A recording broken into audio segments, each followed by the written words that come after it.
kalori, yo tanpa kalori. Jom hebatkan harimu dengan 100 plus zero. Cuba, try, taste 100 plus zero. Hey!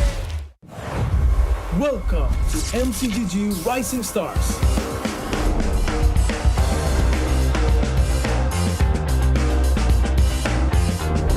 From September 12th to October 19th, take part in the regional contest, open to all players. Step up and prove your strength. Division finals will run from October 24 to November 2. The top 16 players in each division may advance to the next stage of MRS. Check your in-game mail for information.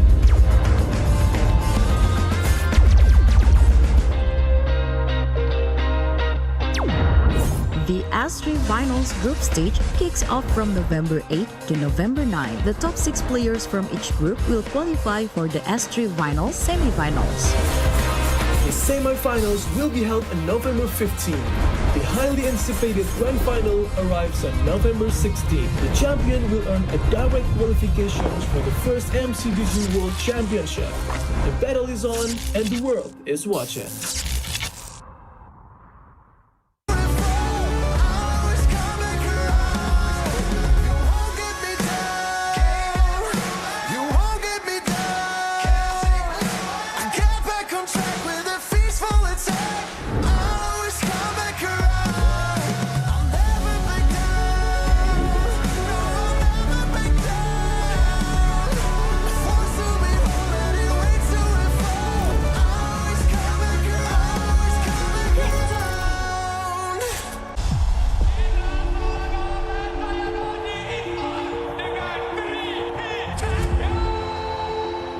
This season, we're aiming for first time for Bid in Malaysia.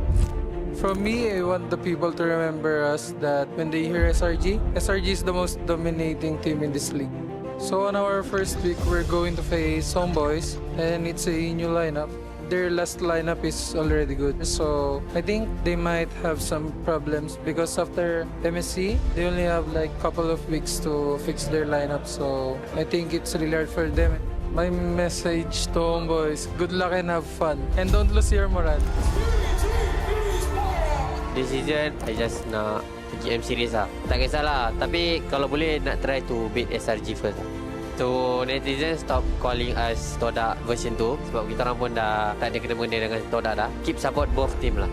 Untuk first game nanti, kita orang akan lawan JMS. Benda macam ulang balik grand final kita orang masuk ke ML. Kemungkinan dua orang boleh menang ataupun kita orang boleh menang. So jangan lupa datang lah guys, support kita orang, okay? Unfortunately, Team Vamos punya perjalanan untuk MPL Malaysia musim ke-15 akan terhenti di sini. So untuk last season kita orang punya performance agak teruk lah. So banyak benda yang kita orang belajar dan kita orang akan push something lah untuk season ni. Harapan saya kalau boleh at least top 2 lah. Kalau champion tu bonus sebab kita orang nak pergi M7 sebab kita orang kalah season lepas, kita orang cuti lama sangat. So week 1 kita orang tahu yang kita orang akan jumpa Homeboys. Kalau boleh saya nak revenge lah kekalahan untuk season lepas. Saya nak bantu orang bagi orang diam lah.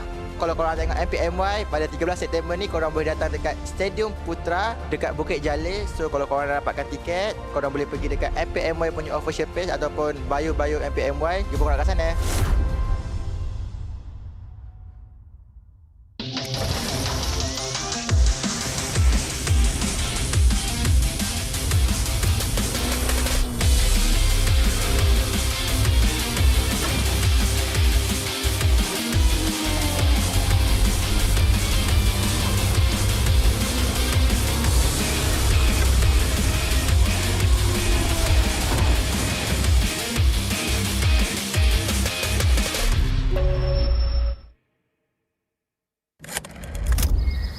Season menentang Aero, saya kalah kan.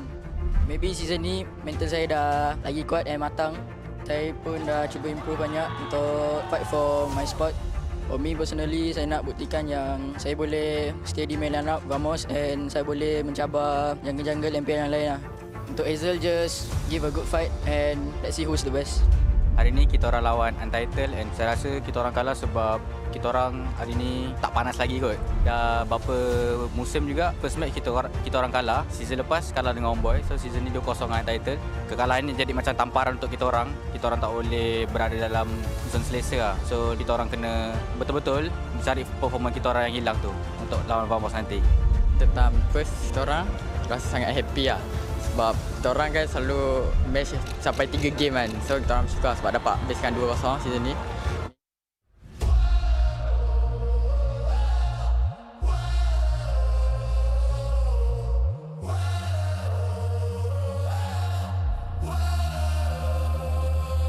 Adakah takdir lemas di telan air mata? Selamanya ku takkan dibawa perjalananku sampai ke puncak dalam perjuangan. Bila hati terang menyala, setiap luka jadi kekuatan, pengorbanan yang jauh ujungnya. Sudah tiba masanya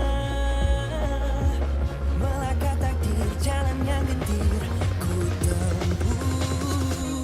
Bangkit bersama kita juara, membanggakan negara. Kita tawan pentas dunia, Wira Arena. Bangkit bersama kita juara, membanggakan negara. Kerana di hujung cerita, pastinya kita Wira Arena. Kita Wira Arena. Kita Wira Arena. Sweat and grind, guess we never gon' fade. This that definition of a legend. Every single move that I make, feel it ain't no doubt. Dorang kena aku, I'm a winner. Cuba check gerak-geri aku semua tiptoe macam ballerina. Genggam bara api, biasa berjadi arah. Mimpiku mula menjadi, tiada siapa je yang halang. Kalau bikin hari-hari, benda susah jadi senang. Segala cabaran aku ready, masa depan aku terang. Tiba masanya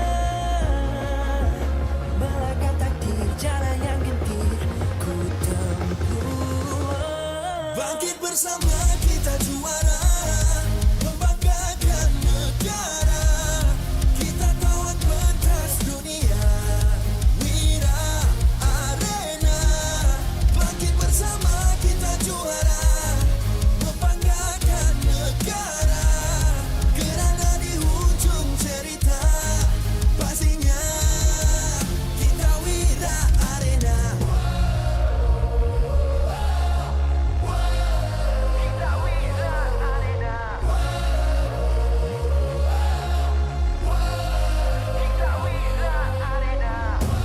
Satu hati, satu jiwa, bangkit bersama kita Wira Arena.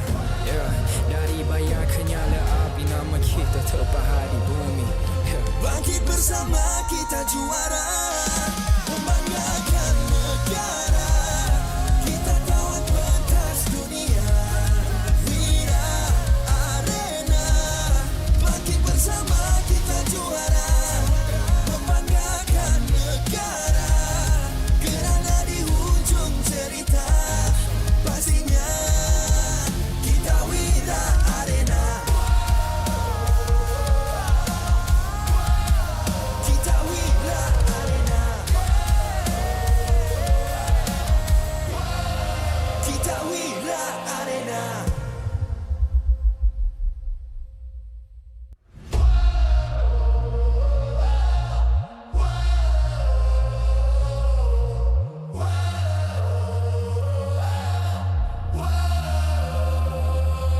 Adakah takdir lemas di telan air mata?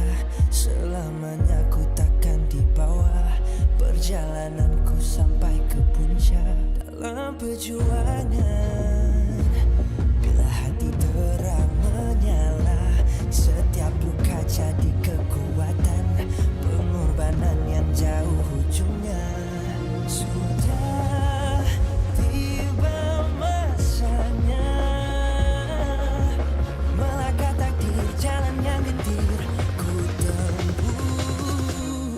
Bangkit bersama kita juara, membanggakan negara. Kita kawan pentas dunia, Wira Arena. Bangkit bersama kita juara, membanggakan negara. Kerana di hujung cerita, pastinya kita Wira Arena.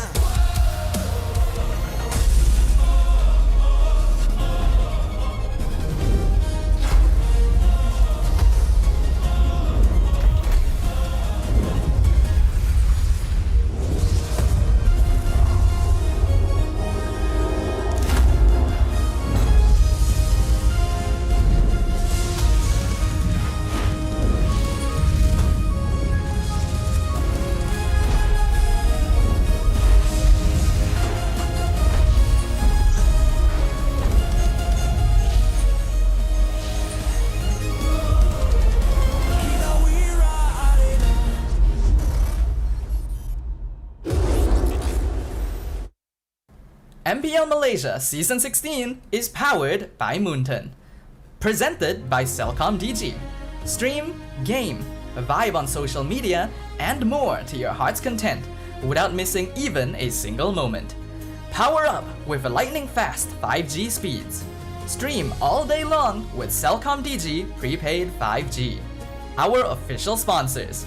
Official gaming smartphone Infinix GT30 just launched. Comes with a free magnetic cooler, even more affordable than the GT30 Pro.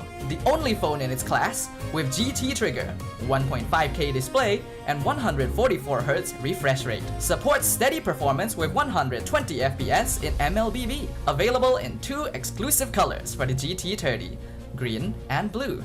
Perfect meals for gamers, grab. Grab food for one. When eating alone, enjoy meals from 10 ringgit with just 1 ringgit delivery fee and no minimum spend. And group order. Get 15% off when eating in a group. Bigger gang, bigger savings. Our esports partners, 100 Plus, Ferry, and Yamaha. And thank you to all our strategic partners, CeraVe, Nando's, and Playas. Predator Badlands, in cinemas on 6 November. An action-adventure horror, set in the future on a deadly remote planet. Predator Badlands follows a young predator outcast who finds an unlikely ally in Tia as he embarks on a treacherous journey in search of the ultimate adversary on the most dangerous planet in the universe where everything is trying to kill you. Catch Predator Badlands in cinemas 6 November. Keep an eye out for special ticket bundles that reward you with in-game diamonds when you purchase Predator Badlands movie tickets for IMAX or 4DX. Supported by KBS, ESI, Rakan Muda, MESF, MAEPS.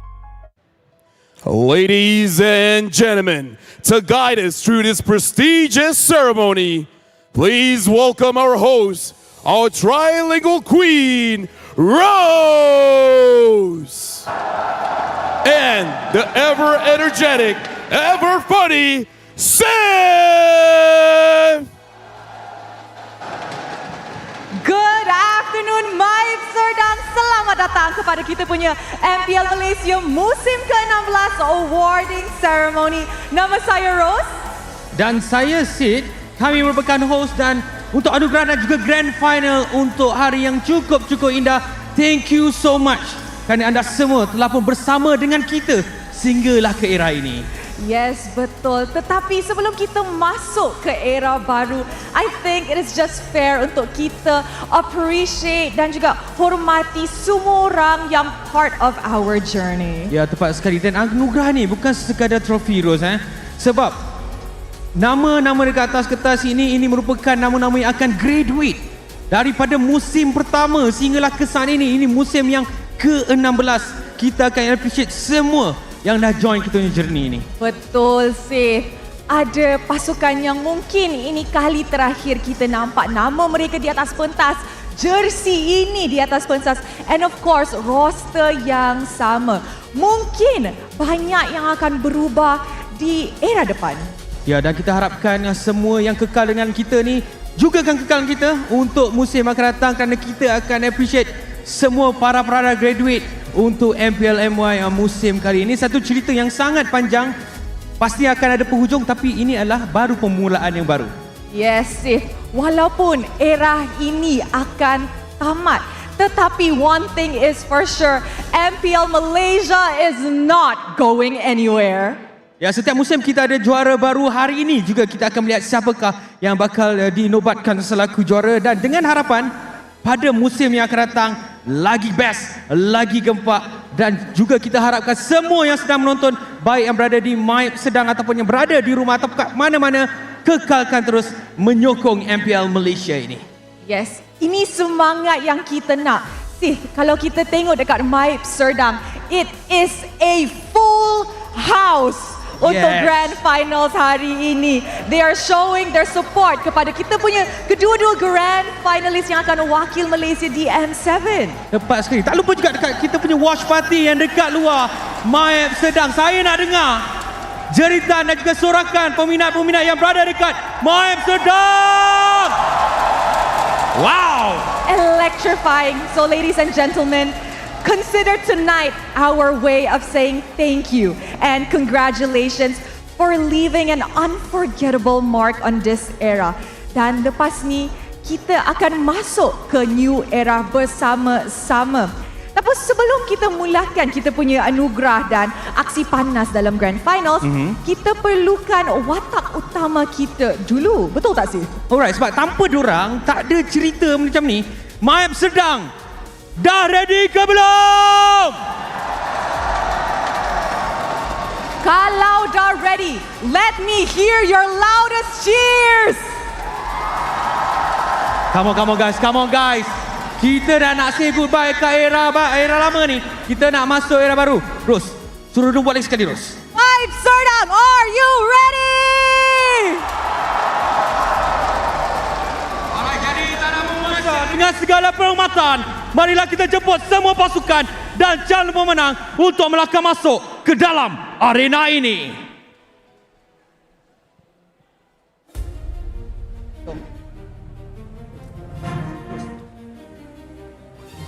Berjemput content creator dan Risima, Sutarik dan juga Ana Juliadi, Juju Soya, Ripo dan juga Fix. Terima kasih atas hiburan yang telah anda berikan kepada penonton MPL MY.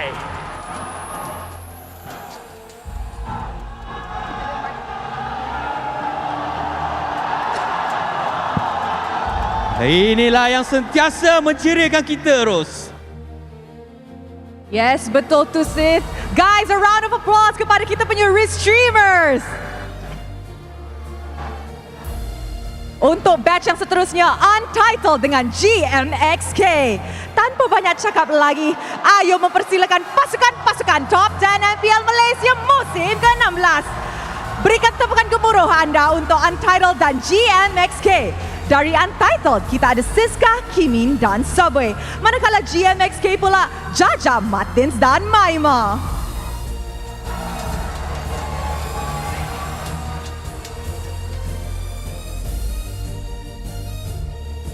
Seterusnya berikan juga tepukan yang gemuruh kepada Tim Ray dan juga Tuda.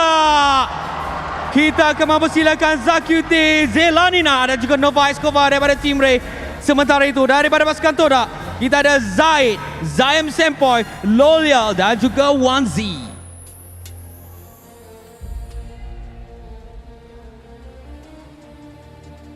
Terima kasih atas usaha anda selama ini. Kita akan teruskan kepada top 6. Yang pertama, Aero Esports. Aero Esports dibintangi oleh Smooth, Hazel, Kim, Kusei dan Zakif. Aero Esports di bawah kejurulatihan dan juga bimbingan Panda dan juga Jeef Dev Gaming.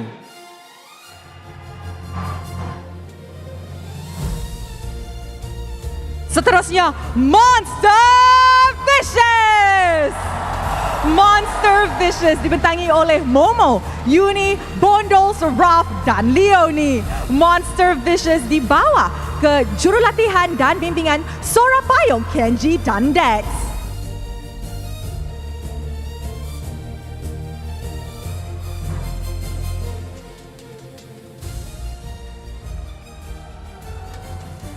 Si burung hantu terbang masuk ke arena.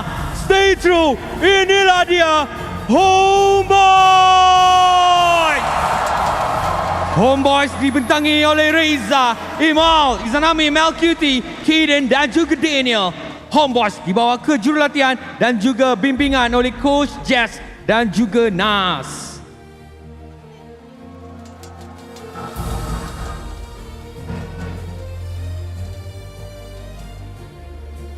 Up next, inilah dia anti-hero MPL Malaysia Team Vamos! Vamos dibintangi oleh Gorgeous Chibi, Klokun Natko, Error 404 dan Zorn. Vamos berada di bawah kejurulatihan dan bimbingan Coach Pakbet dan Pak Atan.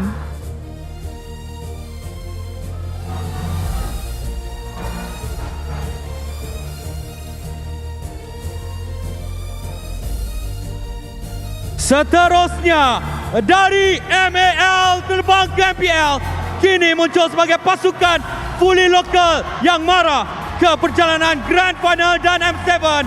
Inilah dia CG Esports. Dibintangi oleh Yetri, Gary, Chiku, AJ, Amzik, Trap dan juga Valence. Mereka dibawa ke jurulatihan dan juga bimbingan daripada Coach Trent, Cody dan juga Coach Maria.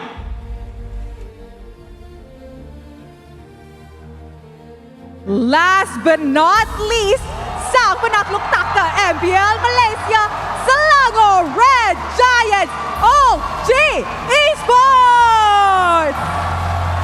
SRG.OG dibintangi oleh Crab, Skies, Stormy, Innocent dan Yums. SRG.OG berada di bawah kejurulatihan dan bimbingan Coach Arcadia, Ozora Vecchi dan Winter.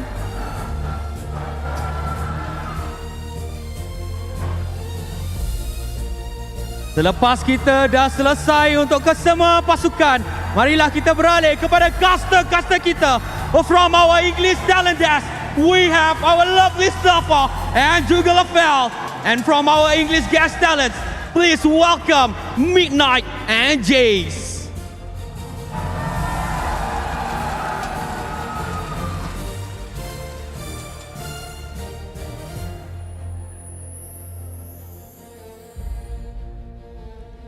And of course, talents will not be complete without our Bahasa Melayu talents. Please welcome Poji, Adin, Karakuri, Mars, Riz Pew Pew, Shamila, dan Sunfrost. And of course, dari BM guest talent kita, Snow dan juga Soul. Expelliarmus!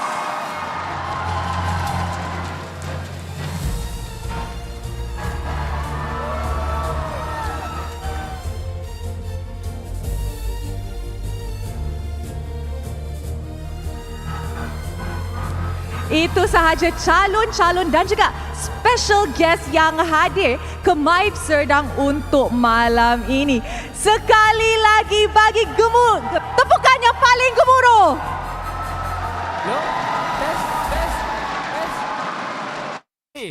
Korang tengah buat apa tu?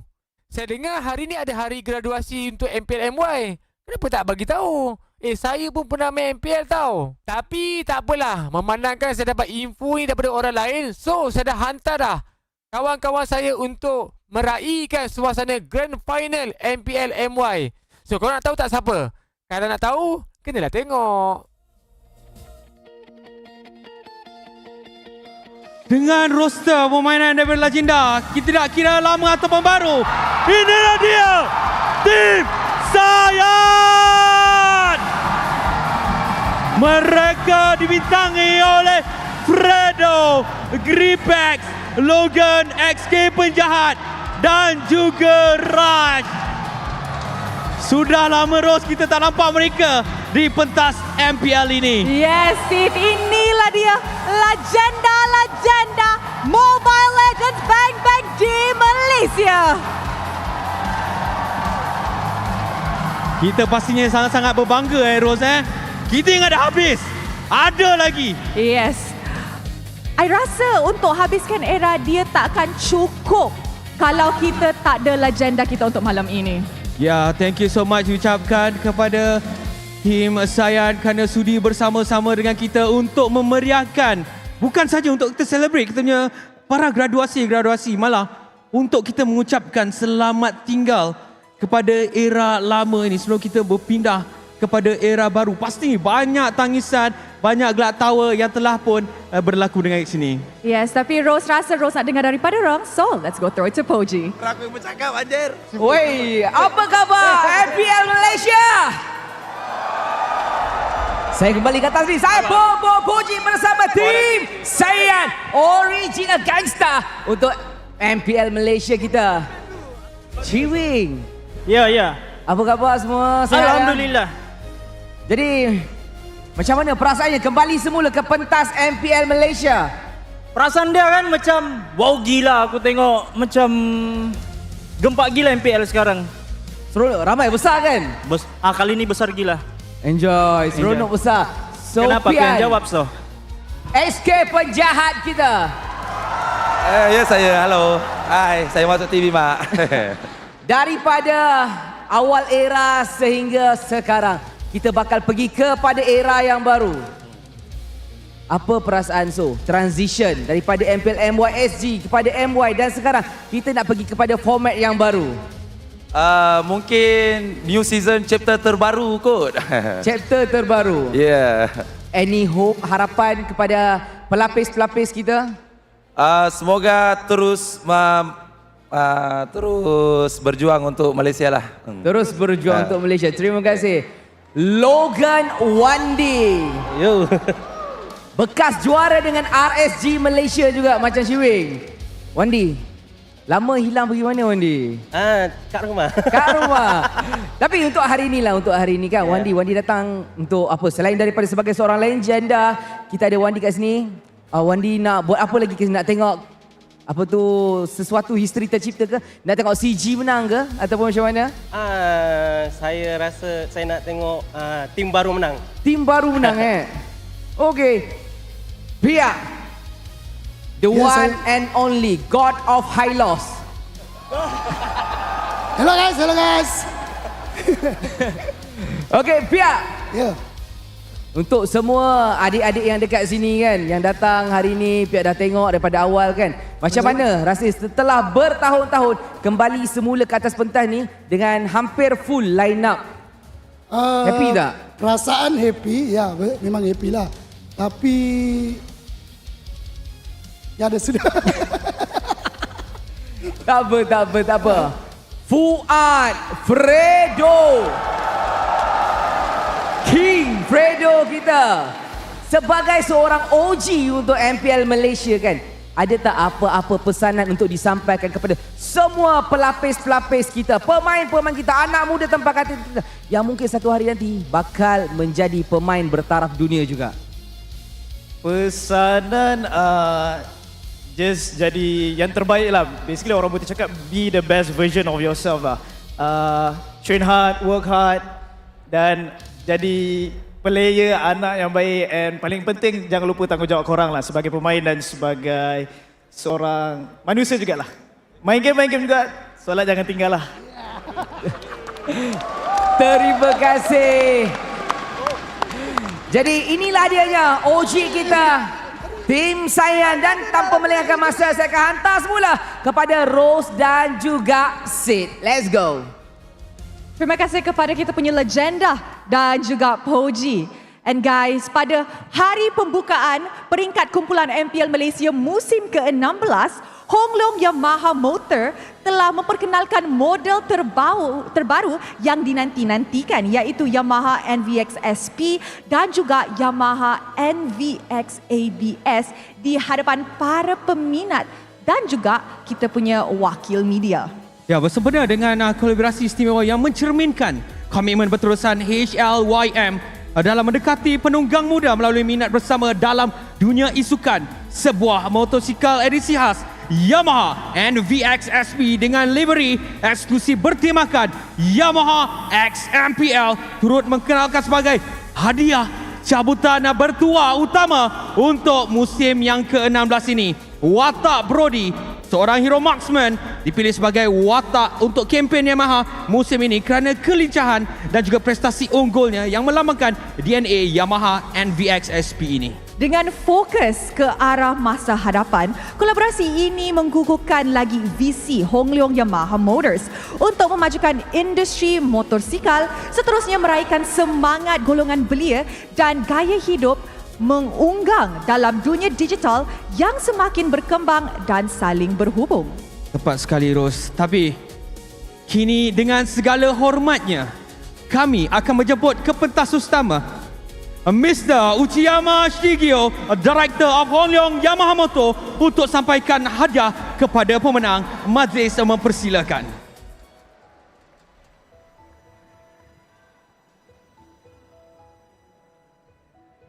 Sama-sama kita saksikan siapakah pemenang MPL Malaysia X Yamaha Champion Rides Draw. Dan pemenangnya jatuh kepada Muhammad Hanif bin Rohani. Wow. Dia membawa pulang motor edisi khas Ros Yamaha collaboration Yamaha X MPL.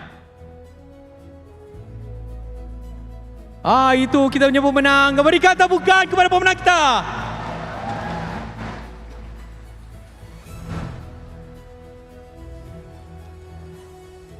Alright, sekarang masa untuk sesi bergambar sebagai tanda bukti berjaya untuk menerima hadiah cabutan bertuah ini untuk membawa pulang motosikal. Wow. It's amazing, sih. Saya tak ada lesen motosikal, Ros. I rasa kalau ada, mungkin you boleh menang. Mungkin. Thank you very much to Mr. Uchiyama Shigio. You may now take your seats. Alright. Motor dah menang. Seterusnya, kita akan teruskan kepada anugerah kita yang akan kita katakan sebentar. Ini anugerah ini diberikan kepada restreamer yang paling berdedikasi. Individu ini telah menunjukkan komitmen yang sangat-sangat tinggi dengan usaha dia sentiasa berterusan dan sumbangan besar dalam memajukan komuniti isukan MLBB di negara kita ini. Sid, you suka tengok restream tak? Sebab biasanya Ros kerja setiap hari. Okay. Tapi you ada shift kan? Ya, betul. So kalau you tengok restreamer, you suka tengok siapa? Ramai, suka tukar-tukar. Oh, tukar-tukar. Macam dia dah tak nak cakap, tukar lain. Tapi hari ini kita nak tahu siapa yang paling berdedikasi. And with that, dengan segala hormatnya, kami ingin menjemput ke pentas Mr. Peter Gao, Esports Manager at Moonton Games. Alright, rasa-rasanya siapa restreamer untuk kali ini?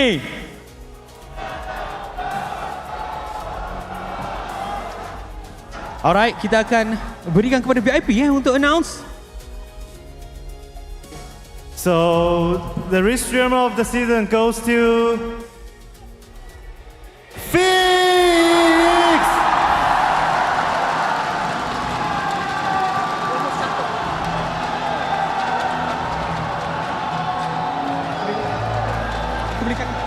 Yes. Bila kita sebut saja tema MPL MY ini, nama Fix memang tidak boleh lari. Search je dekat MPL MY dekat mana-mana platform, confirm akan ada nama beliau dengan slogan beliau sendiri, 10. Vibe dan energi beliau sampai ke hati kita sekarang ini.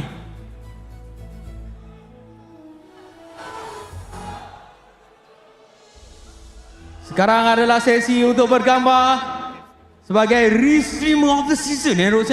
Yes, sir. Alright, after your photo, Fix, you may now have your speech. Kata-kata ke? Alright, let's go, Fix! Thank you for Mr. Gao for represent the award to Fix. Okay, Fix, sekarang boleh cakap Fix, ucapan kepada peminat-peminat anda. Alright, Assalamualaikum semua. Sebenarnya rasa terharu dapat first time mendapat award Restreamer of the Season ni. Thank you so much kepada mak ayah saya kat rumah, supporter-supporter yang ada dekat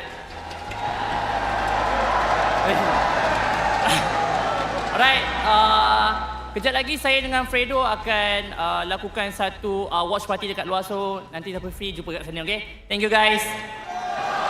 Tahniah sekali lagi kepada Fix. I rasa memang well deserved lah. Tapi since Fix baru je menang, Alright. kita nak throw ke segmen yang Fix paling suka lah. Segmen Baca apa love tu? letter. Ada baca love letter? Ada baca Wow. love letter dan di sana pun Poji nampaknya dah ready untuk baca love letter kepada Fix sama-sama. So with that, let us show it to Poji. Mana Poji?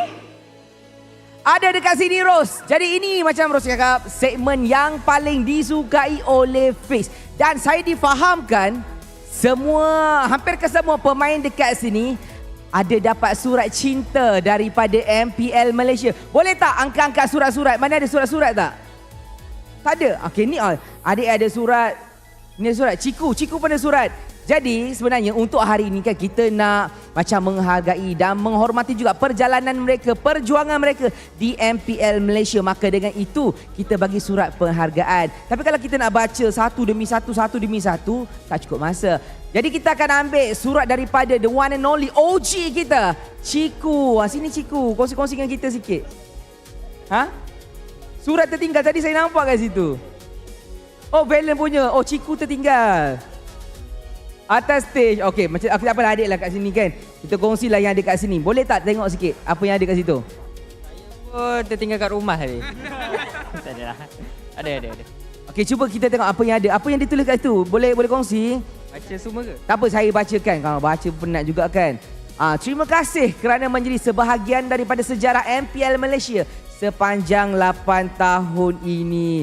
Jadi kan, buat Skies, seorang pemain muda, kamu mulakan perjalanan di musim ke-11 tanpa dikenali sesiapa. Nobody. Namun siapa sangka daripada tidak dikenali, sekarang kamu dikenali di seluruh dunia. Ya betul. MVP EWC kan? 3 gelaran juara MPL Malaysia. Kamu mendominasi liga ini tanpa belas kasihan.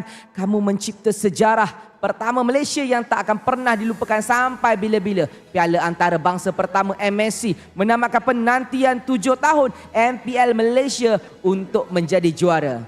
Skies, kamu adalah generasi baru yang membawa harapan dan menjadi bukti bahawa segalanya akan berjaya jika tidak berhenti usaha.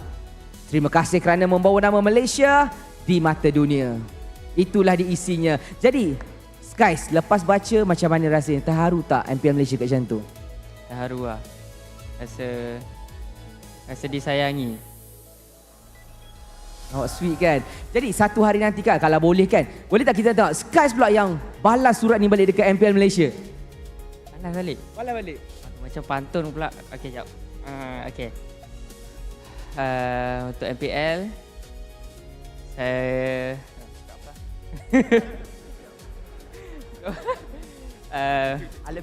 terima kasih MPL untuk surat yang bermakna ini, and saya harap saya dapat jumpa next season dengan wajah yang lebih baharu lah. Cakap lebih gempak. Terima kasih guys. Kita minta maaf lah kacau sikit kan. Itulah dia kata-katanya. Dia nak jumpa yang lebih gempak dan lebih hebat. Terima kasih juga kepada MPL Malaysia. Tapi kita dah malah nak baca-baca surat kan. Sedih pula, terharu. Kita 8 tahun perjalanan juga perjuangan. Tapi sekarang kita nak sambung balik ke slot yang seterusnya. Let's go back kepada Rose dan juga Sid. Terima kasih kepada Poji dan seterusnya. Kita ke Media Best Content Award. Ya, kalau surat daripada MPL kepada player, ini surat daripada kita untuk menghargai, kerana ini kali pertamanya kita akan menghargai ke semua media-media yang telah pun mengikuti perjalanan MPL MY ini. Yes, betul tu. Before that, we would like to say terima kasih kepada semua media yang sentiasa membantu membawa MLBB dan juga MPL Malaysia kepada lebih ramai penonton di luar sana dan juga di pelbagai platform. Ya, tepat sekali. Dan rasanya kita dah boleh tunjukkan nominees untuk media. Apa nama award ni? Media Best Content Award untuk musim kali ini. Jadi ayo kita saksikan calon-calonnya.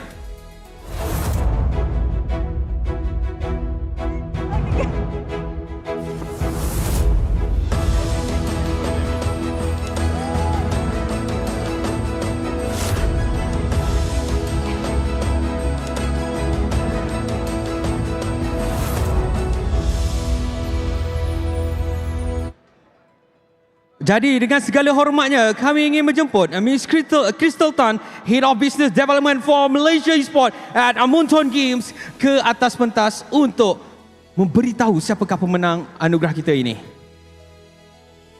Okay, let's go. Best Content Award in the Media category. Bronze, Sultan Ray.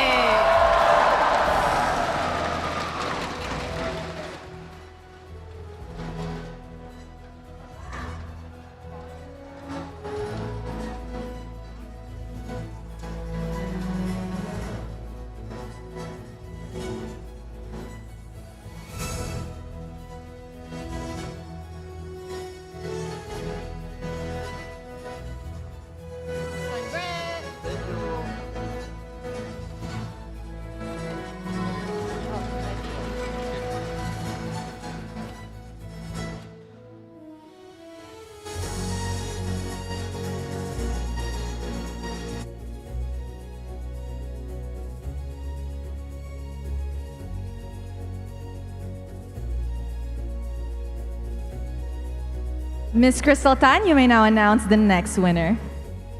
Silver, EGN.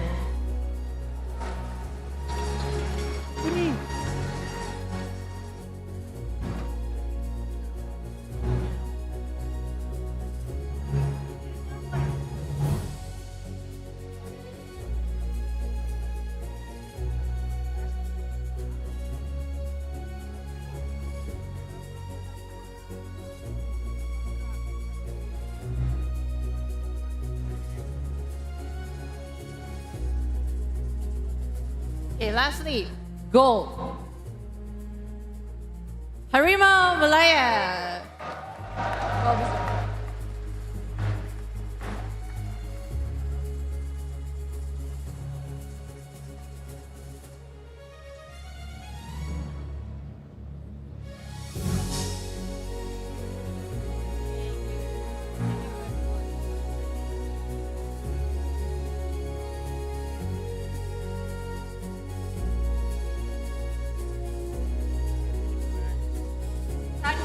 Pemenang dan terima kasih kepada Miss Crystal Tan. Ya, sebagai tanda penghargaan khas, kami juga ingin memberikan honorable mention kepada rakan-rakan media kami daripada New Straits Time, Astro Arena dan juga Harian Metro atas sokongan dan juga liputan mereka sepanjang musim ini. Thank you so much. Tanpa anda semua, tanpa semua media-media ini, cerita kita ni tidak boleh merebak, Pak Kata Melayu. Yes, betul tu Sith. Kita ada beberapa anugerah lagi nak sampaikan kepada audience, kita juga ada kepada pro player, kita juga ada ke fan club. Tapi sebelum kita teruskan kita punya awarding ceremony dengan cerita Poji nak ada something special lah untuk kita. So with that, let us show it to Poji. Terima kasih banyak-banyak Rose dan juga Si. Jadi sekarang saya berada di sini bagi menghargai perjalanan dan juga perjuangan superfan yang sanggup datang ke sini daripada musim 1 sehingga musim yang ke-16 ini. Mereka tak pernah jemu menyokong liga kita. Mereka tak pernah putus asa dengan pasukan yang bersaing dan bertanding walaupun mereka tewas di mana sahaja. Maka dengan itu MPL M1 ni nak mengucapkan tanda hormat kepada mereka, jadi menjemput mereka supaya mereka dapat penghargaan yang selayaknya. Maka untuk yang pertama sekali kita ada Mahalil Imran. Musim ni nama dia memang naik sebagai die hard fan MPL Malaysia. Hujan, panas, keribut, taufan segalanya, dia akan hadir dan muncul di arena ini. Sebab tu community ni bagi dia gelaran anak MLBB, budak yang membesar dan hidupkan arena MPL MY kita. Seterusnya kita beralih kepada dua orang yang ada dari season 1 lagi dah ada dekat kerusi penonton. Sebagai seorang fan biasa, sampailah kepada seorang yang berada di belakang tabir MPL sendiri. Faiz dan juga Akmal. Dipersilakan. Daripada hanya menjadi penonton yang ceritakan MPL, kini mereka membantu untuk menaikkan community skeri. Mereka menjadi content script writer untuk MPL Malaysia, menyumbangkan idea dan tenaga supaya liga ni terus maju berkembang dengan cerita-cerita yang manis dan menarik daripada mereka. Kerana itulah saya kata, dari kerusi penonton sehingga kepada orang di belakang tabir, itu semua disebabkan cinta, kasih dan sayang kepada arena MPL Malaysia kita. Sebab tu juga kalau kita sebut Ultras, ramai juga yang akan ingat season 10 kan. Ada Aiman Haq dan sebagainya yang bawa. Tapi tak mengapa, mereka yang berada di sini telah menaikkan semangat dan juga identiti MPL Malaysia sendiri. Jadi, selain daripada itu, masuk musim yang ke-11 kan, kita ada Burn dan juga Bob Husky. Mereka menjadi community leader untuk mengetuai kumpulan penyokong dari pelbagai pasukan, mengatur cheer, sorakan, chanting dan memastikan pemain di atas pentas tak pernah rasa keseorangan. Kalau anda pernah ikut diorang bersorak, inilah masanya korang akan tahu betapa tingginya jeritan suara mereka. Jadi sebagai tanda menghormati mereka, inilah dianya Super Fans Award kepada mereka. Dipersilakan.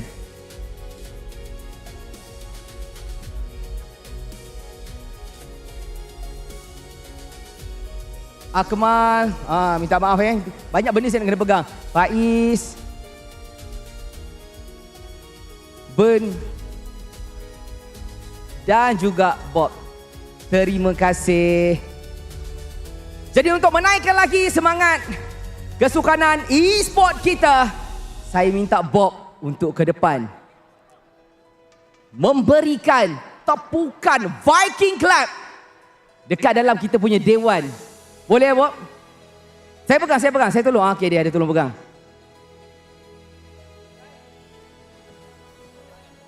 Okey, angkat tangan ramai-ramai.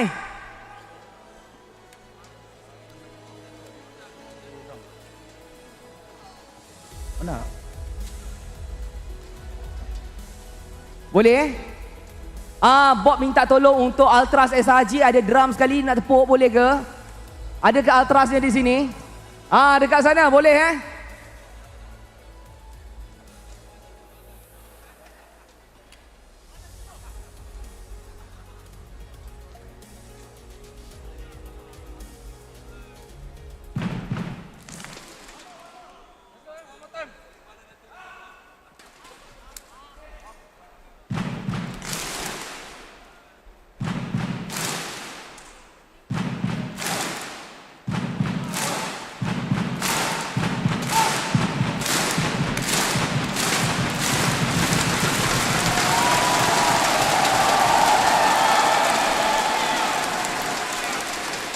Terima kasih Bob, terima kasih juga kepada penerima anugerah. Dan korang memanglah die hard fans MPL Malaysia yang sebenar. Terima kasih kepada tepukan Viking Clap. Maka kita selesailah sudah untuk Superfan. Dan sekarang kita akan kembali kepada Rose dan juga Sid. Jom kita. Terima kasih diucapkan kepada Poji dan ke semua Superfans kita. Sekarang kita akan teruskan dengan anugerah kita yang seterusnya. Inilah Fans Club of the Season. Betul tu Sid. And of course, untuk sampaikan anugerah ini dengan segala hormatnya, kami ingin menjemput Mr. Max Lee, League Operations Manager, untuk sampaikan pemenang. Mr. Max, you may do the honors. Oh, and the Fan Club of the Season award goes to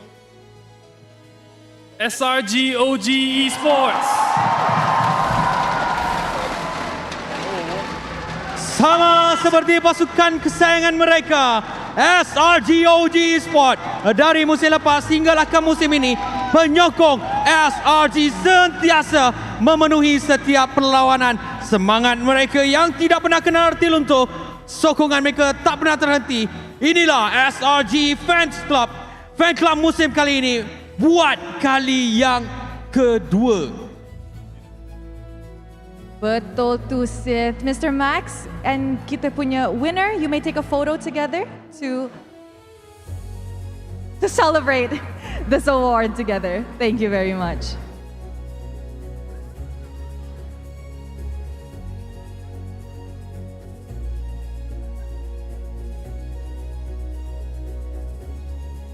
Tahniah kepada SRG.OG dan terima kasih kepada Mr. Maxley. As expected Rose, every single season tak pernah fail untuk penuhkan kita punya venue. Tapi kita akan bersama-sama semula dekat kita punya side host reporter Puji. Apa yang dia nak perkatakan? Jadi kalau nak tahu, ayo kita bersama dengan Puji. Ya betul Sid. Sekarang ni saya bersama dengan antara calon-calon best rookie untuk MPL Malaysia yang ke-16 ini. Kita ada Jaja dan juga Amzik. Apa khabar korang? Sihat? Sihat, alhamdulillah. Ini Jaja. Happy tak kembali semula ke pentas MPL Malaysia setelah lama bercuti? Betul. Tapi sekarang Jaja antara sebagai calon top listed untuk menjadi seorang rookie of the season. Apakah perasaan awak? Rasa sangat happy sikit lah, happy juga lah sebab tapi tak apa nak happy sangat, tak lepas playoff kan. Tapi tak apa, kita yang penting dah usaha betul? Betul lah usaha. Tapi sekarang kat sebelah kita ada Amzik. Saya nak pergi pindah lokasi, dah duduk sebelah Amzik sebab kita nak tanya soalan-soalan panas ke tidak. Okey, Amzik. Betul ke orang kata Amzik ni the best rookie season ni? Kalau orang kata betul lah kot. Sebab orang kata kan, saya tak kata pun. Ada juga yang cakap Amzik ni kalau dibagi Granger dah meng-carry-carry. Kalau bagi hero lain rata semua, betul ke? Saya rasa tak juga. Saya kalau main sama hero boleh je carry sebenarnya. Tapi perlukan mastery je dalam setiap hero tu. Faham. Tapi sekarang kan Amzik sebagai seorang anak muda yang baru tengah SPM, betul tak? Ada tak apa-apa yang Amzik nak cakap kepada adik-adik yang berada di luar sana yang mungkin nak juga menjadi seorang pemain pro player macam Amzik sendiri, muda tapi dah berjaya? Kata-kata kepada mereka. Kata-kata kepada adik-adik di luar sana ataupun yang sebaya dengan saya yang teringat jadi pro player, kalau boleh korang kena seimbangkan pelajaran dan gaming lah supaya korang dapat pencapaian yang terbaik dalam masa sama, korang dapat secure masa depan korang. Baik, terima kasih. Jawapan yang juga mantap, padat dan juga bijak daripada Amzik dan Jaja. Tapi sekarang kita tak nak terus pada Sid dan juga Rose. Kita nak tengok video istimewa. Jom tengok.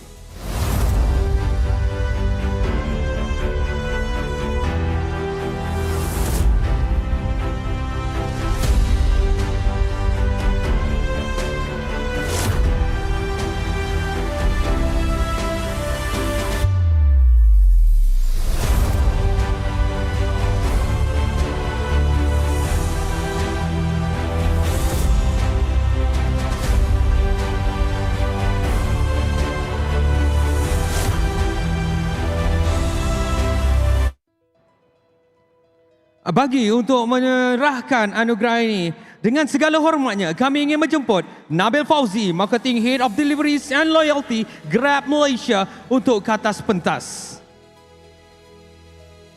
Dan kini tibalah masa untuk kita ketahui siapakah Rookie of the Season. Dipersilakan. The winner of the Rookie of the Season from CG Esports, Amzik.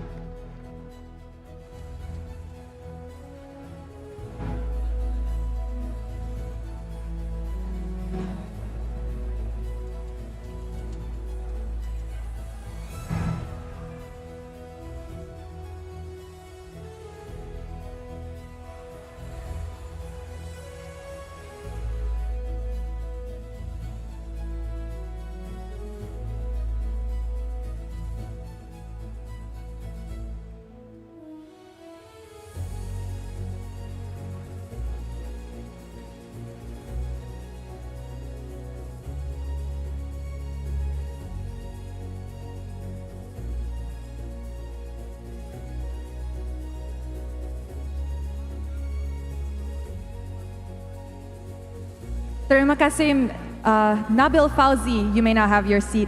And of course kepada Amzik, dipersilakan untuk menyampaikan ucapan anda. Hello. Pertama sekali, Alhamdulillah, saya amat bersyukur ke atas hadrat ilahi kerana tanpa izin dan kurnianya, saya takkan berada di atas peta ini. Seterusnya, saya ingin ucapkan terima kasih kepada MPL MY atas award yang diberikan ini. Seterusnya, saya ingin ucapkan terima kasih kepada ibu bapa saya, family dan rakan-rakan serta fans-fans CG Esports yang support kita orang daripada regular season ataupun daripada ML. Dan saya nak ucapkan terima kasih juga kepada manajemen dan coaching staff CG Esports kerana bagi saya peluang untuk bermain ke atas pentas MPL ni. Akhir sekali, tolong doakan saya semoga saya dapat straight A SPM.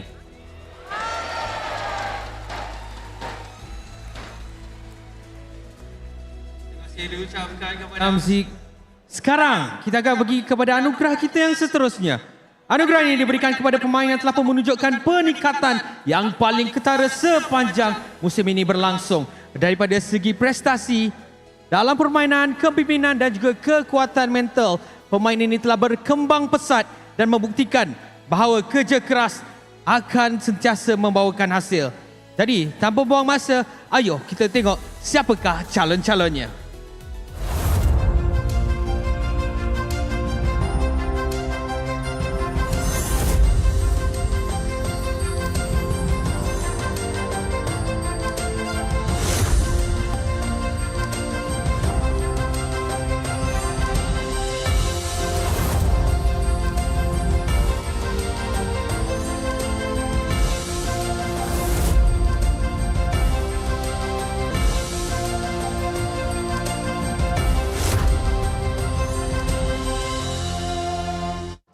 Itulah dia calon-calon most improved player.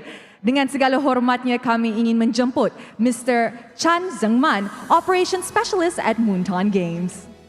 Jadi kini kita akan ketahui siapakah the most improved player. So please Mr. Chan, announce the winner. And the award for most improved player goes to Chibi. From being labelled a fallen jungler pada musim lepas ke versi dirinya yang kita semua lihat pada hari ini, prestasinya di dalam game dan keberaniannya untuk bersuara terus melonjak ke satu tahap yang berbeza. Sekali lagi MAEPS Serdang, give it up for GB!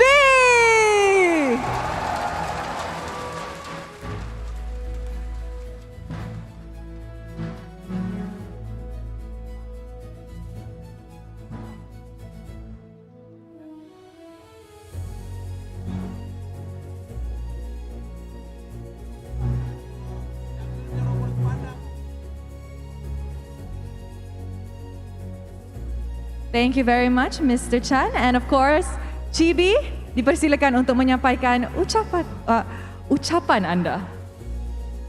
Hello, Teh. Sorry sikit, nervous sikit. Terima kasih semua sebab vote saya dan terima kasih juga kepada manajemen sebab trust saya dan alhamdulillah saya boleh step up dari season lepas. So, thank you semua, right? 10. Terima kasih, Chibi. Terima kasih, Chibi. Alright, kita akan terus kepada award kita yang seterusnya. Kita ada Gameplay of the Season. Calon-calon anugerah ini dipilih berdasarkan aksi terbaik mereka setiap minggu sepanjang regular season musim yang ke-16 ni, Ros. Words simply can do justice to their brilliance. So please take a look diorang punya nominees. Let's go.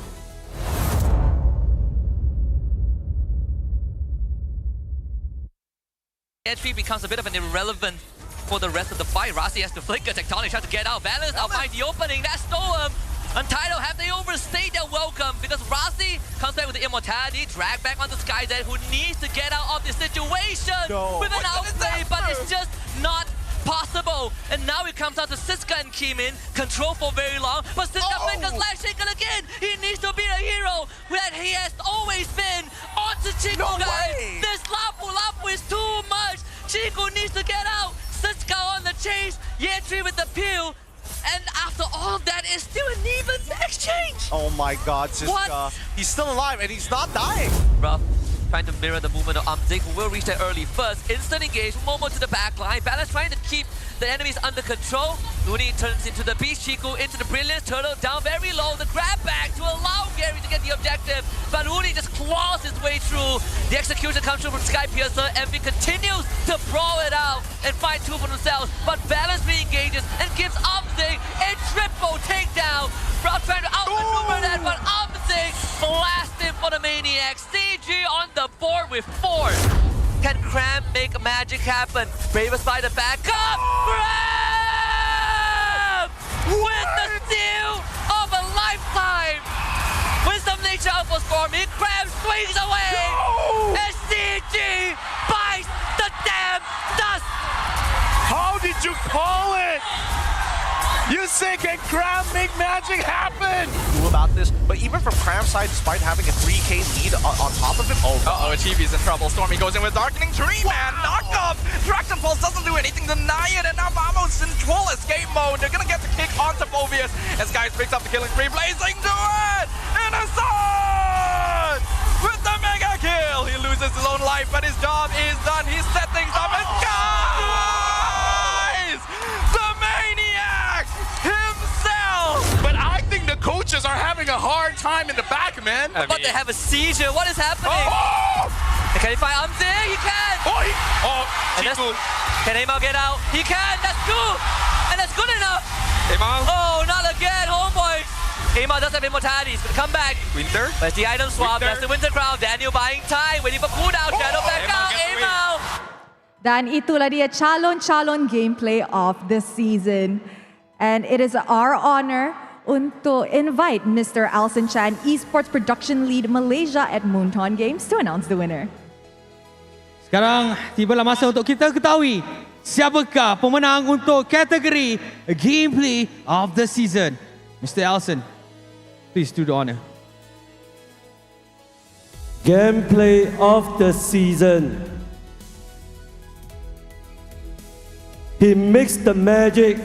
Crown from SRG Esports!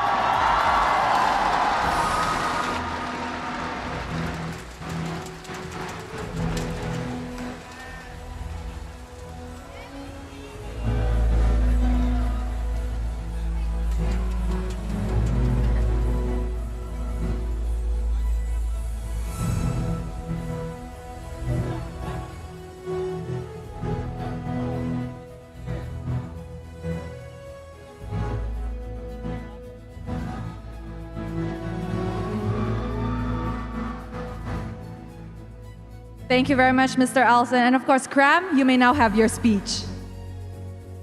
Hello semua. What a lucky day for me.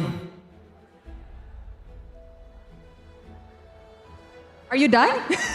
Ya, sudah. Okay. Tahniah, Cram. Thank you very much. You may have your seats. Macam tu bagi speech sekarang. Sangat mudah. Sangat mudah. Alright, sebab kita dah menyaksikan gameplay of the season, kita akan teruskan kepada anugerah yang saya rasa ramai orang dah tak sabar-sabar untuk ketahui, iaitu Dream Teams of the Season. Alright, jadi kalau kita nak tahu siapakah calon-calonnya, ayo kita saksikan di skrin anda calon-calon untuk Dream Team of the Season. Let's go.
Jadi inilah calon-calon untuk Dream Teams of the Season untuk kesemua role, termasuklah coach kita.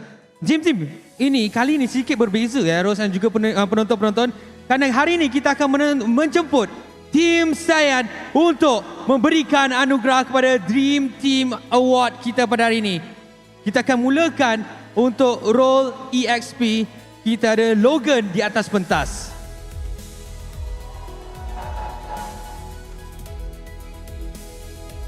Dipersilakan Logan. Best EXP laner season ni jatuh kepada Cram.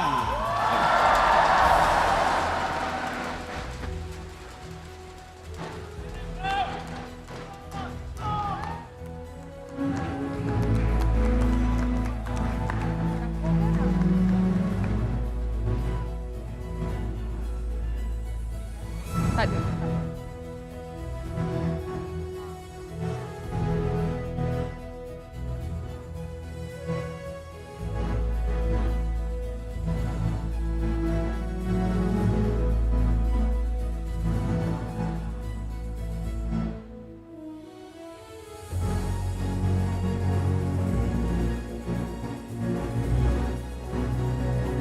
Untuk mid laner, Rush, you may now announce the winner. Kita tengok. So mid laner jatuh kepada Stormy.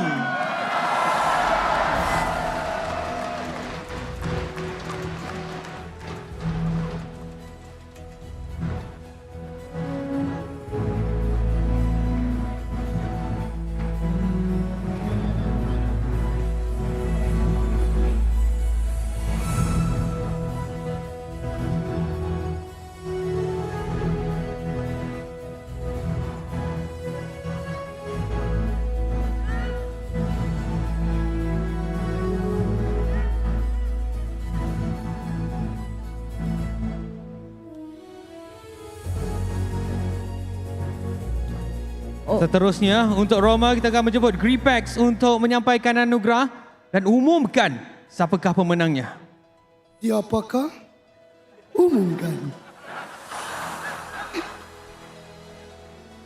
The best Roma jatuh kepada you.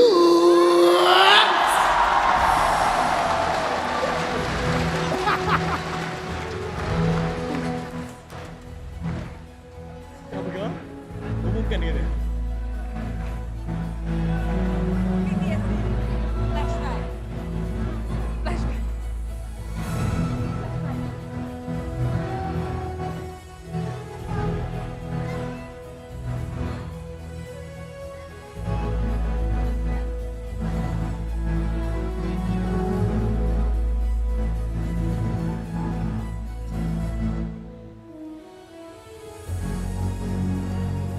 Seterusnya untuk gold laner, XK Penjahat, you may do the honors.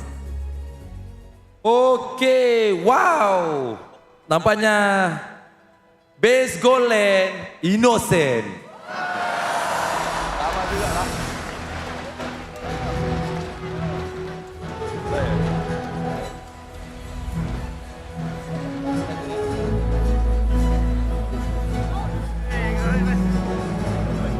Innocent.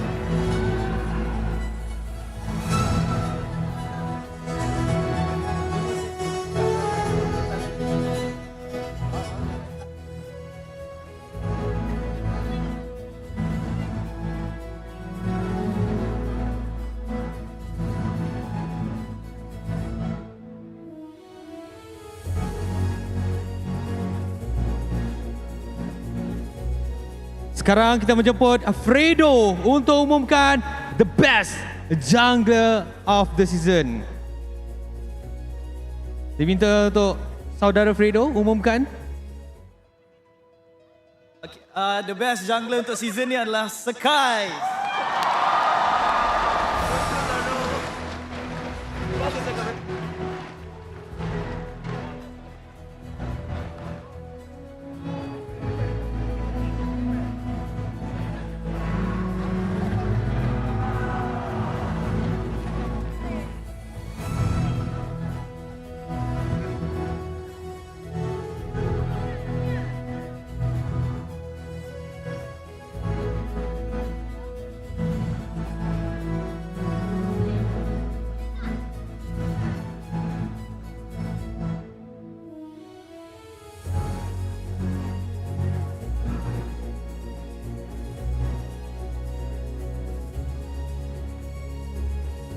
And of course, last but not least, untuk kita punya coaching staff, kita nak semua orang di mini stage sana announce winner sama-sama. Ramai-ramai. Ramai-ramai.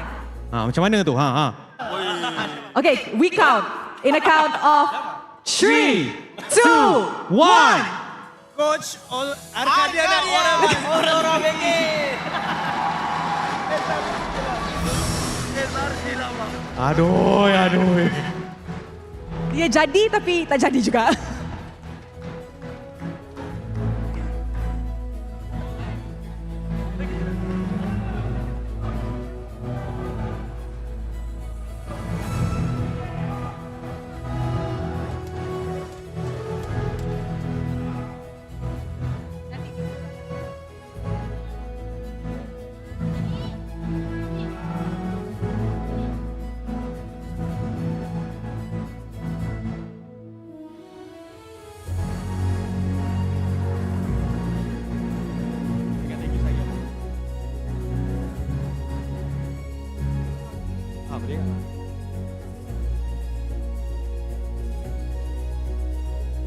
Alright, thank you so much kepada tim saya di atas kesudian untuk mengumumkan kesemua Dream Teams of the season. Yes, and of course, Coach Arcadia, any words for the fans?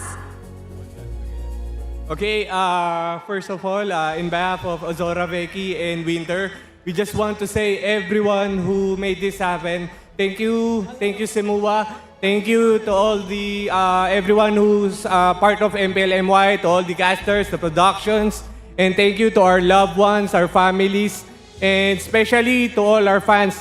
Thank you so much. This thing would not happen without your support. It just symbolizes how much you guys trust us. Voting us for 4 straight seasons in a row means a lot to us. So in return, we promise to make this a good day. We promise that we will get the forfeit today and let's go for the win. Thank you, Semua. Sekali lagi tahniah kepada Selangor Red Giants OG Esports. Full lineup daripada fans of the fan club of the season, Dream Team of the season, didominasikan oleh Selangor Red Giant OG Esports. Dan sekarang ni adalah masa untuk sesi sesi bergambar bersama dengan Dream Team of the season.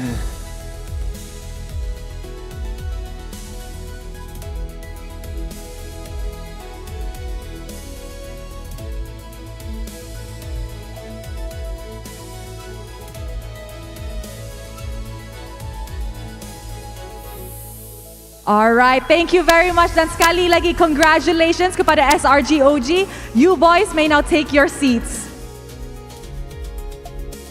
Thank you so much.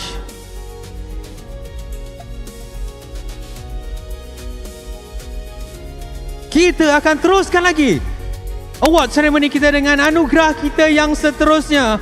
Anugerah Talent of the Season. Talent of the Season ni memang istimewa sebab dia mengiktiraf bukan saja muka depan MPL tapi suara-suara yang menghidupkan pentas kita setiap minggu. Jadi kalau nak tahu siapakah calon-calonnya, ayo kita saksikan di skrin anda sekarang juga.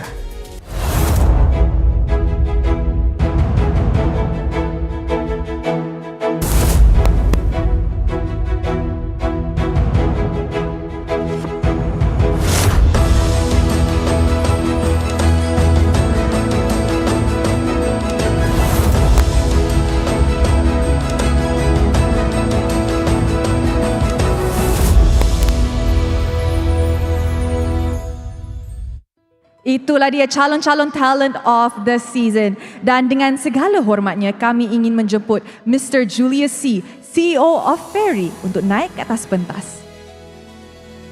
Dan kali ini, kita akan tahu siapakah pemenangnya. Please, Mr. Julius, do the honor. Talent of the season. And the winner is... Rose!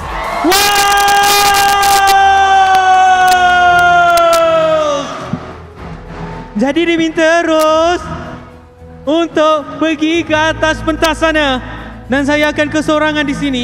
Tanya Ros, tanya.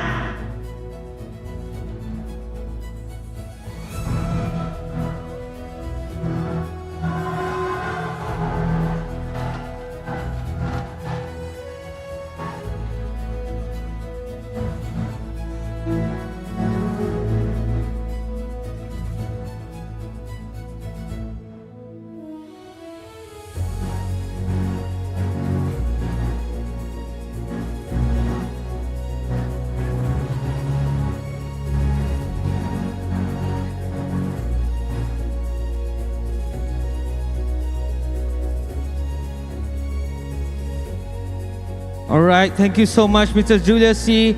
Dan sekarang Rose diminta untuk memberikan ucapan dan kembali semula di sini. I tak expect ni benda hari ni, honestly, and I promise I'm not gonna cry today, but first of all, I just nak cakap terima kasih. Oh my God, I'm crying. To everybody who supported me in this journey. This season was very tough for me. I pernah rasa nak berhenti sebagai jadi host because I feel like I'm not doing enough, but this award actually means that you guys appreciate me as your host. Kepada semua peminat MPL Malaysia, thank you so much. To my family, of course to my sayang, thank you for supporting me. This trophy is for all of us, and you know what? I hope to see you all in M7. Terima kasih banyak-banyak. I sayang you guys so much. Thank you. Thank you Rose. Saya akan bagi masa untuk jalan sebab kita nak announce kepada award kita yang seterusnya, Regular Season MVP. Jadi siapakah pemain yang sangat-sangat menyinar ketika 6 minggu regular season kita berlangsung? Jadi kalau kita nak tahu, mari kita sama-sama saksikan calon-calon untuk Regular Season MVP musim kali ini.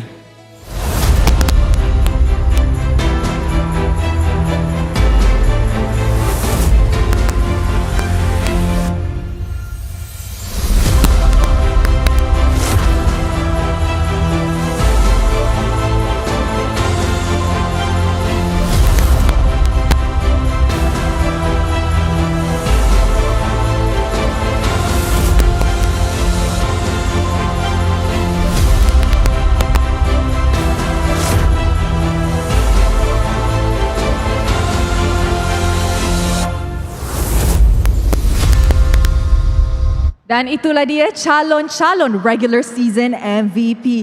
Dan dengan segala hormatnya, kami ingin menjemput Mr. Y Kiat Hong, Marketing Director of Infinix Malaysia, to announce the winner.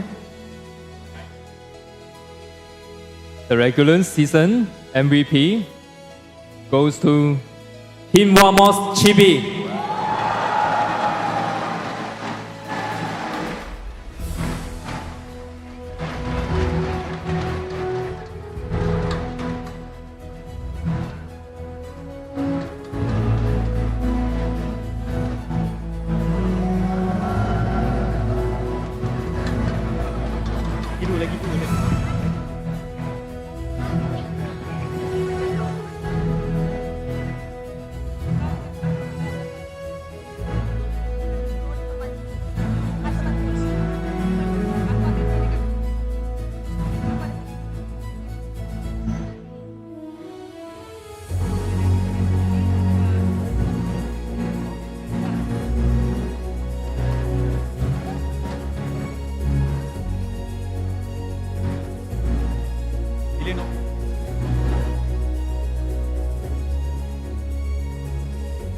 Thank you very much to our very special VIP, Mr. Y Kiat Hong, and of course, Chibi.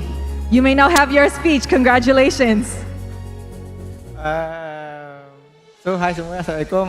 Alhamdulillah, saya tak expect pun saya dapat.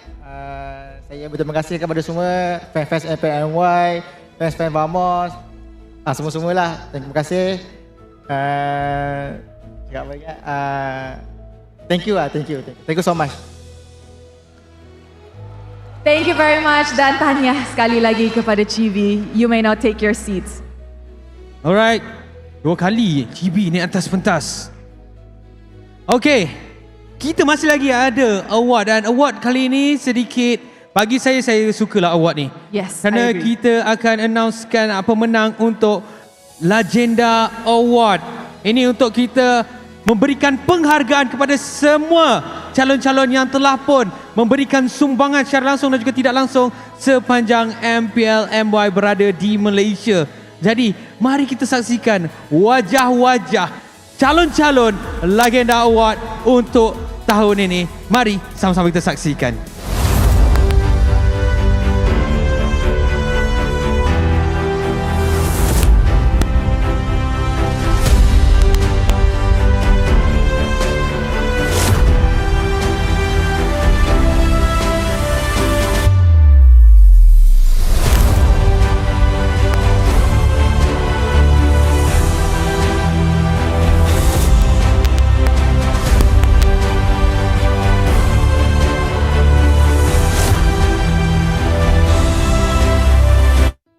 Itulah dia calon-calon Legenda of the Season.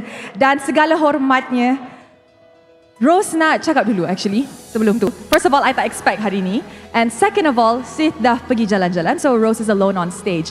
Tetapi Legenda Award ni adalah satu benda yang Rose rasa sangat-sangat penting as a thank you kepada semua orang yang actually help build our MLBB ecosystem di dalam Malaysia. Orang ni adalah seorang yang consistently appearing di MPL Malaysia dengan juga internationally.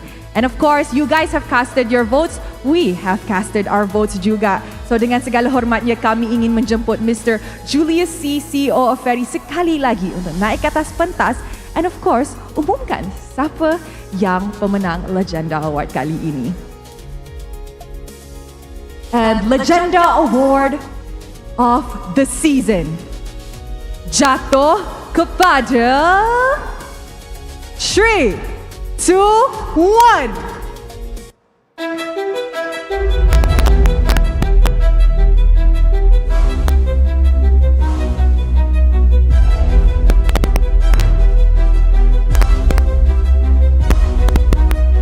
Selama 8 tahun, 16 musim, Zon telah menjadi salah satu wajah di MPL MY. Beliau tidak pernah berhenti bermain sejak musim 1, menjadikan satu-satunya pemain yang tidak pernah terlepas walau satu musim. Selain merangkul 2 gelaran kejuaraan, beliau turut mengharumkan nama Malaysia di pentas antarabangsa. Tapi siapakah Zon di sebalik gelaran legenda itu? Orang mungkin nampak dia macam happy go lucky, tapi saya nampaklah semua benda yang dekat belakang tabir tu, macam mana dia tak cukup tidur, dia stres, dia tak kisahlah untuk tim dia, untuk fans ataupun untuk family dia sendiri, dia akan bagi yang terbaik untuk semua orang. Saya rasa benda tu, adakah dia rasa dia tak cukup bagus, adakah dia rasa dia perlu proof untuk dia buat orang lain bangga. Satu benda saya nak cakap dekat Zon, saya nak dia tahu dia adalah orang yang paling hebat sebagai seorang suami, sebagai seorang ayah, sebagai seorang anak. Dia adalah seorang lelaki yang tak pernah berhenti kejar impian dia, walaupun kadang-kadang dunia itu tak adil untuk dia. Bagi saya, dia dah menang daripada dulu lagi. Kalau satu hari nanti orang dah lupa nama Zon, saya akan tetap ingatlah siapa dia.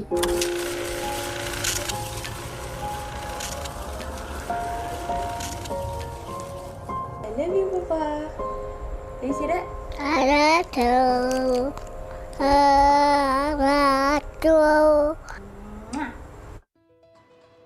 An incredibly heartwarming video. Tapi MAEPS Serdang, sama-sama kita akan welcome kita punya legenda 2025 ke atas pentas.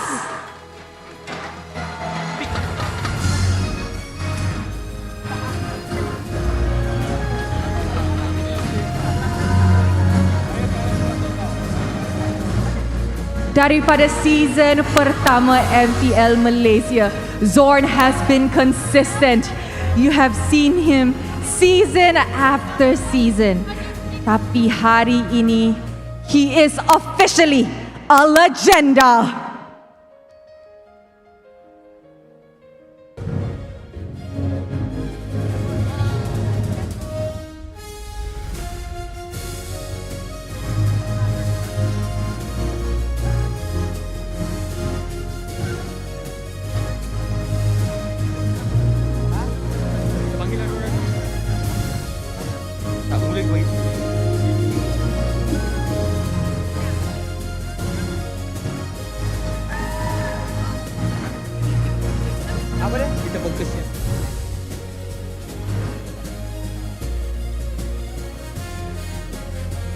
Thank you to Mr. Julius. And of course, Zorn, legenda kita. How are you feeling? Alhamdulillah, syukur lah. Selepas 16 season main MPL, akhirnya dapat juga title legenda. Now, Zorn, is there anything yang you nak cakap as mungkin sebagai speech ataupun to your wife yang ada dalam video tadi, anything at all? Kalau ikutkan memang saya nak terima kasih banyak kepada saya punya family, which is wife saya punya mak ayah, saya punya kakak, abang, adik saya, dorang semua memang boleh cakap perjalanan saya banyak gila saya kongsikan dengan dorang, banyak gila dorang bagi saya semangat, bagi saya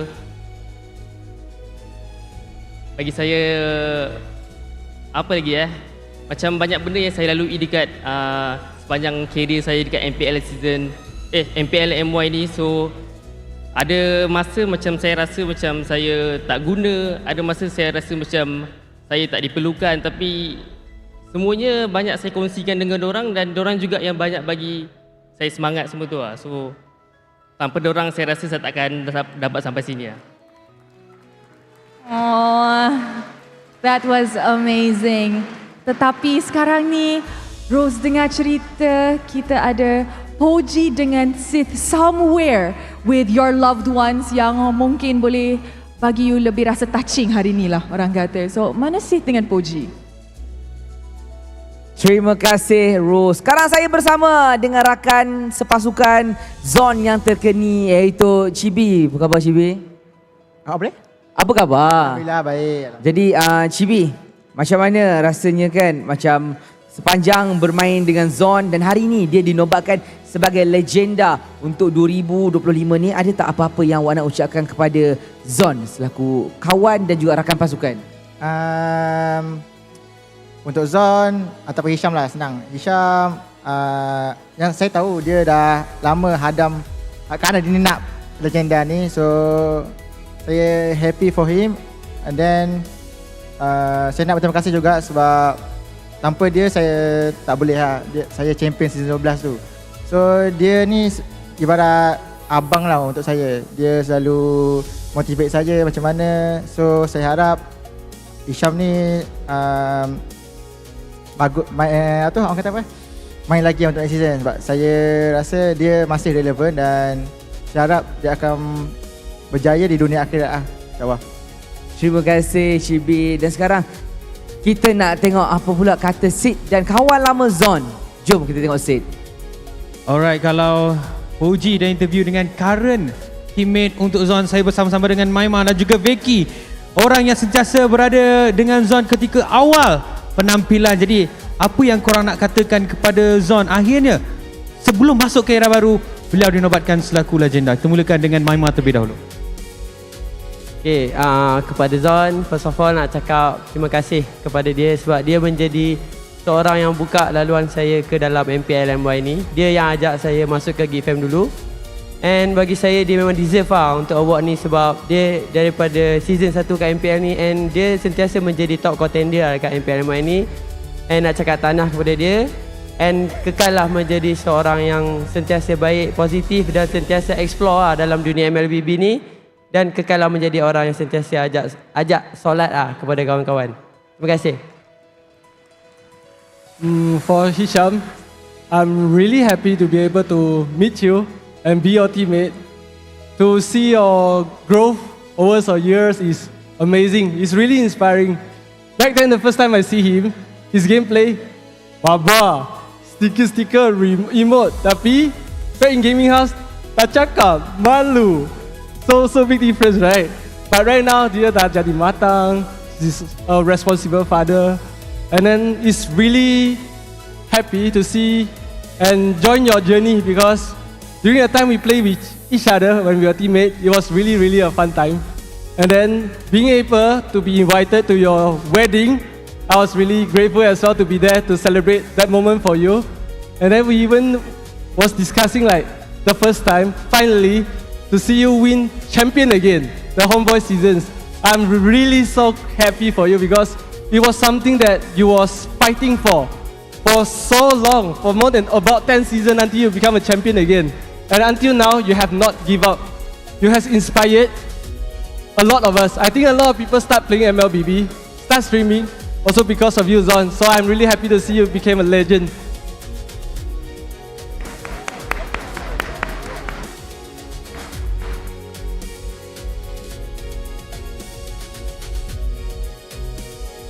Kita akan bersama dengan Puji, dengan orang yang paling istimewa untuk Zon. Betul Sid. Kalau dah ada kawan yang baru sepasukan, kawan lama, rakan seperjuangan, tetapi tak lengkap hidup kita kalau tak ada rusuk kirinya. Dan sekarang saya bersama dengan tulang belakang Zon, itu Farah, isteri dia sendiri. Apa khabar Farah? Baik, Alhamdulillah. Baik, jadi Farah, hari ni macam tadi saya tengok video Farah cakap walaupun dunia membenci dia, menghentam dia, Farah kata tetap berada di belakang dia. Tak kira jatuh, bangun dia, bangkit dia bersama dengan Farah. Dan hari ni dia diiktiraf, dia diangkat, dia dinobatkan sebagai pemain legenda untuk MPL Malaysia. Ada tak apa-apa yang Farah nak ucap dan cakap kepada dia selaku isteri yang tersayang dan juga orang yang sentiasa menyokong dia? Saya selaku wife dia, saya nak kreditkan semua naik turun dia ni kepada mama dengan keluarga lah. Dia orang banyak bagi kata-kata semangat, even dia dah banyak kali nak give up, nak stop, nak jadi pro player, dia dah nak cuba ubah angin baru, tapi dengan ada sokongan keluarga, kata-kata semangat daripada dia orang tu, dia masih lagi main sampai sekarang lah. Terima kasih Farah. Semoga Hisham ataupun Zon terus berusaha dan membanggakan ahli pasukan dan juga keluarga serta isteri dan anak yang tercinta. Itu sahaja daripada saya. Mari kita pergi kepada Rose semula untuk dia cakap-cakap sikit. Jom. Terima kasih kepada Poji dan juga Sith. You know what, Zon? Kita dah dengar your wife, your ex-teammate, your new teammate. Tetapi is there anything yang nak cakap kepada dorang lepas you dengar apa dorang punya ucapan kepada Zon? Terima kasih banyak di atas ucapan korang semua, sebab betul lah orang cakap, sebab title legenda ni pun saya takkan dapat seorang-seorang sendiri lah. Tanpa saya punya team saya, teammate saya, kawan-kawan saya punya semua supporters korang semua kan. Saya takkan dapat title legenda ni saya rasa, sebab first kali saya main ML pun saya tak tahu pun yang saya akan jadi legenda. Saya hanya seorang budak yang hanya mengejarkan impian. Saya hanya orang cakap saya suka main game, saya suka buat benda ni. Saya takkan orang kata lepaskan peluang keemasan, di mana semua orang nak jadikan game ni sebagai kejayaan kan. Tapi saya orang kata boleh cakap sebabkan orang kata passion terhadap game ni, saya buat betul-betul sampai saya rasa saya deserve untuk jadi legenda. Sekali lagi MAEPS Serdang, ini adalah legenda anda untuk 2025. It is Zorn. Tanya sekali lagi dan terima kasih for being with me up here on stage. Kepada semua orang, kejap, Zorn, jangan dulu. Teman I. Kepada semua orang, thank you so much for watching kita punya awarding ceremony untuk hari ini. Don't go anywhere sebab selepas short break, kita pula akan continue kepada kita punya sending off ceremony, di mana kita akan send off kita punya wakil untuk SEA Games dan juga M7. So don't go anywhere because we will be right back.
telan air mata. Selamanya ku takkan di bawah. Perjalananku sampai ke puncak dalam perjuangan. Bila hati terang menyala, setiap luka jadi kekuatan. Pengorbanan yang jauh ujungnya. Sudah tiba masanya melangkah takdir, jalan yang gentir ku tempuh. Bangkit bersama kita juara, membanggakan negara. Kita kawan pentas dunia, Wira Arena. Bangkit bersama kita juara, membanggakan negara.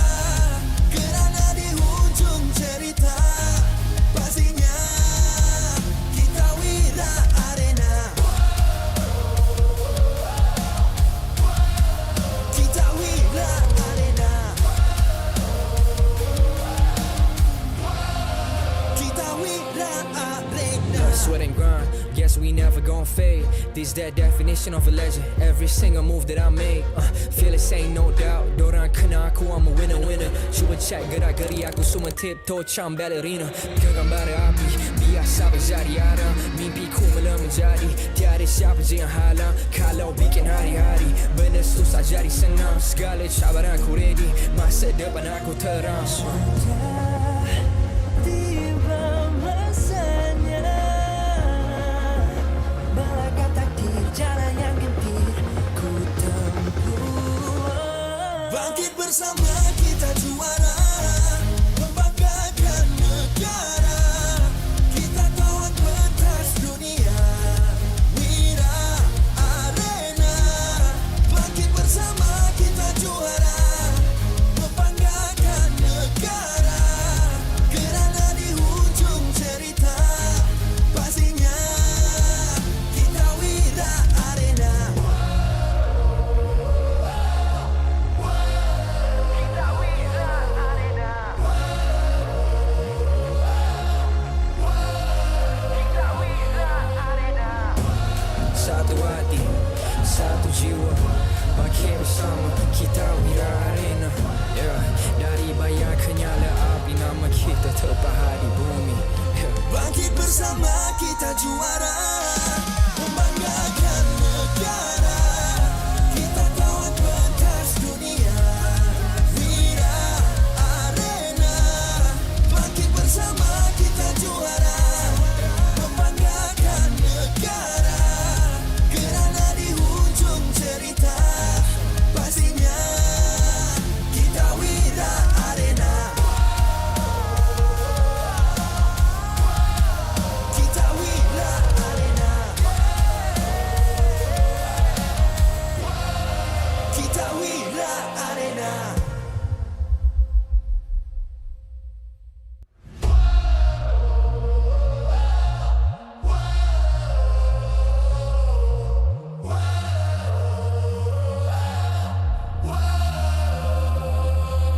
Adakah takdir lemas ditelan air mata? Selamanya ku takkan di bawah. Perjalananku sampai ke puncak dalam perjuangan. Bila hati terang menyala, setiap luka jadi kekuatan. Pengorbanan yang jauh ujungnya. Sudah tiba masanya melangkah takdir, jalan yang gentir ku tempuh. Bangkit bersama kita juara, membanggakan negara. Kita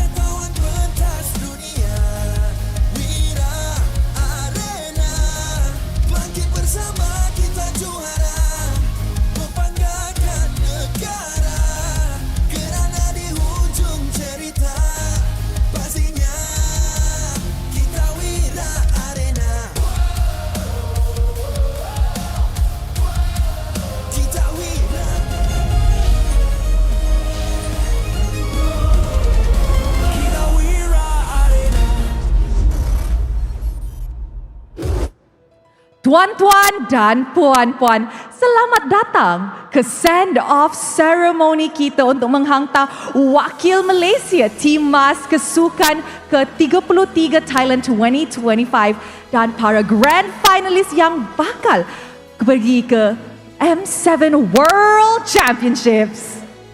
Ya, tepat sekali. Mereka lah yang akan membawa jalur gemilang. Mereka lah juga yang akan cuba mengharumkan nama negara setinggi yang boleh. Yes, to kick start our ceremony, kami ingin menjemput Mr. Seuhausen, Head of Esports Malaysia and Emerging Markets at Moonton Games untuk memberikan sepatah dua kata. Dipersilakan Mr. Seuhausen.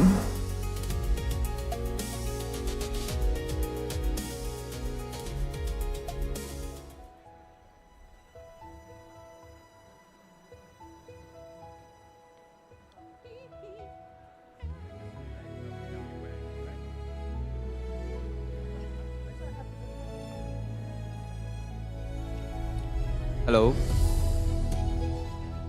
Pertama sekali, saya ingin mengucapkan terima kasih kepada YB Adam, Encik Naim, Presiden of MESF, Encik Hazwan Hussein, COO dari Mardi Corp, serta semua tetamu kehormat yang hadir bersama kita hari ini. Kami amat menghargai sokongan berterusan dan keyakinan anda terhadap pertumbuhan dunia e-sukan di Malaysia.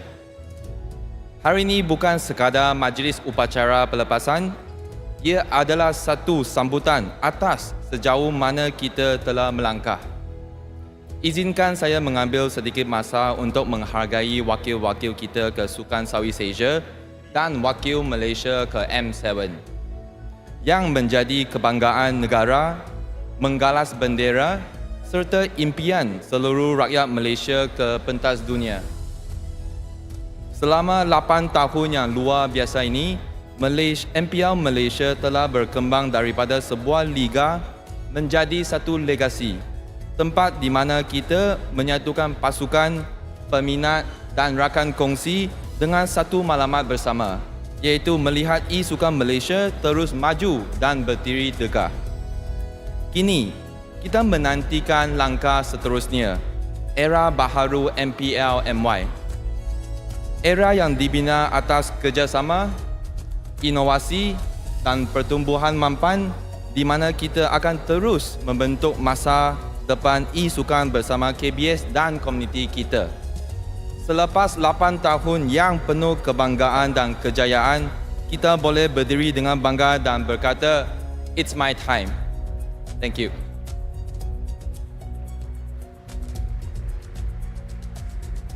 Seterusnya, kami ingin menjemput Yang Berhormat Tuan Adam Adli, Timbalan Menteri Belia dan Sukan untuk memberikan sepatah dua kata. Majlis mempersilakan.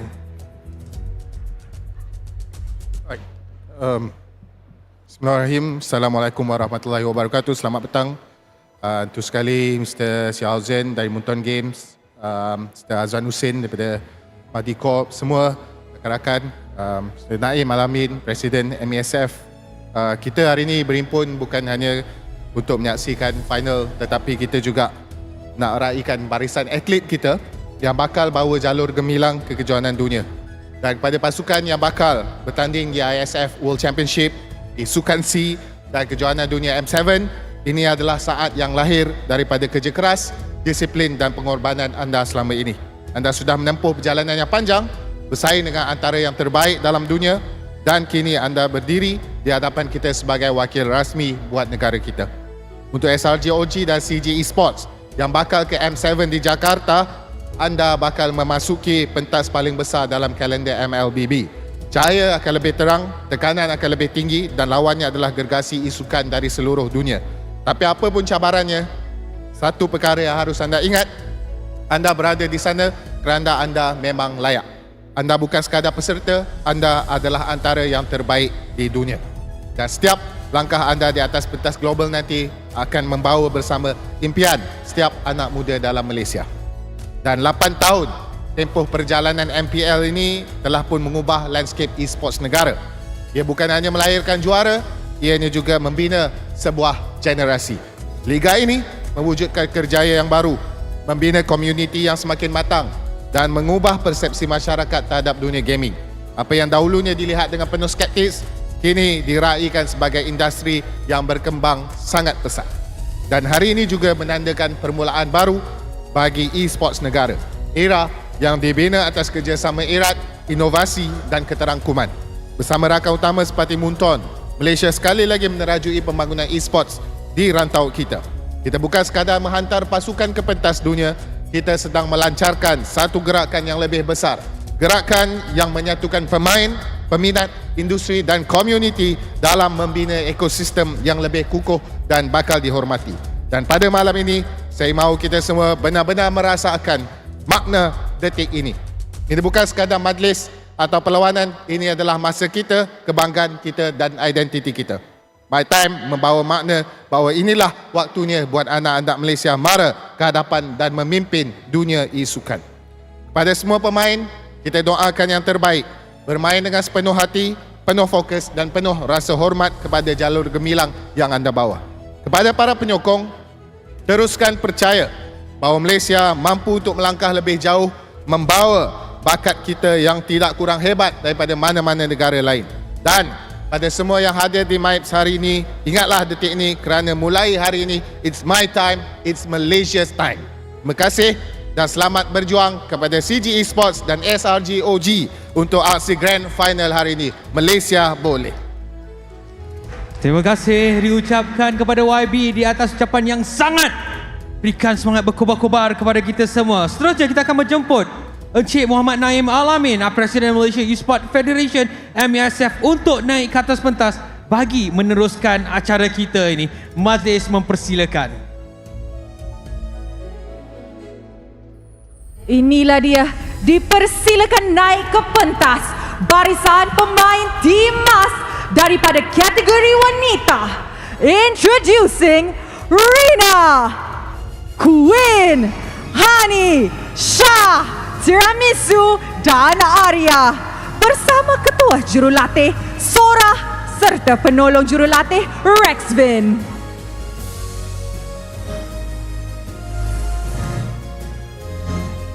Seterusnya dipersilakan juga naik ke atas pentas barisan pemain untuk tim Malaysia kategori lelaki. Berikan tepukan paling gemuruh kepada Stormy, Yums, Sekais, Lolials, Momo dan juga Uni bersama Ketua Jurulatih Orkadia, penolong jurulatih Ozraveki dan serta Haru.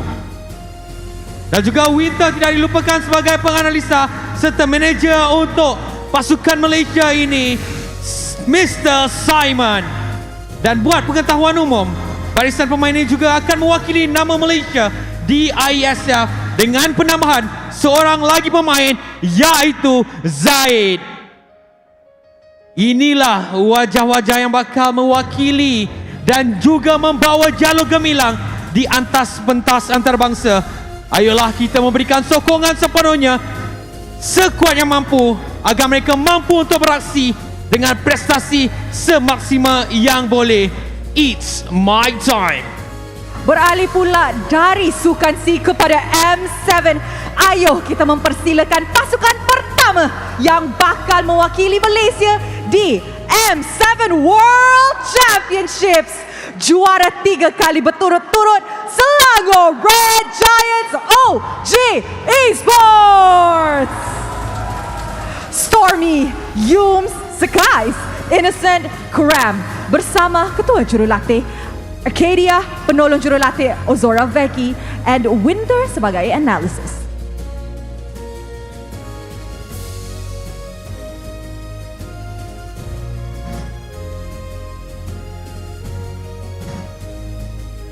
Kita teruskan dengan pasukan yang kedua untuk mendaki jauh dari MALMY ke MPLMY dan akhirnya berjaya ke pentas dunia buat kali yang pertamanya. Berikan tepukan kepada CG Esports. Diwakili oleh Ciku, Valence, Gary, Amzik, Yetri bersama Ketua Jurulatih Rain, penolong jurulatih Kodi serta Maria sebagai penganalisa.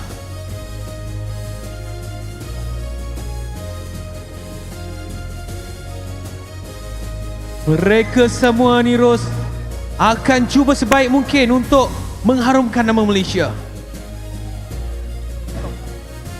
Sebelum kita beralih kepada acara seterusnya, ayolah kita beramai-ramai mengambil gambar mereka sebagai tanda kenang-kenangan kerana inilah titik permulaan Malaysia berada di kemuncak.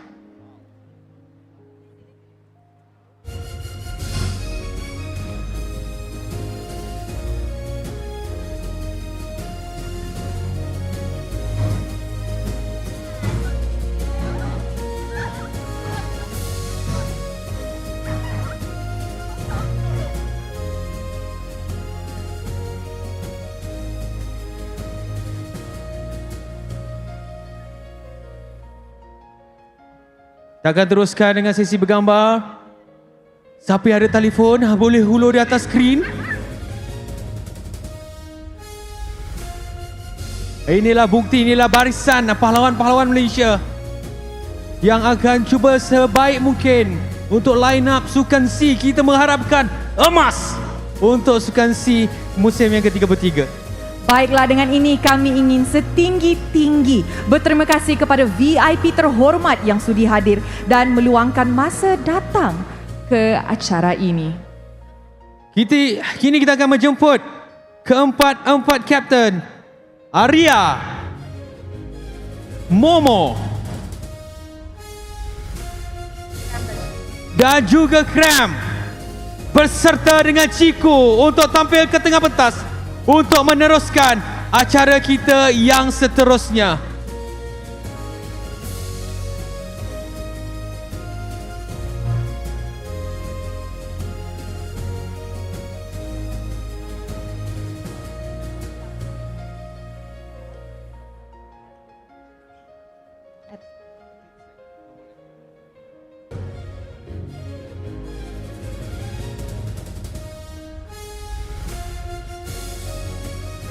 Dan dengan ini kami ingin menjemput Arya dari tim Mas Wanita untuk melepaskan ikrar atlet Malaysia.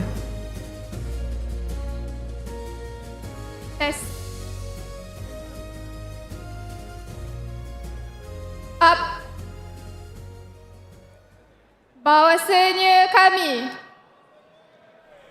atlet Malaysia yang terpilih untuk menggalas amanah dan negara dari pentas MPL Malaysia ke kejohanan dunia M7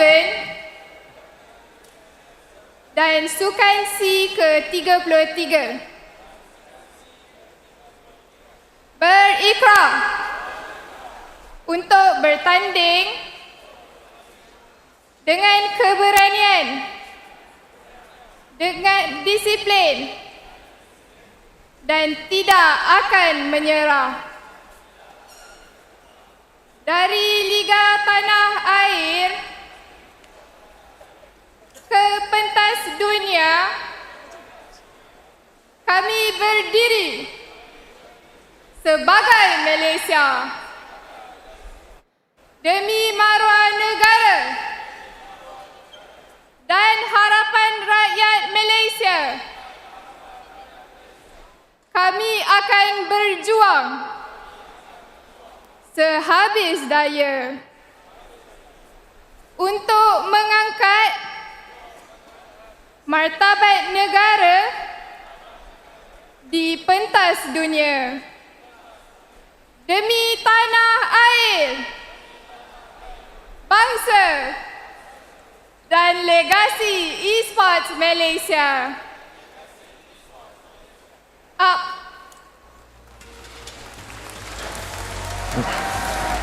Baiklah, terima kasih diucapkan kepada Arya. Sebelum kita melabuhkan tirai stand off ini, Kapten-Kapten akan mengetuai Viking Clap. Jadi dengan itu, ayo kita persilakan mereka. Kram.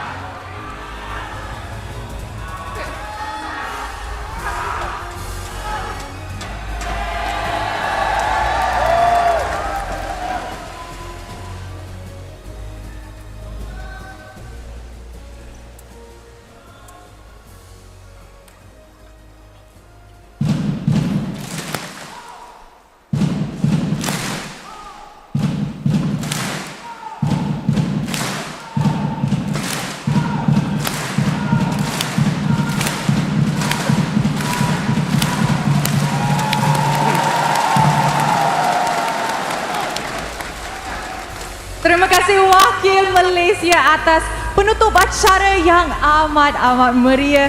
Kita akan berehat untuk sekejap sebelum kita mulakan kita punya grand finale untuk playoffs hari keempat. Jangan pergi ke mana-mana, we will be right back.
Welcome to MCGG Rising Stars.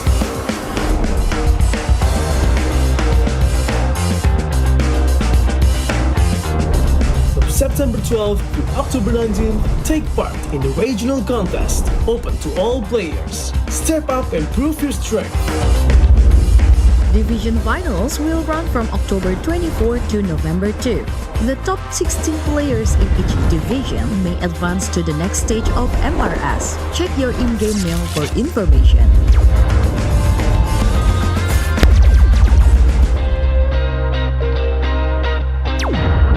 The S3 Finals group stage kicks off from November 8 to November 9. The top 6 players from each group will qualify for the S3 Finals semi-finals.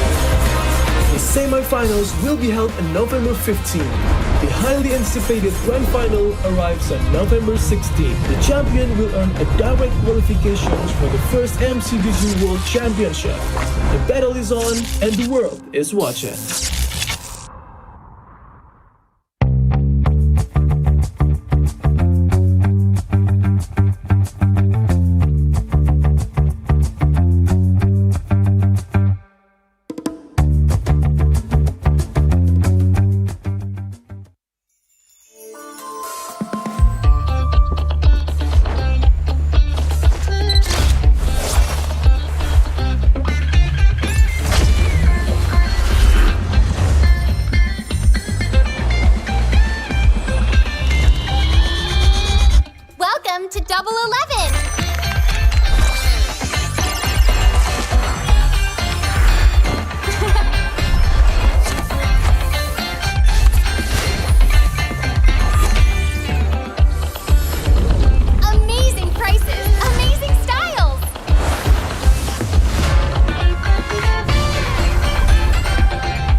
kalahkan harimu dengan 100 plus 0. Cuba, try, taste 100 plus 0. Hey! Welcome to MCGG Rising Stars.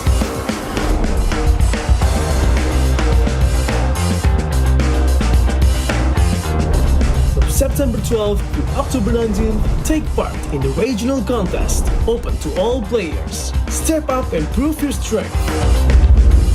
Division finals will run from October 20.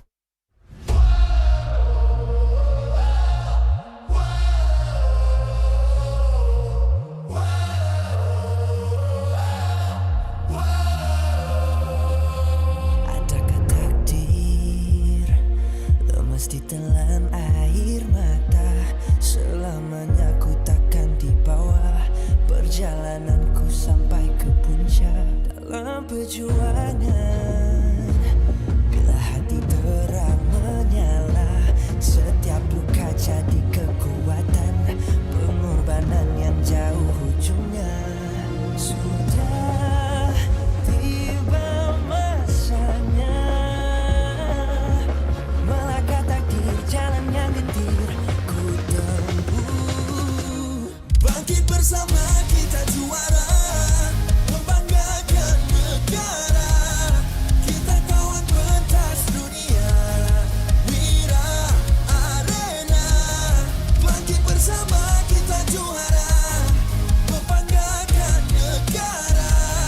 Kerana di hujung cerita pastinya kita Wira Arena. Kita Wira Arena. Kita Wira Arena. Sweat and grind, guess we never gon' fade. This that definition of a legend. Every single move that I make, feel it ain't no doubt. Dorang kena aku, I'm a winner. Cuba check gerak-geri aku semua tiptoe macam ballerina. Genggam bara api, biasa berjadi arah. Mimpiku mula menjadi, tiada siapa je yang halang. Kalau bikin hari-hari, benda susah jadi senang. Segala cabaran aku ready, masa depan aku terang. Tiba masanya melangkah takdir, jalan yang gentir ku tempuh. Bangkit bersama kita juara, membanggakan negara. Kita kawan pentas dunia, Wira Arena. Bangkit bersama kita juara, membanggakan negara.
fade. This that definition of a legend. Every single move that I make, fearless ain't no doubt. Dorang kena aku, I'm a winner. Cuba check gerak-geri aku semua tiptoe cam ballerina. Genggam bara api, biasa berjadi arah. Mimpiku mula menjadi, tiada siapa je yang halang. Kalau bikin hari-hari, benda susah jadi senang. Segala cabaran aku ready, masa depan aku terang.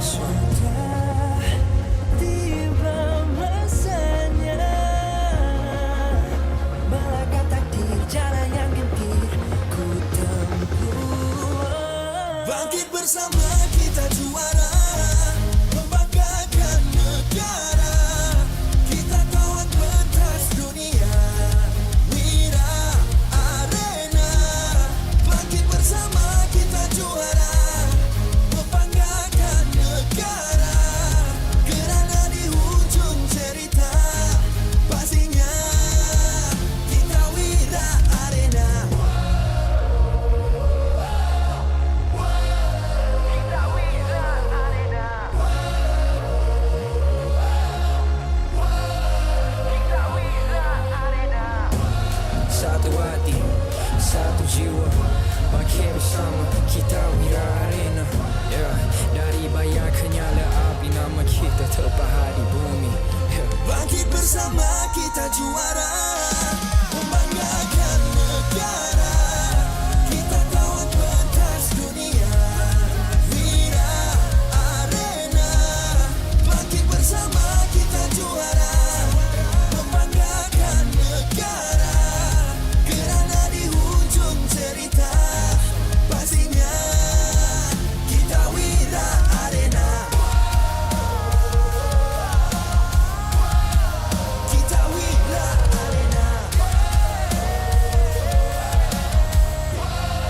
Kita Wira Arena.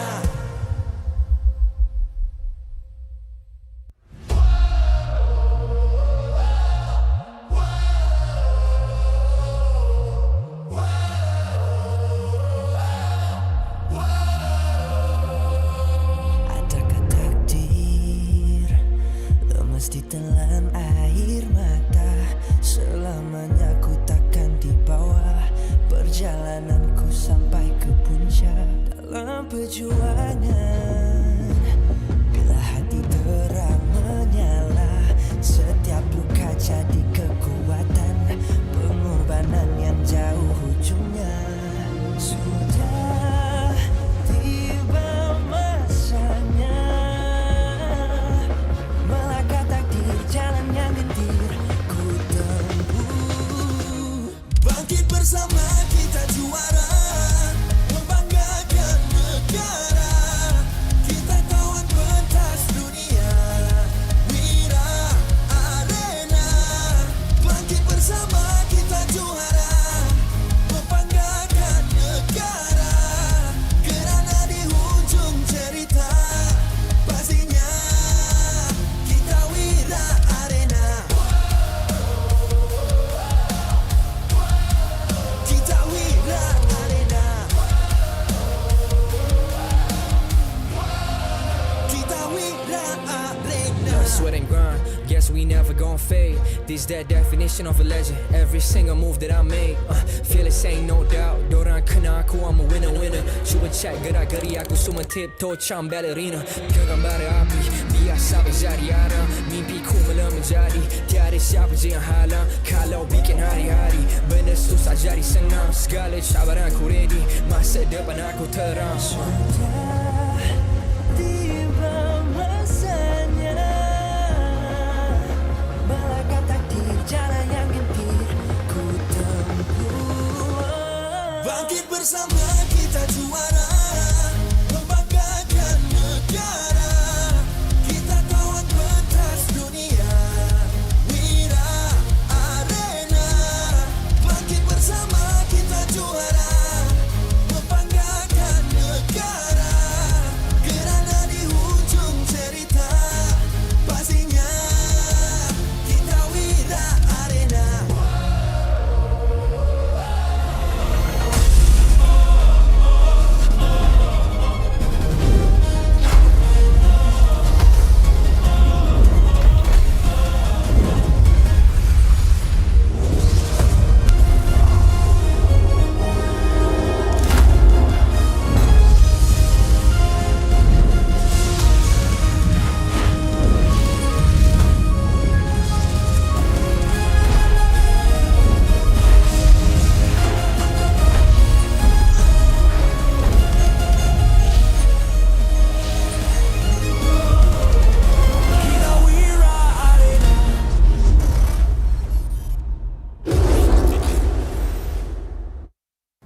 MPL Malaysia Season 16 is powered by Moonton.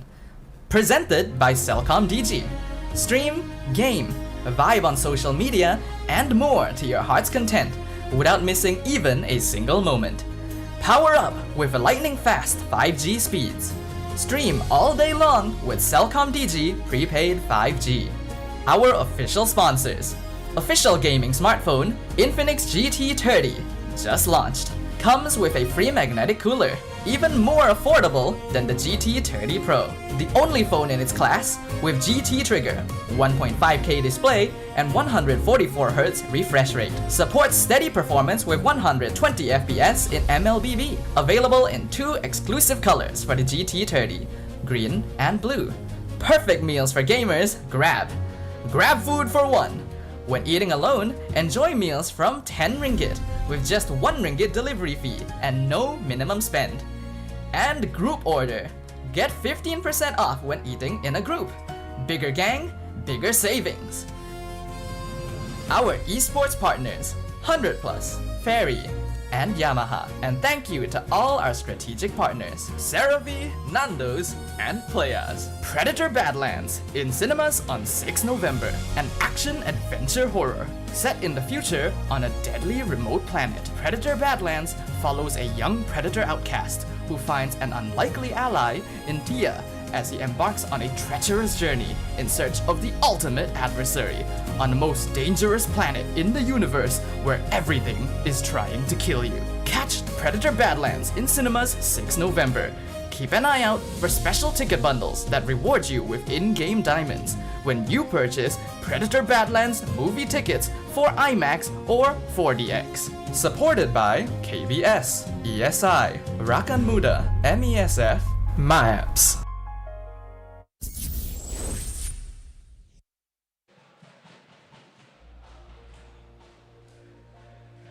Welcome, ladies and gentlemen. It is my pleasure to welcome you to the grand finals here in MPL Malaysia Season 16.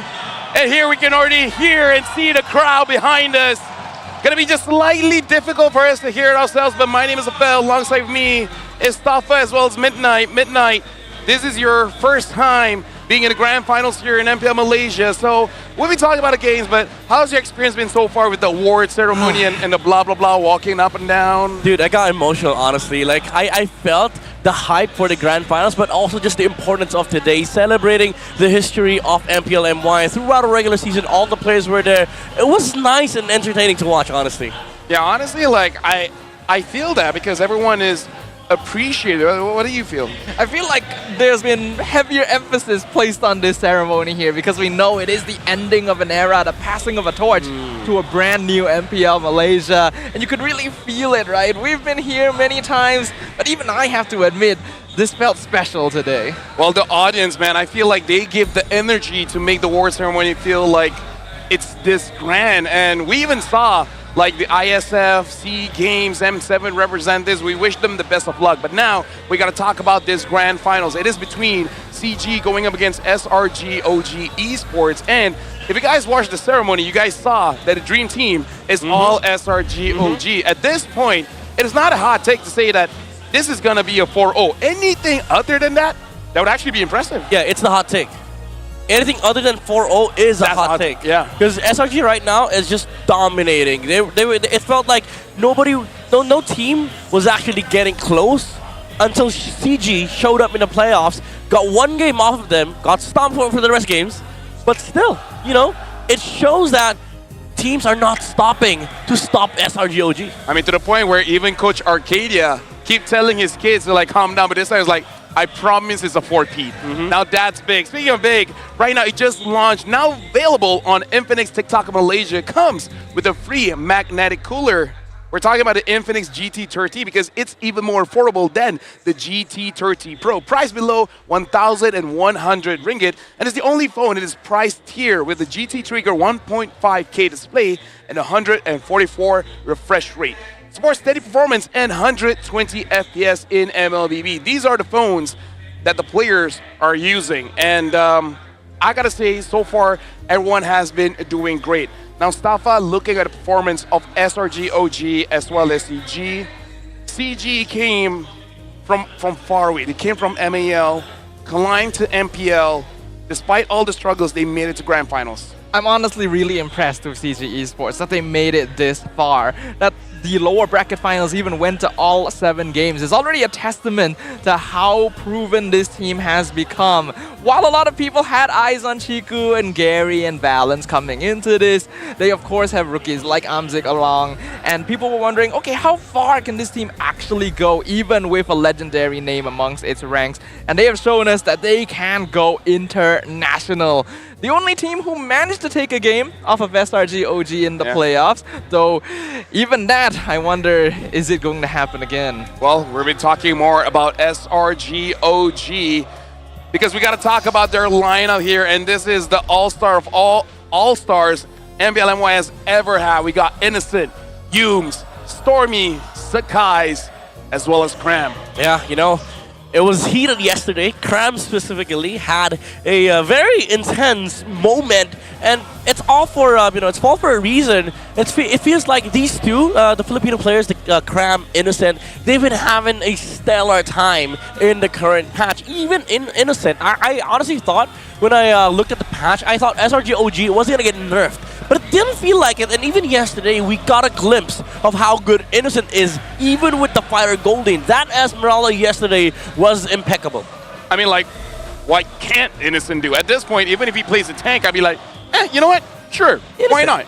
But now we got to talk about CG here.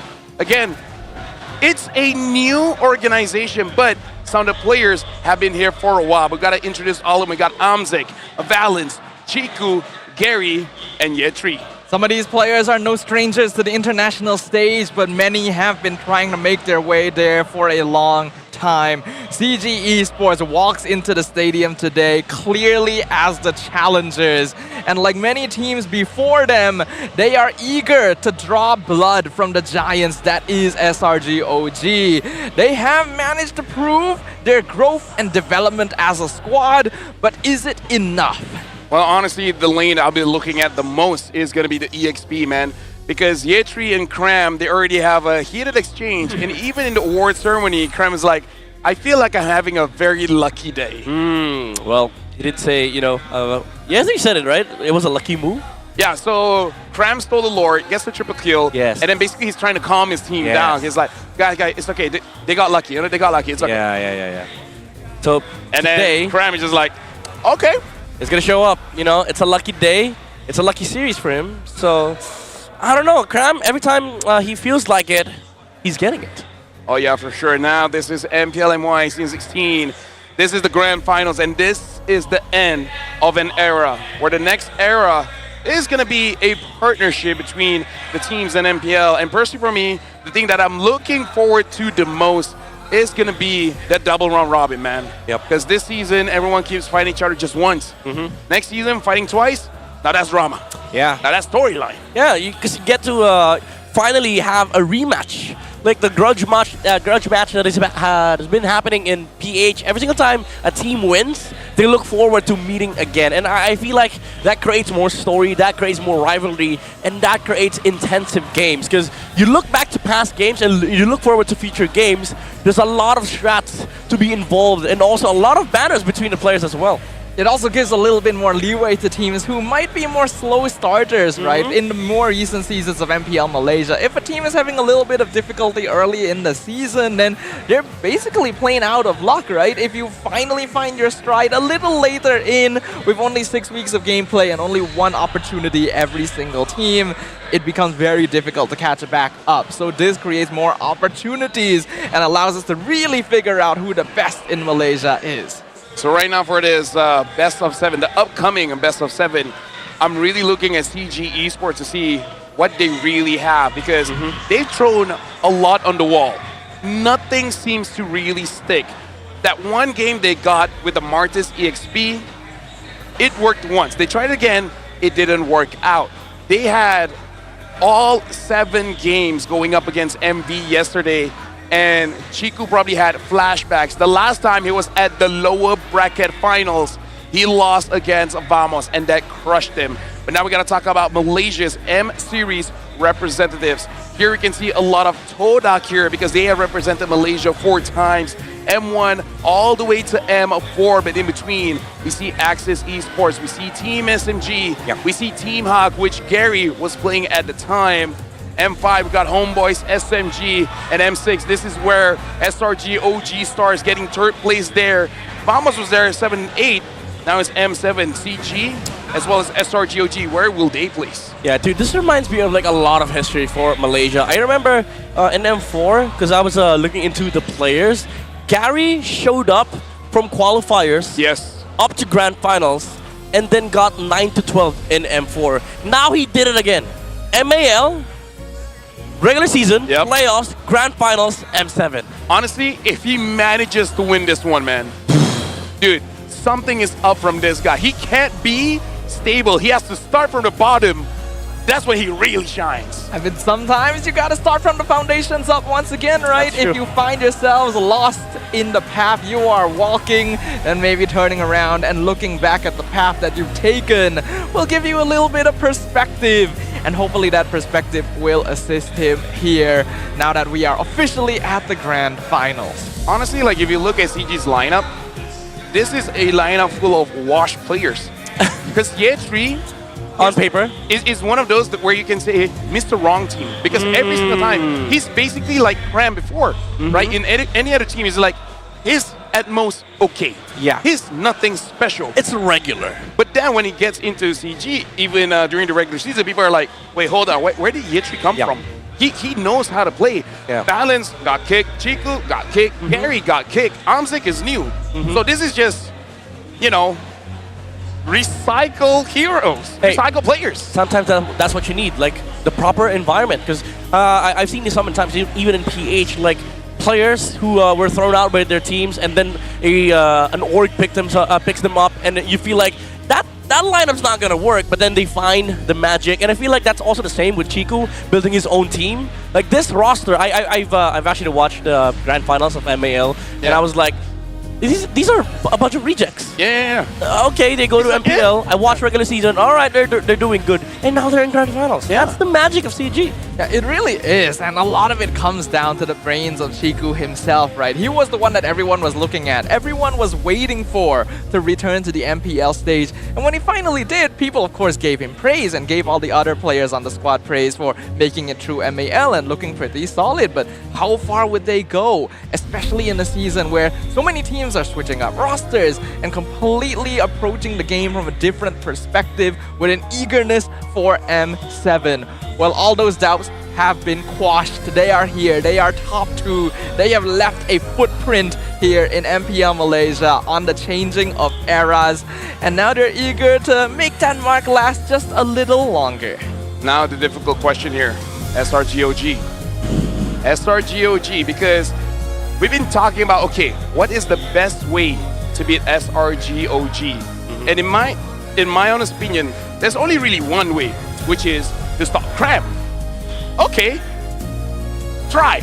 Yeah, that's the problem. Yeah, it's so much easier to say. Exactly. But even yesterday, even in the matchup, that we were like, what the hell is this? Yeah. He made the modest work. So I think Ye3 just needs to be very chaotic against Cram. Surprise the XP laner of SRG.OG, and maybe they get a crack against SRG. Hey, maybe. And right now we gotta talk to you guys. Scan the QR code from Malaysia for Malaysia. Who is your MPL MY champion? I'm thinking it's gonna be a landslide. Yeah. A for SRG.OG Esports, B for CG, and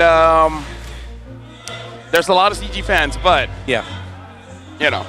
Yeah, I expect the majority to be SRG.OG. I think all of us do, but at the same time, we can't deny the fan support that CG Esports has been getting as a brand new org. Obviously, they have Chiku's name to work with, but I think a lot of people have become endeared to the challenges of this squad.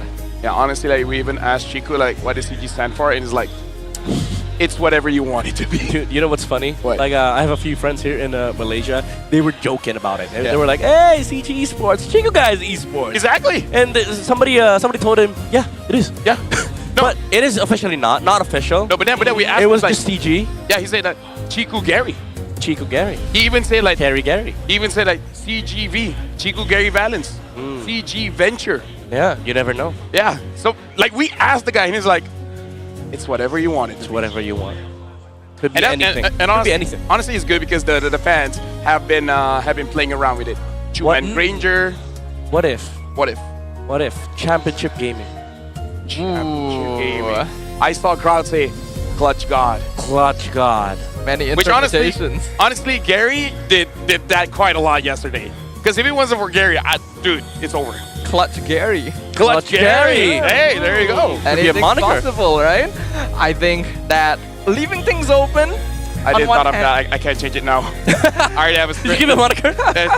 well, To be fair though, like he was clutching a lot of times, even on heroes that we did not expect. Words are difficult. I get Yeah, I know, cause I'm thinking about like situations where it's literally impossible for him to steal objectives, having no retry, still able to steal objectives, out retrying a Lancelot on a Baksha.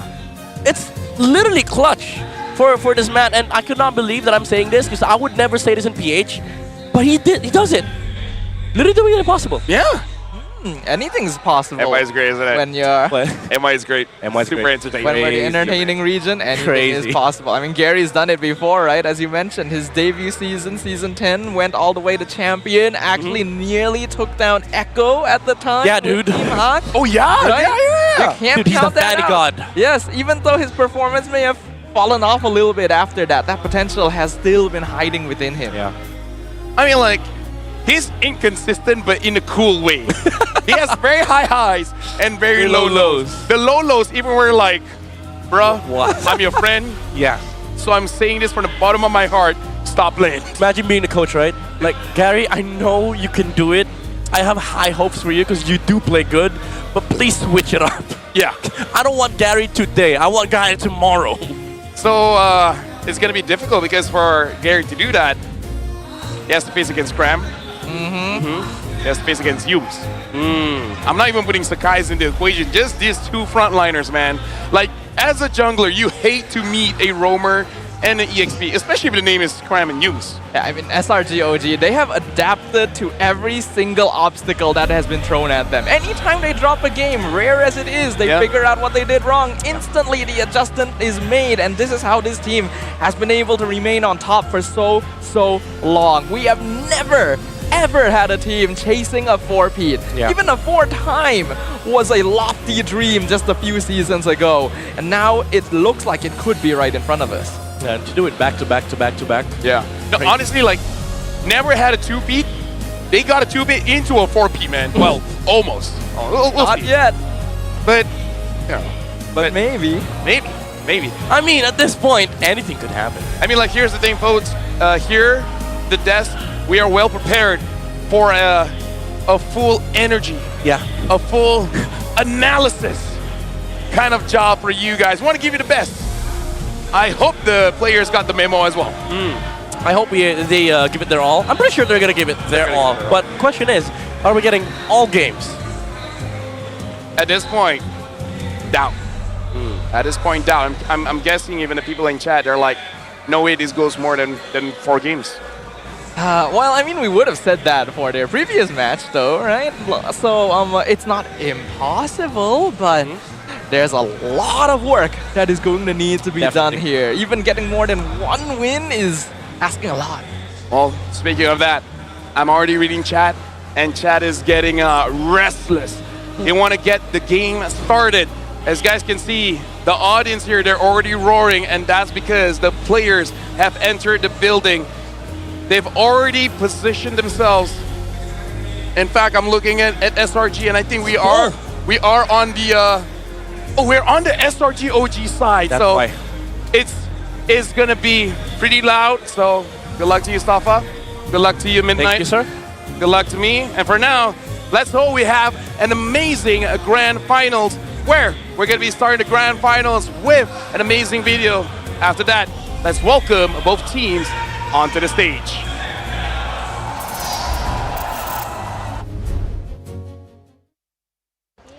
Lafel, trofi dah sampai ke? No? Nak punya GrabFood? Nak. Then how are we going to start the grand finals without the trophy? Kalau ni, okey. bro. So, macam mana?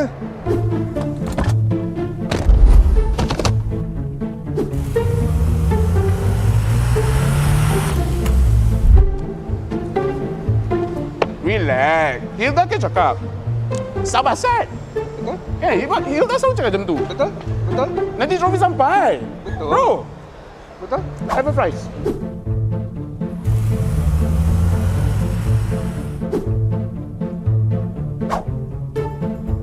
Cik, aku dah cakap, Grab always on time. Terima kasih Hasan, terima kasih banyak.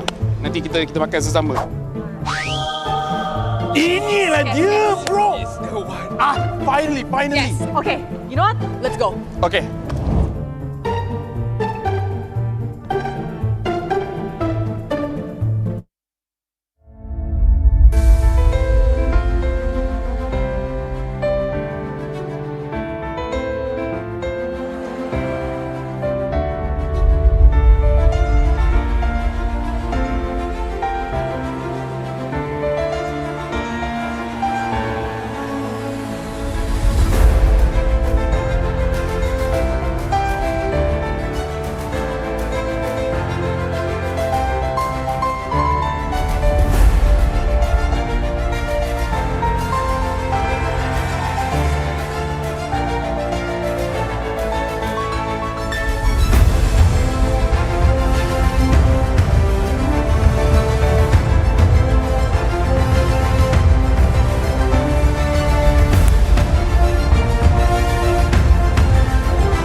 Mungkin cahaya dan impianku di sini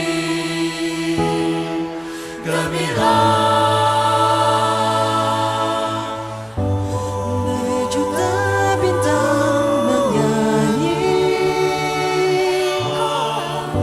ku di antara yang satu.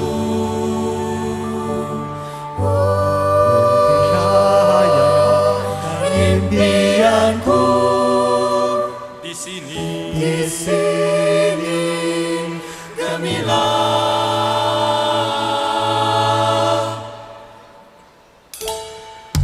Lalu ku reda menggurikan api, kemuncak yang ku tawan, aku jelajahi.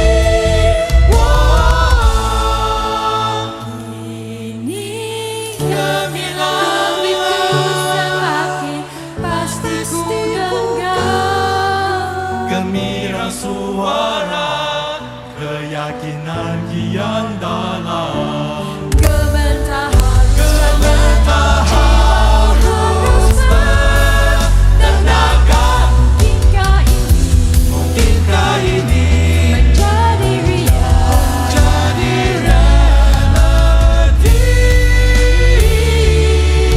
Lalu ku reda rebutan api.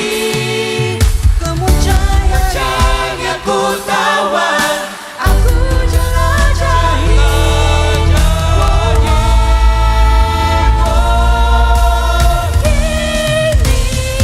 Gemilang pasti ku genggam Demi suara keyakinan kian dalam. Gementar harus jaga jiwaku harus bertenaga. Mungkinkah ini menjadi reality?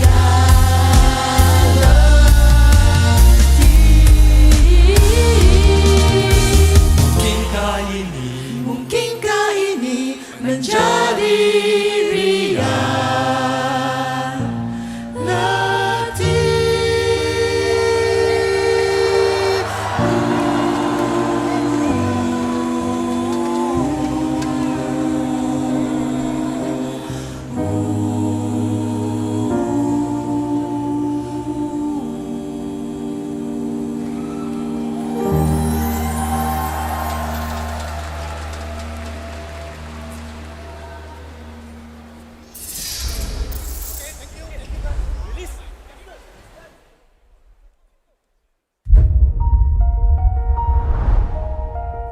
Ini adalah pengakhiran segala era.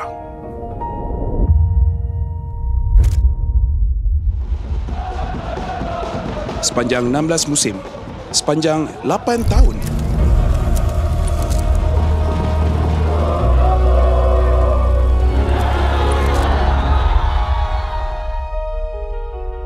di mana semangat dibentuk, di mana harapan dinyalakan. Bermain bersama Geek Fam membuatkan saya sedar yang ML bukan sekadar permainan. Bila kami menjulang trofi di season 3, ia membuka sesuatu yang baru dalam diri saya. Namun, ada cinta yang lebih membara. Bila tengok balik semua kenangan, MPL MY buat kami menjadi saudara, menjadi satu komuniti yang berkongsi impian yang sama.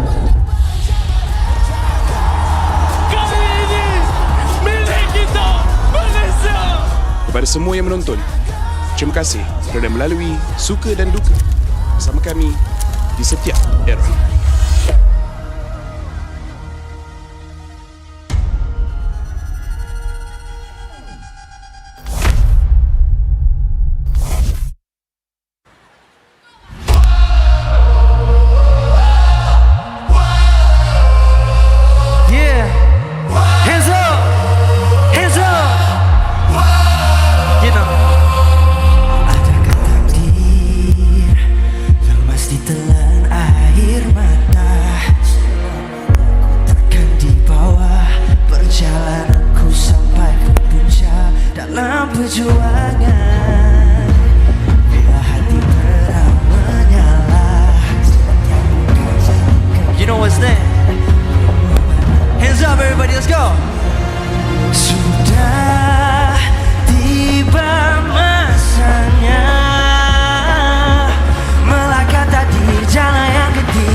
Juara membanggakan negara.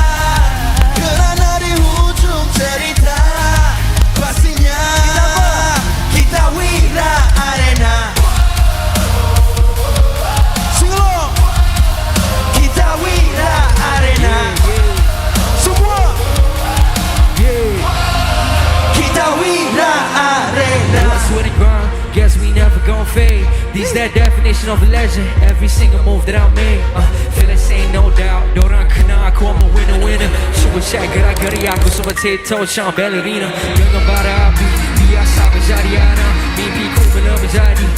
Siapa jangan halang kalau bikin hari-hari benda susah jadi senang. Segala cabaran aku ready, masa depan aku terang.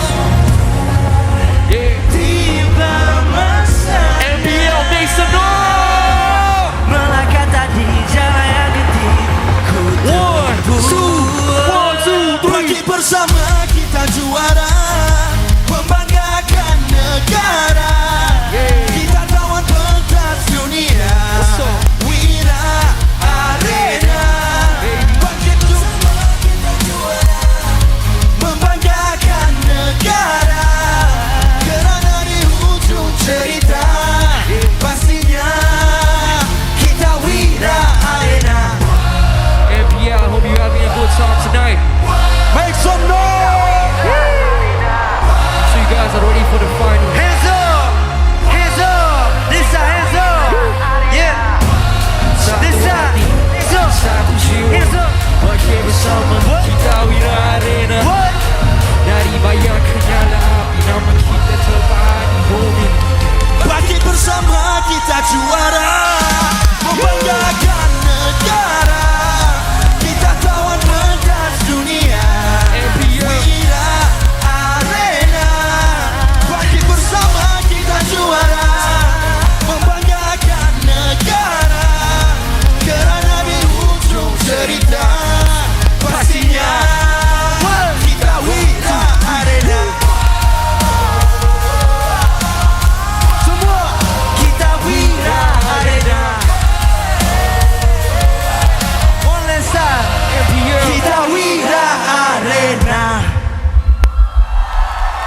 Ladies and gentlemen, the first to jump into the fight with the spirit to sacrifice to achieve a victory for the team, the backbone from SRG.OG Esports, the one-man army crowd will face the unfazed fighter from CG Esports.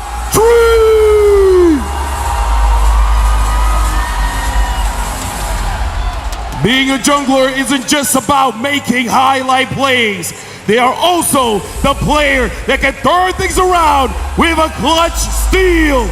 Introducing the Sky Prince, Sky! And his opponent, the reawakened assassin, Gary!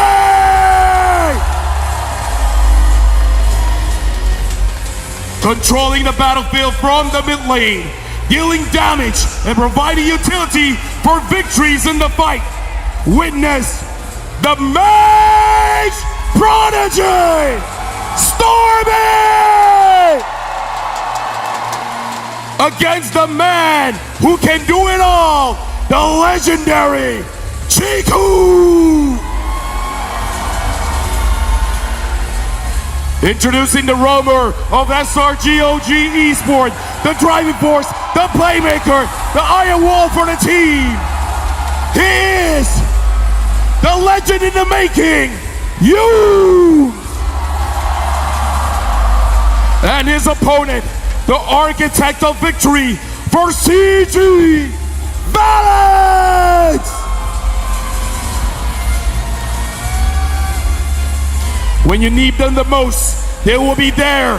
They will carry. They will turn the tides of victory in their favor. This is the half man, half beast, Innocent! Against the rookie of the season, Hamza. And now, it is our pleasure to introduce the brains of the team. They are responsible for building this team from Selangor Red Giants, OG Esports, Coach Arcadia, and Coach Ozra Vecchi. From CG Esports, Coach Rain, and Coach Cody.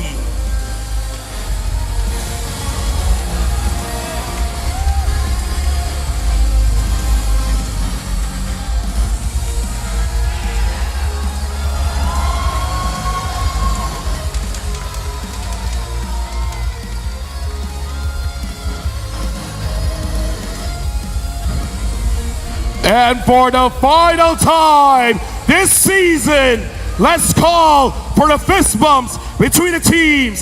This is the grand finals between Selangor Red Giants OG Esports and CG Esports. Let the grand finals begin!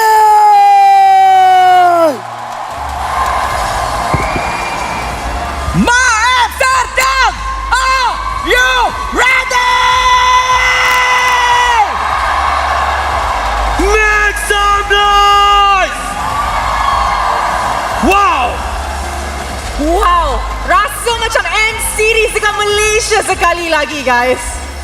Sepanjang musim, kita saksikan kejatuhan kebangkitan kalah menang di antara 10 pasukan yang bertanding. Sekarang berbaki 2 sahaja, CG Esports dan Selangor Red Giant OG. Tepat sekali, finalis kita yang pertama 3 kali kejuaraan berturut-turut, SRG.OG Esports pastinya menginginkan kejuaraan yang keempat. Mereka tidak pernah kena reti pantang mengalah, Ros, kat sini. Yes, betul tu, Sith. Tapi sebelum kita mulakan kita punya match hari ini, we would like to take this opportunity to say terima kasih kepada semua pihak yang got us to this very moment, to grab Ferry dan juga Salcom Digi, and of course kepada semua pihak sponsor kita di MPL Malaysia. Thank you so much.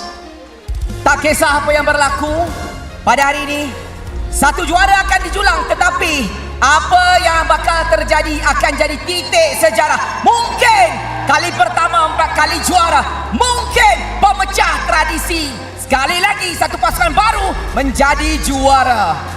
Yang penting kedua-duanya sudah mewakili Malaysia untuk ke peringkat antarabangsa M7.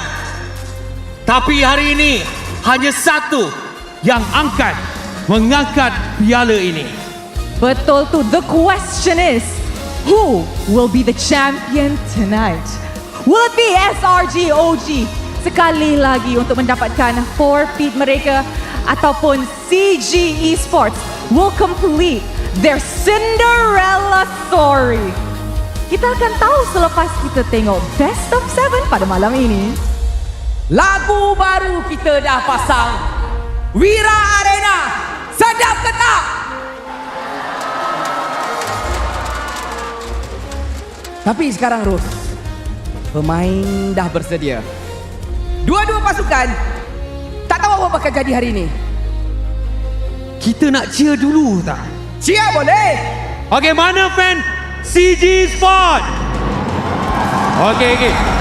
Aku dekat CG Esports. Alright. Kita nak cheer sebelum kita mulakan perlawanan yang paling intens untuk musim kali ini. Alright. SRG.OG! Okay, not bad. Alright. CG Esports!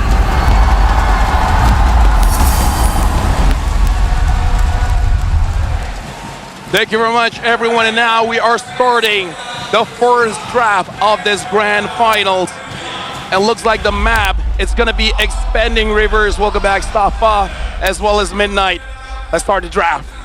Man, I cannot contain my excitement, my hype for the upcoming series. Now it goes down to the technicality. We see the bans here, and I feel like for CG, honestly, they've prepared so much last night. Now they remove the hero of Pram, they removed the CZ, but SRG.OG giving respect as well. They don't want to give the Yuzong to CG Esports. We already saw prior how Yatri was basically able to secure and stabilize losing positions with this Yuzong alone. And SRG.OG does not want to leave that up to chance. Yeah, but look at this, ladies and gentlemen. There is something that they've prepared last night. CG themselves, they banned Chico's Kimi. Yeah, they're like, you know what? We're going to big brain this and not leave it to chance. They might actually leave it open, so we're just going to get rid of that. But yeah, right now CC, Fanny, as well as the Kimi has been banned. SRG, they banned out the Kalia as well as the Yuzong. Now, their first pick is going to be very important here because I really feel like for CG to do really well, I really feel like Gary's got to care. I feel like Gary needs those assassins. Yeah, honestly, I think CG, they might get themselves the Lancelot first pick, force Sekais into very unfamiliar heroes. I mean, there's still the YSS, but there will be proper counters on the side of CG, and I do love the performance of their jungler on the Lancelot. I would actually prefer the Lance over the Yi Sun Shin, but instead, they go for the Yi Sun Shin themselves. Looks like CG going to want to switch things up just a little bit. Now, Yi Sun Shin does open up the draft a lot for CG Esports. They've already been known to be more of a late game scaling team, but with the Yi Sun Shin, they can not only go for the scaling options with things like triple marksman, they can also enable drafts like double fighter side lane to maybe give themselves a little more early momentum. Yeah, now the God of Kacha and the Lapu Lapu comes out from SRG. I do think CG, they have a plan with this Yi Sun Shin. Maybe force Sekais into heroes that he's not very, very scary, like something like a Joy, a Haya. But this is something crazy, honestly, from CG. They gave SRG.OG a very strong opener, 2 strong frontline as well. And you mentioned this earlier, Lafel, when you see Yums, you see Cram, especially these heroes, they jump and they do a lot of things in the front line. Yeah, but now this is a fun fact. The last time Chico played in M Series, it was M4 with Yums. And that was under Toda. This time they represent Malaysia with different teams. And CG, they opened up now with the Ruby as well as the Grok, leaving all options for basically for them to play double fighters. And I kind of feel like they're forced into this situation. I feel like this draft was reactionary because of that Harif ban, because now they know, okay, Ranger might not be the best hero to go up against SRG. Harif is not there. We gotta go Ruby very, very quickly. Yeah, I feel like that's very, very true. And I do like that the response is a good response as well, because usually we see Ruby on the second phase here in MPL MY. But with this, with this pick coming out from CG, it does give the flex factor for both the XP and gold laner, and it's actually a good matchup as well. And it goes against the heroes that Sekais might pick up. Now you see the Lancelot on the side of SRG.OG, but I think they have the right tools on the side of CG to deal with Sekais. Yeah, personally, I do like putting the Ruby in the first half of the draft here. We already know that Amzek's hero pool is a little bit on the smaller side, and this is one of the few fighters that he does excel on, and teams have already taken to banning it out if it let go towards the second phase. So just pick it up early. While it can be countered, you will typically be okay in the gold lane. Right now I'm worried because SRG.OG, they're already opening up with their best heroes. Yeah. Right? Cram got the gameplay of the season with this Lapu, and we saw how Yums has been playing throughout the entire playoffs with this Gacha, crazy flanks, crazy engages. And now we're even seeing Sekais on this Lancelot. It looks like both teams, well, more on SRG.OG, looks like they're going to start with their best foot forward. Yeah, I mean, you got to get a momentum on a series like this. Winning game 1 is everything for a lot of teams, and SRG.OG, they want to give CG a very hard time in game number 1. That's why for me it's kind of weird that CG gave the Lancelot and took Yi Sun Shin. But maybe there's a plan behind this. I do feel like they're drafting a very good composition around Gary this time around. But for SRG.OG, they just understand where CG's draft is heading towards. They remove the Alice because they know the Ruby's probably going to be gold lane. But on SRG.OG, you don't even know if the Lapu's going XP or gold, because Innocent could just whip up a Lapu gold lane and then have Cram as the ultimate last pick. Now, honestly, that's very true here. SRG.OG, they banned out the Alice. At this point, I feel like they're just protecting Stormy because all the other heroes here are kind of self-sustainable.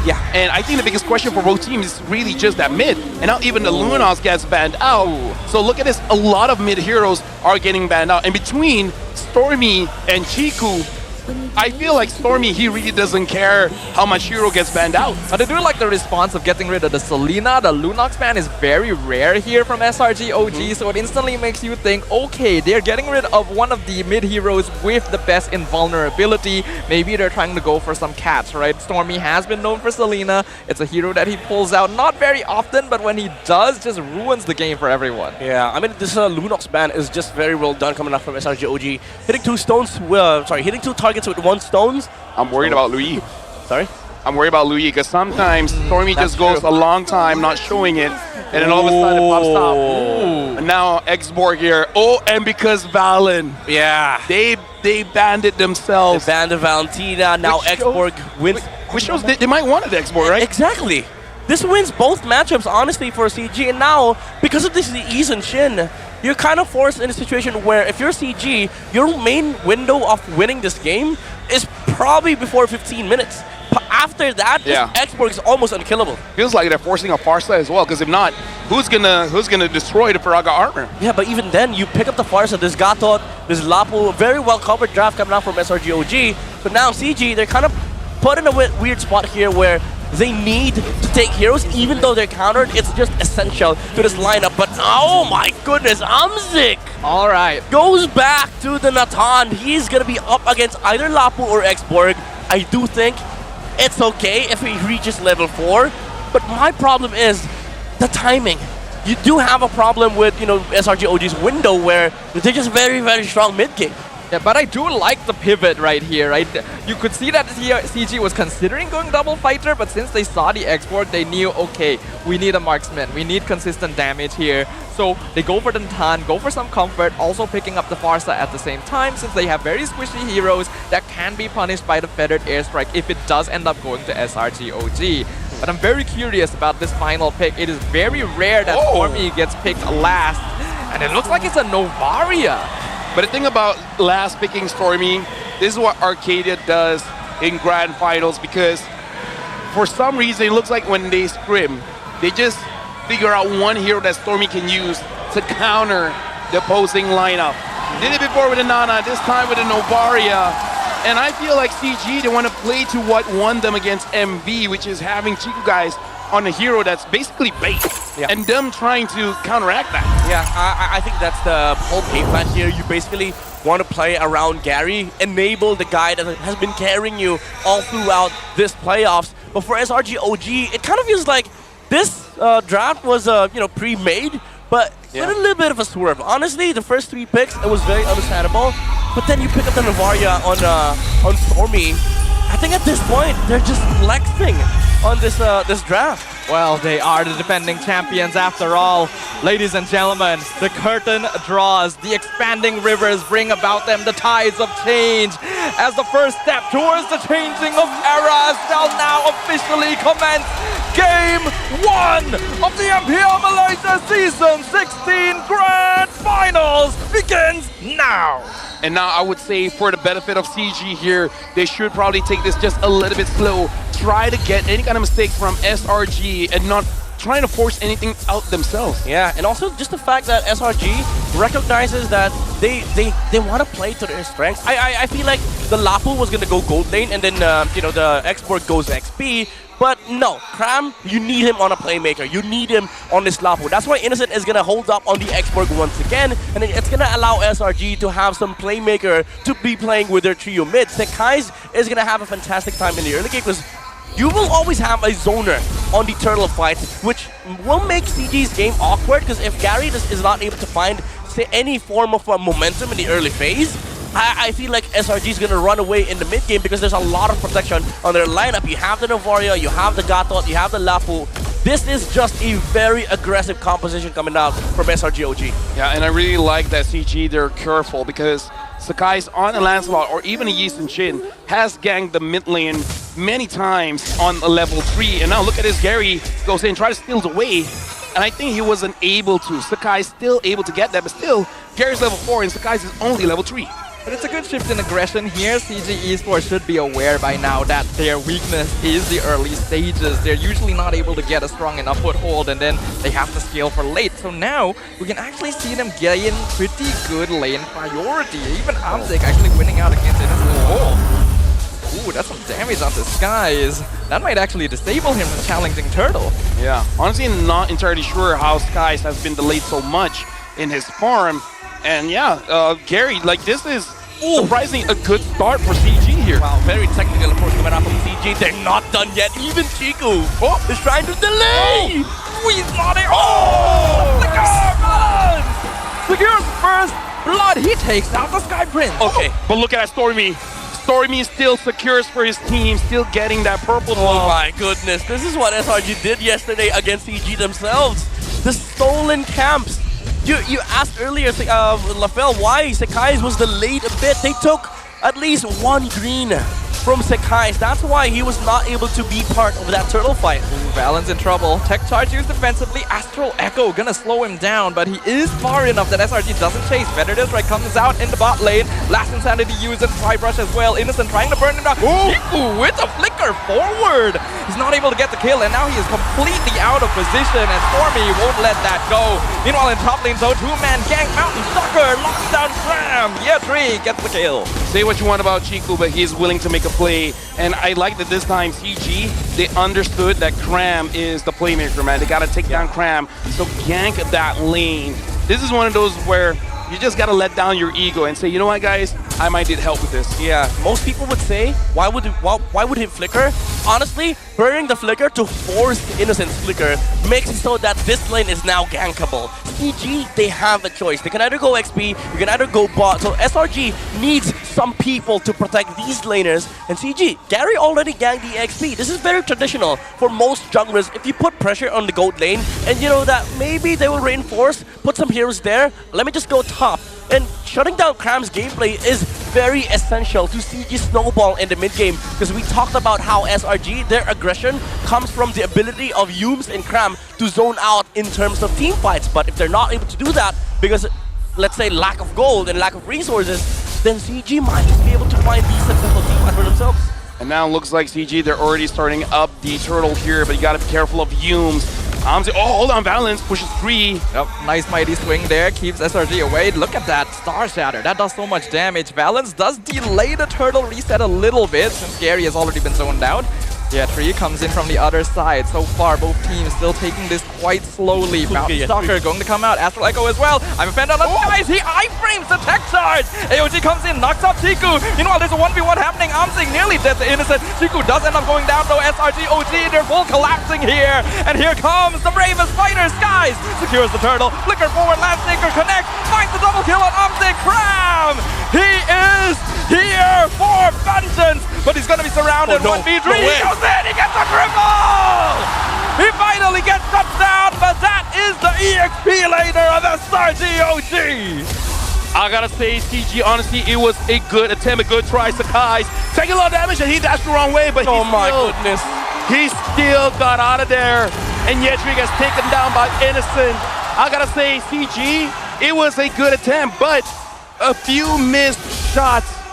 Abilities getting iframed away, and your main damage dealer getting caught way too early costed them the fight. Yeah, the macro was there. Year 3 with the attempt on the hook, tectonic charge with the follow-up, but I would say SRG.OG won that sequence off of the back of their micro skills. The ability to know the limits of your hero. Even Cram taking down the Eastern Shin first, and this completely destroys what CG amassed earlier. Honestly, at this point, SRG.OG, they're back to controlling the map. Yeah, and now look at this. SRG is returning the favor, making sure that Cram has control back in the EXP. I mean, after that triple kill, pretty sure that he's in a pretty comfortable spot here. And I gotta say, Chiku, I agree that mid laners shouldn't be selfish. You gotta play for the team, and you gotta sacrifice yourself sometimes. But I kind of feel like you gotta get something in return, because as of right now, he is sacrificing, but he's getting nothing for his team. Yeah, it's like investing and then getting nothing back.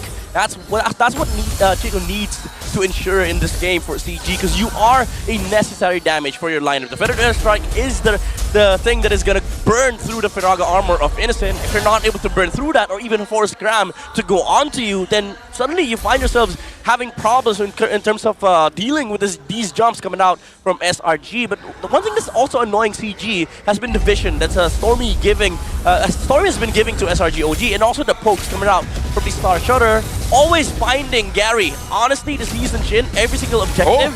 Oh, they caught someone, though, Graham! He goes down in the mid lane, Better Desperate finishes them off, tech charge in the turtle, Sky still gets it, but it delays them for a short while. SRG.OG though, not going to shy away. They take the objective and they back it off. I feel like 7 minutes in, SRG having 1.3k gold lead. This is honestly good for CG. Oh, never mind. Oh, Amzik. Oh, nice flicker. Good timing, but here comes Guys. So unlucky. The minion wave came up just in time. Dude, Stormy on this Novaria is crazy. These Star Shutters, the vision. Innocent though. They're trying to burst him down. Paraga armor gone, but Feathered Airstrike used up as well. Flicker comes in from Innocent to go behind the tier 1. He'll be okay, but the mid lane is not so much. Astral Echo catches both Gary and Valence, and Graham cuts off his escape. This Novaria was used by Stormy, I would say 2 seasons ago, maybe 3 seasons ago. And the reason why is honestly to slow down the jungler by denying as much camp as possible, either by vision, either by stealing from Star Shatters, and you can definitely see he's being very active and controlling the jungle that way. Yeah, and I think that's the beauty of having this land set up over the Eastern Shin. Honestly, even if they try to sort of like delay you in your jungler, come to mid game, you have ways to come back. You have some mobility in the team fights. But as a Eastern Shin, especially if against a Novaria, you get poked by 1 Star Shutter, then suddenly you're out of the fight. Can't even contest turtle. Yeatri's in trouble. He's been hard CC'd and he's trying to escape, but he's already down. And now Valence comes in. Star Shatter just barely misses. Looks like Skies is still looking for more. Gary nearly dead just from 1 torn rose. Innocent even coming in the pincer from the flank to guarantee both the tier 1 and the purple buff. Mina, I gotta say something about Sakai's. Either he looks horrible or he looks like the best player in the team, man. Something about him. Amzik's in trouble now as well. He's trying to pick off Stormy. He actually gets the kill! And now he's surviving against Yoons. Will he be able to live for now? Here comes Valence. Amzik still surviving. He dodges the torn rose, but there's just too much pressure on him. The Natan eventually falls. You gotta give him credit.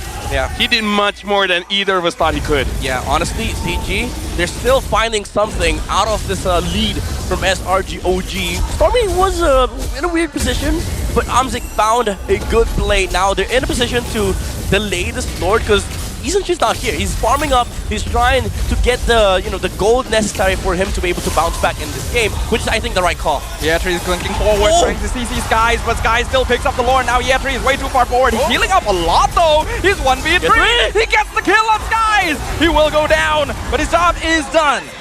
And all the while, look at that. Gary got the turret down bottom. So look at this. The goalie's only 3,000, and CG, they can still fight back. Yeah, this is SRG.OG's window, honestly. We mentioned this earlier. Their mid game is going to be very, very good. Come late game, even if, let's say, the X-Borg is unstoppable for some of the heroes of CG, remember, they have the Natan. This is the final boss of MLBB. You get enough items, anybody that shows up, walks up in front of CG will be deleted. So this is good tempo control from CG, but SRG.OG, they still have the capacity to actually control this mid game. Look at Gary's positioning. I don't think he can make a play here. It's very, very risky. Can he find Stormy? He must. Oh! The flicker charge dodge completely, but they still find Stormy with the Mount Shocker. AOG comes in, Stormy gets blocked by the wall. He goes down. Here comes the flamethrower though. Innocent cutting them off from the flank. Gary has been isolated. Innocent finds the killing spree on top of Valence. Landshaker connects with East until Gary is surrounded. It's a killing spree for Graham. I gotta say, it was like the idea is there, but again, like, it's a good thing that Stormy was able to flicker out of the initial engage. If not, I feel like it wouldn't have bought enough time for the members to actually fight back. Honestly, it's just better execution that they need. Because these ideas is allowing CG to hold off the game. I would say its mission failed successfully. Because even though they killed the Novaria, they stopped SRG.OG from pushing with the with this lineup. CG is able to delay the game long enough for Amzik to be able to farm. Unfortunately, they lost their own jungler. Yeah, but either way, I kind of feel like at this point, Gary's like, you know what, whatever, man. Like, at this point, it's all about Amzik. We gotta buy time, we gotta give him space, we gotta give him the items. Once he has that, kid, I know it's your rookie season, but you gotta take down SRG.OG. That's a big task, asking from Amzik here, and it's 11 minutes. Like, this is gonna be difficult, right? But if they can extend another 6 to 7 minutes, CG's got a shot. Yeah, because honestly, Amzik, he does have the the capability of shutting down these zeros on the side of SRG. Come late game, even Cram is gonna melt to the damage of the Natan. With a flicker as well, he is gonna be able to position himself in this team fight. Add to that the feathered airstrike coming out from the far side now. Although I would say this damage shouldn't be enough. Just the mere pokes at a feathered airstrike will allow CG to sort of control these jumps coming out from SRG. This is a good number here because despite Gary not having an amazing game, his farm is not that far away from Skies. You would thought it would be a 1,000 difference, a 2,000 difference, but it's only a mere hundreds. And honestly, in terms of how many items you have, it's not that big of a difference. Yeah, but Amzik is pretty far behind in farm compared to Innocent, and that is going to be CG's main win condition. Yeah. This Natan, nearly 2,000 gold. Hold on, in the top lane, Gary's being dived on by two members. Is able to dodge away from Cram. Yep, and now look at the Lord. They're going for this, but look at this.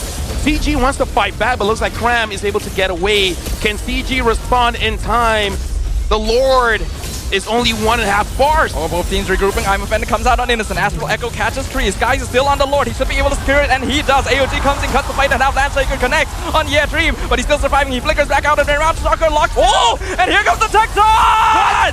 Balance! With the counter engage! Sets up the kill on Yumes. They force them back. Innocent goes down as well. It's a double kill for Gary. And off of that fight, Amzik now has that Holy Crystal. This is a win condition for CG here. Right now, they're in a position where they can equalize. The Lord has been taken by SRG. But hey, beggars can't be choosers, man. That was a good fight from CG. Yeah, dude, they bit more than they could chew. Honestly, that wall from Valence blocked a lot of the exits from SRG.OG, and Amzik was able to free hit. And he was like, Valence was like, all right, you would be able to hit more. Let me tech charge 4 heroes, and SRG.OG couldn't respond. And now the damage is coming through for CG. Oh, Cram goes in. They want to fight this. Skies! Ooh, nice flicker from Amzik. The Dirt Diffusion comes out. Skies wants to kill on the Natan. He's dropping him down to 10%. Amzik in danger. Stormy finishes him off. And now CG going to need to back this up. Gary on the flank. I don't think they want to fight this. A big mistake coming in from Amzik. I understand you want to follow the Lord, but at this point of the game, you got to be invisible, man. You cannot give any kind of vision to SRG because vision gives them an opportunity to attack. Yeah, props to Yumes as well. These AOGs has been phenomenal. Even during the previous Lord fight, he was able to place the AOG in front of the path of the Eastern Shin. Gary wasn't even able to contest that Lord because the position that he needed to take was covered by the area of the ultimate. So SRG.OG, they still have this tool wherein they could just jump, force Amzik to jump back, and then utilize the Gacha to go for the chase. Balance, he's in. Oh my goodness, that Star Shatter damage. Does Balance have Athena? Skies is gonna chase him down. Balance doesn't have anything left in the tank. He goes down. Gary prevents the save. Gary shows himself in the back, but he's been caught into Astral Echo. SRG is full committing. They've turned around. They see Gary, and he is gone. Dude, Stormy should be the face of Infinite, saying that if you use this phone, you hit all your shots. Yeah. Man. Dude, his Star Shadow is insane. He rarely missed in this game, honestly. And Gary, I know you like flanking. I know you like to get some kills on the backside, but as a Eastern Shin, it's kind of hard. SRG actually just trying to full push in for this. Last Sanity comes out, zones CG away from their tower, but they do not have minions. So SRG has taken a lot of poke damage for not much in return. We gotta talk about this Ruby making it very difficult for SRG to really fully commit because they can. It's just that they might get punished. Yeah, and also just for CG, they could just relax. Because honestly, if you look at the lineup of SRG.OG, they don't have a lot of ways of pushing towers. It's an X-Fork, it's a Lapu Lapu, it's a Lancelot. The way you lose this game is if you lose all 5 members and then SRG.OG just pushes. So if you're CG, maybe consider either just giving this Lord and then fighting for like the next 3 more minutes, or if they feel like they could fight, just choose to fight, because at the end of the day, SRG needs to also win this team fight. AOG already used, and right now, every member is here. Star Shadow didn't hit Gary. This is going to be very crucial for both junglers. This is an important positioning right now. SRG.OG still holding on to a 4K lead, but the later the game goes, the more CG scaling is going to start to kick in, and the more difficult it will be to deal with their late game power spikes. Good thing for CG, they have a Grok. They can just constantly do this. The walls coming out from Valence is going to reset the Lord a few times. So SRG, again, there is a pressure on their side to actually start these fights, because honestly, this Lord Dance, it's gonna take a while, because CG, they do have a lot of ways to control the Lord as well, and then you have the vision coming out from the East and Shin. They have poke priority as well with Feather Airstrike. If Chiku dies, man, if Chiku gets caught, that's almost GG, because right now he's trying to control the lane. And like you said, man, it's a good thing that Agrok is here. There's potential for him to reset this. And Gary, oh, look at that. One shot, half HP. Yeah, Mount Talker has to be used to give vision. Here comes Yoons from behind. He gets taunt on Gary, and AOG goes in. Gary gets out. Sky secures the Lord. The fight is cut in half. Feather Airstrike comes in from mid lane. Tech charge lands on two. Into the I'm offended. The damage builds up. Cram goes down. It's a sub down for Amsig. SRG is starting to lose a lot of HP, actually. Mortality goes down on Innocent. He's going to have to use a second life flicker. Gets out as well. Sky's gonna dash through his jungle as well. CG Esports actually maintain their position. Hey, despite what we've been saying, this is much closer than we thought. Yeah. Now this is a game. Yeah, I would say SRG.OG, yeah, they did win that Lord Dance. Good poke coming out from Stormy and also commitment from Cram. But now you feel the wrath of the Natan. Amzik, the damage is now coming through. Unfortunately, he hit Yooms one time, so the attack speed was kind of reduced from the Pauldron. But SRG.OG, they're feeling the damage output. That's without the Divine Glaive. If he's able to get that, even the Raiden armors are not going to matter for Amzik. Any target that walks up, they need to kill, and they will be able to kill.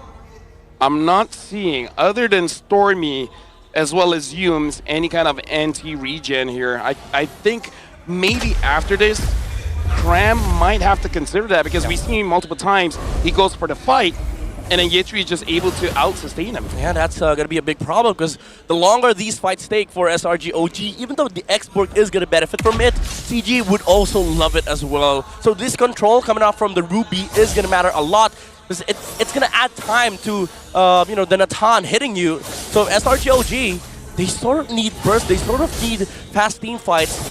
But again, this no anti-heal Lapu Lapu isn't solving any problems for SRG.OG. Who can Chiku really catch here? Because honestly, he can do quite a lot of damage against Cram. It's just that if Cram fights back, then that becomes a bit of a problem. But maybe with the Holy Crystal, right? Maybe he can do something. Like, I don't know, but he's going to stay in that position for quite a while, understanding that the Lord is going to spawn off top. Yeah. CG, they're trying to play macro against SRG here. Yeah, because honestly, at best, you can do 2 Feather Airstrikes as the Farsa, and then you wings by wings, because Cram is going to jump onto you. But maybe that's the plan. Maybe. Again, Chiku, use yourself as a bait. Maybe buy a Winter Crown. Maybe buy Immortality. I don't know. Just as long as you force Cram to be in a very bad spot, maybe that's the play. Oh! Maybe not that. Yeah, but without using Feather Airstrike, you know? Yes, sir. Actually, no. By the time the Lord is there, all's going to back up. At least he doesn't die. Right? Count your blessings, man. Yeah, it's a good thing that he didn't actually commit to that. So far in this season, Chiku has shown very aggressive tendencies, so I wasn't sure if he would actually try to force the 1v1. Yeah. Someone asked, can Winter Nature block true damage? Unfortunately, no. True damage, you just can't block that. Just gotta have more HP. Yeah, I think it's more for the Lapu, honestly, so he doesn't have to use the ult and the flicker against Cram, because he needs to reserve that for the AOG, because Yooms has been, again, phenomenal on these jumps onto the Natan, so Amzik really needs to rely on the Wind of Nature to deal with the Lapu. He could rebuild himself, though. Yeah, he got caught, but again, at least he's in a safe position. Yeah. At this point, I don't know, like Chiku is just, like, again, being the bait, right? Showing himself like, oh no, I'm in a bad position, are you guys going to overcommit? But SRG.OG, they don't take that bait so far. Yeah, dude, this look at that. Honestly, this Varia has been honestly annoying for CG, because he's able to control the slow push from a mile away with the Star Shutter.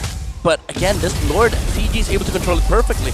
Ooh, they're already doing some poke damage to Innocent. We can see that Stormy has to stay home to deal with the wave push. Oh, Yetri is really far up, but he is pretty sustainable. Oh, Innocent comes through, completely dodged by everyone. That's very early from Innocent. SRG has already used multiple. Oh, that was wait, okay. That was 100% a mispress. Okay. Well, I guess it equalizes now, huh? Yeah.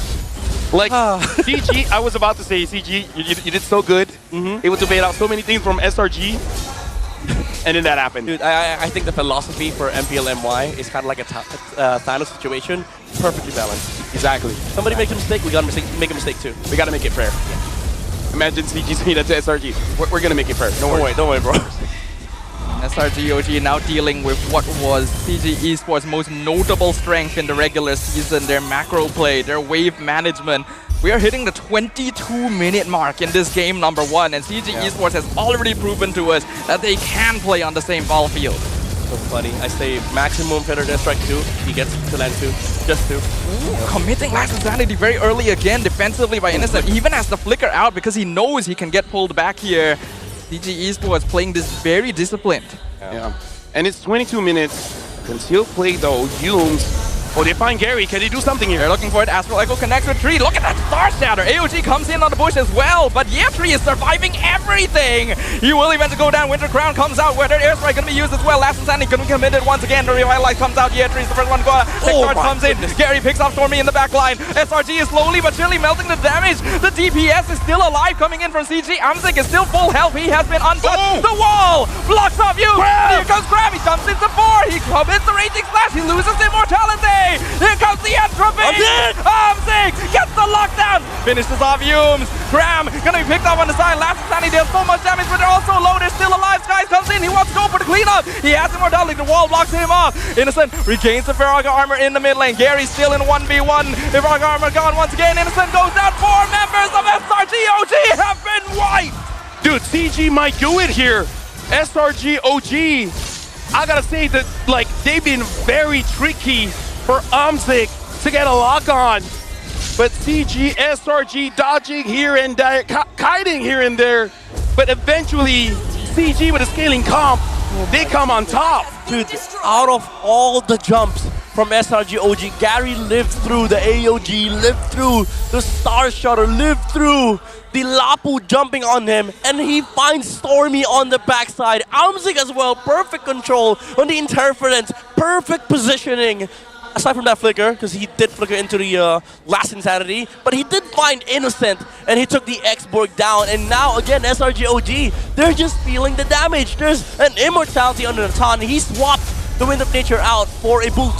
We are at the 24-minute mark. This game has lasted way too long. Look at the damage from Chico. Flickers forward, nearly picks up Stormy, forces the flicker from the Novari as well. Mount Stalker and Astral Echo both come out. They slow down CG. The waves are not perfectly synced, so the Lord has crashed on the Crystal without too many minions to support it. CG not going to be able to end with this. Valence tanking so much damage in the front line as well. SRG should be able to clear this up. They're taunting the minion waves away from their structures. Time of Bandit goes in, finds 2, tech charge misses though. Last Insanity cancels out. AOG knocks up Amzik, he pops the entropy. Sky chases down Chico on the other side, but he's not able to do the damage. The wall comes up. Yoon's gonna be blocked out once again, but he is able to walk back into base at least.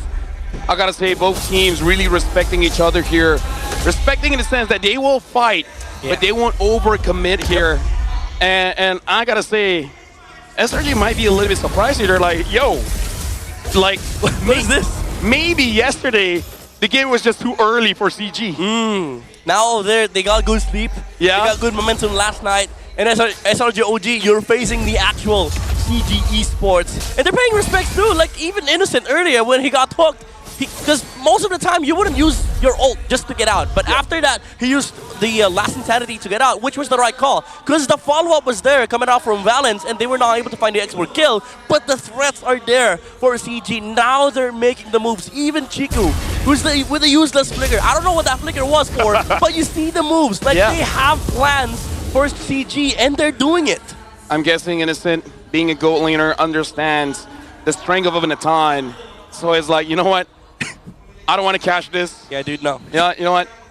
I'm just gonna leave. And as of right now, it's really on both teams. Like, this is an okay time for me to say it's a battle of mistakes. Yeah. Whoever makes the first mistake here is gonna lose, but it's not a tilting mistake. Not even just mistake, forced mistakes. Yeah. This is new. This is an actual game. This is not the CG Esports that we were expecting when we came into the Grand Finals today. I already did have some doubts when SRG picked a comp that wouldn't scale as well into the late game. But so far they have been doing an excellent job. They know their timing. Yeah, jump.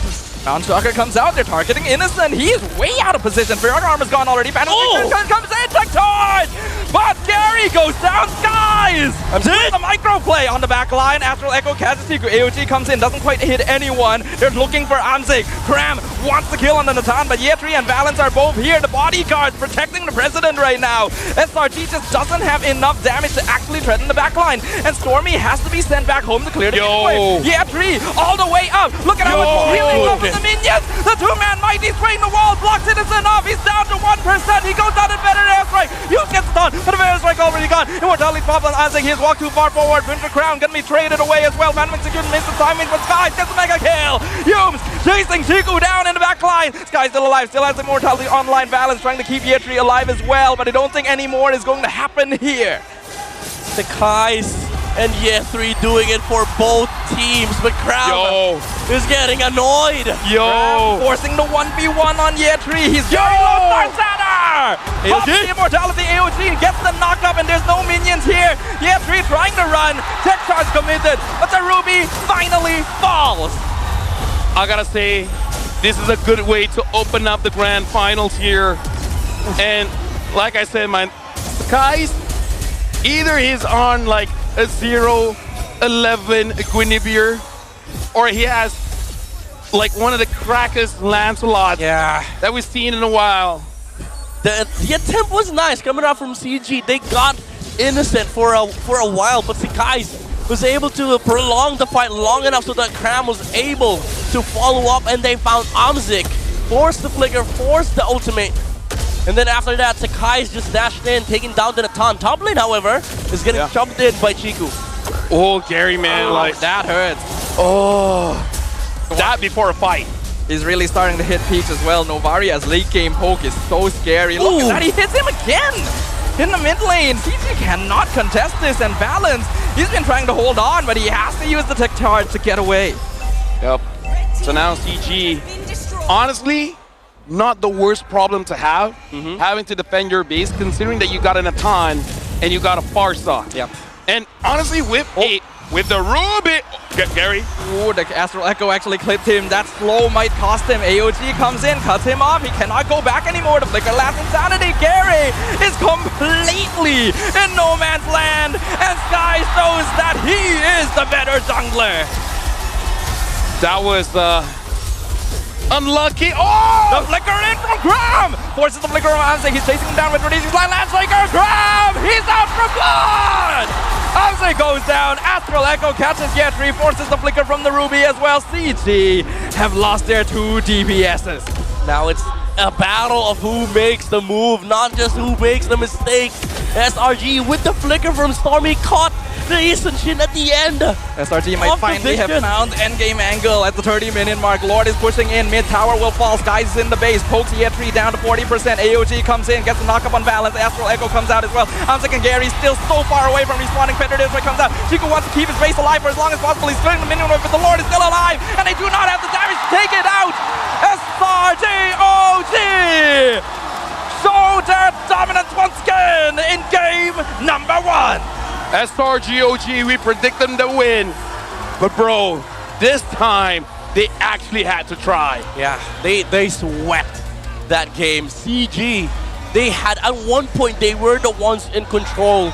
But Stormy, again, with those flickers, with the Star Shutters, and the Astral Echoes, Graham looking for the engages, jumping in, sacrificing himself. But he doesn't even have to sacrifice because it forces CG away, and because of that, they find the victory on game number 1. Imagine this, open up the grand finals here with the longest game this season, with just game number 1. But I feel like even though CG lost, they're like, yo, wait, we can do it. Yeah. Right, just don't do the same mistakes. And maybe. That was a lot closer than I think a lot of us were expecting. And I think if CG Esports made a few less mistakes later in, they 100% could have closed that out. They had the damage, they had the right heroes. But SRG.OG, they've been in tighter spots than this before. Yeah, dude, imagine the coaches on the backstage. They would probably like, yeah, we should have won that game, but just a few little reminders. And that's uplifting for CG, because They could have taken that game. They just needed to fix some mistakes. And if they do that, then maybe they can. And now the MVP, the Sky Prince Skies. Something about him, man. When it's time to show up, he shows up. I don't know, man. You gotta get this kid fired up first, and then he'll show you a game. It's very impressive how SRG.OG with this lineup that has been outscaled, they're like, hey, we just gotta dodge basic attacks, bro. Yeah, dude. And then come in with the damage. In this game, he had to outplay most of the members of CG. And I think what you're referring to is, if you ask the guys to outplay, he's just gonna say yes. Are you gonna be able to live there? Yes. Are you gonna be able to get out? I will take a kill for you. But even as a jungler, Skies is usually more reserved, and I think that when it comes down to SRG.OG, he typically doesn't need to make outplays because his side laners are already so solid. It's a normal play for him. So just the fact that Skies had to start coming online and actually lock in on this land slot shows that CG Esports did push some buttons. Yeah, again, they were sweating that game. Like, Stormy had to hit good Star Shutters onto the YSS. Yums had to give his life just to be able to reach the Natan. Even Kram using the flicker on top of Amzik just to force out the ultimate, the flickers, even the Wind of Natures, because they had to make sacrifices for somebody. And fortunately, Stormy and the Sekais were doing fantastic jobs on doing their jobs, hitting the, landing those Star Shutters, Sekais, using the minions to catch the Yi Shin, the Natans. Honestly, CG, they only lost because SRG had good micro. Dude, 2 seconds away from 30 minutes. And this is what I gotta say, man. Like, haters might even say, oh, SRG was holding back. Bro, look at the game, man. No one from SRG.OG was holding back. Stormy's hitting all the hits. Cram gets the right targets. Sakai's went in and out, and times where he should have died, he didn't, right? Like, everyone from SRG.OG, they tried their best, but CG, I think we gotta call it out. Gary and Chiku tried to make plays, but dude, like, misplays, man. Yeah, I know, but at least it's stepped towards the right direction. At least they tried. They're doing something. Exactly. And that something could be, what makes them or breaks them. And honestly, for SRG.OG, whenever CG makes the right moves, again, they had to respond. They had to make sacrifices. They had to, adjust their gameplay. Even Innocent. These movements coming out from CG forces some players on the side of SRG to make mistakes too. Yeah, I definitely feel like Innocent was a little uncharacteristically out of it this game, right? Making a lot of calls that resulted in him losing his armor early on, and while he did build up enough damage towards the later stages, this export could have come online earlier and made SRG.OG's lives a little bit easier. I think that SRG.OG were limited a little bit by this draft. Again, I was very concerned when I saw that it did not scale as well as CG, and they only came out on top because of that microplay. Yeah, I mean, for SRG.OG, I think they believe firmly in this lineup because they've tried it twice now. Yeah. And usually these comps, they win out 10-minute games, 15-minute games, at best 16. If they don't win, then you just get outscaled either way. But they had to, they had the window where they could actually close out this game. It's just that CG, they also did a fantastic job of holding out, even sacrificing the Yi Shin at one point just to delay the Lord push so that Amzik finds the farm. So you could also give props to CG, knowing their spikes, knowing their timings, making the right moves. Even though sometimes it's going to look like, what the hell is this? Yeah. They're making that for a reason. We're going to see if SRG.OG changes their strategy moving forward, because we can understand why SRG drafted that way, because, like I said, that kind of draft ends the game by, like, what, 10 minutes, 50 minutes. And looking at how SRG.OG has been playing, yeah, they've been doing that all the time, with or without this kind of draft. Yeah. And I feel like it's like, okay, hold on. CG, they can do something here. And now, I'm gonna bring this up, because your favorite hero, man, Yetri on that Ruby, dude, that guy, like, give him a fairy watch, because he bought so much time for the team. We thought he was gonna die. He did, but after, like, what, 30 seconds? Yeah. I'm surprised that SRG didn't buy him more anti-heal earlier on in the game. I guess they just presumed they would be able to power through, especially with an X-Borg on their side. But I think they underestimated the staying power of not just Yetri, but also Valens as well. This Rock was standing in the middle of everything and surviving for way longer than he usually should, attributed mainly to a full tank build here. We could see even with the Guardian Helm at the end. Yeah, I can only see only at the end here, Cram got the Dominance Eyes. At that point, okay, becomes a fair fight. To be fair though, even if they did buy anti-heal on like, let's say everybody buys anti-heal. Yeah. The problem is the Ruby's still gonna be able to lifesteal because his target was the Lancelot. Like he was just controlling the Lancelot. So even if they buy 4 Dominance Ices, as long as he doesn't hit anybody that has Dominance Ice, he's still gonna be able to maximize the lifesteal that he has. And most of the guys that will buy Dominance Ice goes on top of the Natan. So I feel like that sequence was crazy. It was like in my head, no way this Ruby dies if the other members doesn't join. So when Yums finally joined the fight, that's where the anti-heal actually came in. Yeah. And Ye3 was like, oh, I'm losing on HP. And I like that Ye3 played with his environment. It's like, oh, I see minions. I see extra lifesteal. So he goes for it. And that's just Ruby gameplay right there. Exactly, yeah. I'm really liking the opening match here.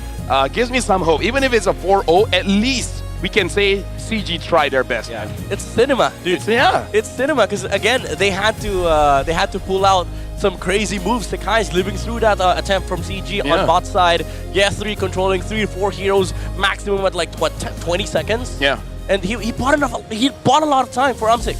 Dude, SRG.OG was so happy for Valence. Look at how many times they jumped for him.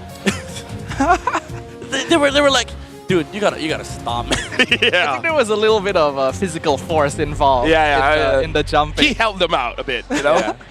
Dude, but honestly, the moves that we saw in this game, even from CG, hook into tectonic charge, no hesitation. These are the games that I live and cast for, because they know there's a plan behind the move, and the execution is there. Maybe a little bit of refinement that is needed for CG, but if they execute well, even SRG.OG, man, they bleed.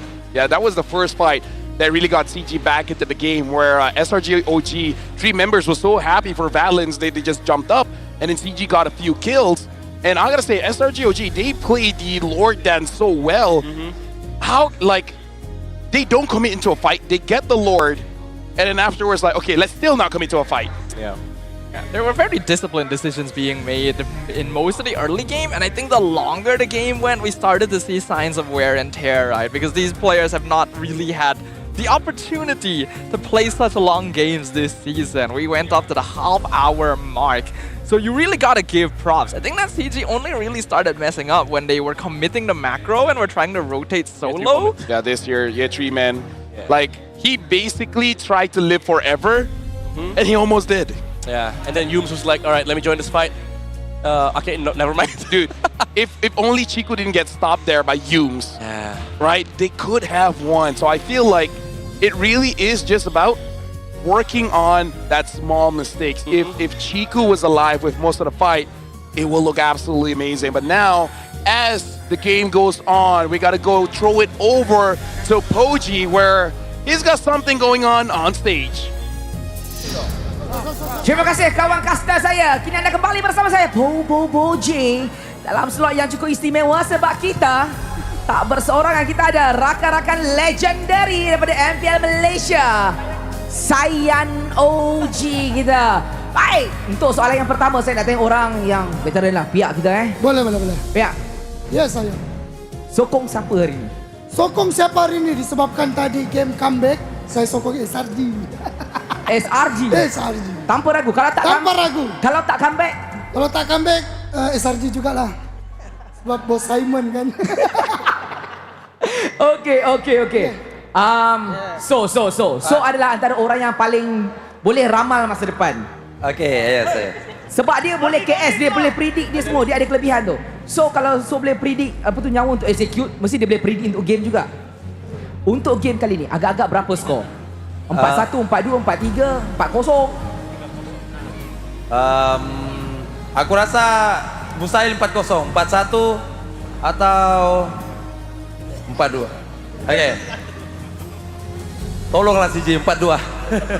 Tolonglah CG 4-2, maksud CG menang ke CG kalah? Tak, CG kalah lah, tapi tolonglah bagi poin. Jujurnya. Bagus. Okay. Chiwing, Raj. Ya, saya. Okay, untuk sekarang ni kan, SRG dia nampak kuat. Tapi, sekuat-kuat diorang ni, kalau diorang jumpa korang waktu zaman Prime dulu, siapa yang menang? Kami dibantai. Dibantai. Korang yang dibantai? Ya. Sebab kenapa korang yang kena bantai? Dorang terlampau overpower lah. Bug. Ya, dorang bug. Okey, saya suka jawapan tu. Wandi. Jadi, kalau untuk Wandi kan, dulu saya pernah wakil Malaysia pergi MSC kan. Jadi kali ni untuk generasi yang baru yang akan pergi ke macam-macam pertandingan lagi lah luar. Kita ada SEA Games yang terdekat, ada IESF dan juga ada M7. Jadi ada tak apa-apa pesanan untuk diberikan kepada pemain-pemain muda ni? Nasihat ke? Jangan kena first blood ke apa ke? Macam mana? Untuk pemain-pemain muda, jangan banyak buat gerakan tambahan. Fokus, lepas tu apa? Good luck. Buat terbaik untuk Malaysia. Okey, Fredo. Kita punya our King Alucard Malaysia. Jadi, Fredo, kalau ada tim dekat Malaysia, tak kisahlah mana-mana tim, kita ada 10 tim. Panggil Fredo balik ke dalam industri kita untuk jadi pro player balik. Ataupun jadi coach. Datang balik ke tak? Kalau dia nak pembancu air ke, buat kopi ke, saya boleh lah. Coach ataupun player memang takkan datang dah. Kenapa? Dah tua. Tapi ilmu tu ada banyak.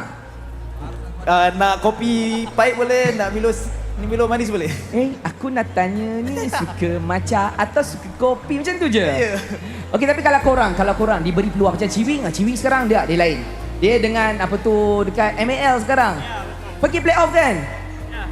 Okey, Ciwing. Okey. Sebenarnya dia ni dah kembali ke dalam scene balik. Player. Okey, rasa kan boleh bantai-bantai tak? Orang cakap kalau kita dah tua-tua, mekanik tua. Sekarang ni aku main 4 match, 4 game lah total. 100% win rate. Ya, mahal. Come on bro. mahal. Okey, kita faham maksudnya kalau sekarang ni bercakap faktor umur bukan masalah. Bukan masalah, janji rajin. Ya. Okey, terima kasih korang dah boleh rehat. Terima kasih. Sebab saya nak pergi tempat lain lagi. Kita nak pergi jumpa abang Grab ke adik Grab ke kakak Grab. Terima kasih. Saya tinggalkan korang kat sini. Jom, jalan dengan saya. Kita tinggalkan original gangster. Sayang kita dekat situ untuk kita jalan. Dan sekarang kalau korang yang berada dekat rumah, plan nak datang dekat sini, dekat MAEPS Serdang Hall C, kita ada watch party besar-besaran dekat luar dengan Fix dan juga Fredo. Kalau kata korang datang dekat sini, jadi boleh enjoy. Kita ada karnival makanan, kita ada Grab punya booth, kita ada Infin dan macam-macam lagi. Banyak sangat aktiviti yang sedang berlangsung dan yang paling menariknya kan, korang boleh dapatkan macam-macam hadiah, diamond dan sebagainya kalau kata korang download juga apps daripada Ferry. Baik, untuk yang sekarang ini kita ada satu game yang simple, iaitu Beat the Bro Grab the Code bersama dengan abang Grab kita. Kejap, saya nak pergi sini lah, saya macam susah nak sembang. Okey, abang Grab, how are you abang Grab? Good. Okey, hari ni cuti ke macam mana? Cuti lah. Come here to watch MPL. Okey, siapa you sokong? CG. Buka baju dalam tengok, ada jersey lain lah? Tak ada, okey. Okey, mekanik dia mudah. Saya nak mencari siapa yang boleh bawa Johnson dekat dalam ML. Kita nak siapa lagi laju pusing, dia dapat hadiah. Okey. Saya nampak ramai ada 1, 2, 3 orang. Ramai katakan kita pusing-pusing semua. 1, 2, 3. Saya abang yang dah berdiri tu. Baju hitam abang. Okey, dia tak nak apa. Sinilah kita panggil. 1, 2, 3. Yang hujung sana. Yang kat tangan tu. Betul. Okey, sini bang. Jauh dia kan. Okey bang, lari bang, cepat bang. Kita nak sepantas penghantaran Grab ke rumah kita. Jadi gamenya mudah saja untuk bermain Johnson. Siapa cepat pusing daripada map, dialah pemenang. Dia akan dapat hadiah. Mekaniknya mudah. Kalau kata abang Grab menang, kita akan bagi kod hadiah kepada penonton yang dekat rumah. Kalau abang ni yang menang, dia akan share kod tu dengan korang semua. Kita akan up dekat LED screen. Okey, faham bang? Main Johnson je bang, pusing map, boleh Okey, abang nama apa pada mana bang? Nama Thanos. Dari mana? Saya daripada SRG Boys. Menyala. Jadi, kita akan pusingkan map. Kita bermula dengan Abang Grab. In 3, 2, 1. Jalan. Kita nak tengok selaju mana untuk dia pusing satu map.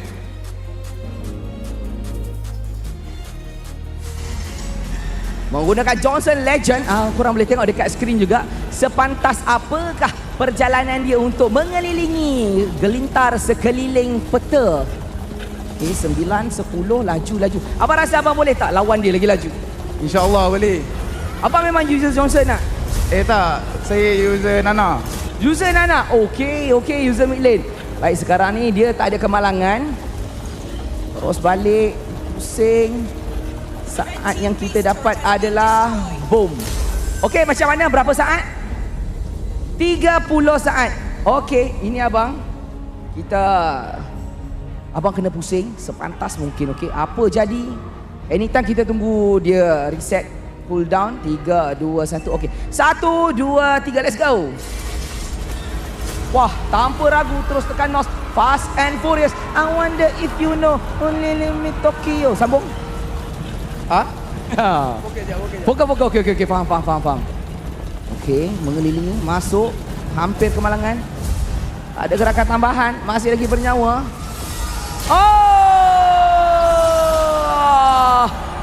Kemalangan jiwa di situ, berlaku perlanggaran. Boom. Jadi, maknanya kita akan upkan kod kepada pemenang kita itu Abang Grab. Semua penonton yang di rumah akan dapatkan kod. Ini adalah istimewa untuk anda yang berada di rumah. Terima kasih juga kepada abang sebab sudi bermain. Kita jumpa sekejap lagi. Ini telefon abang kembali semula kepada abang.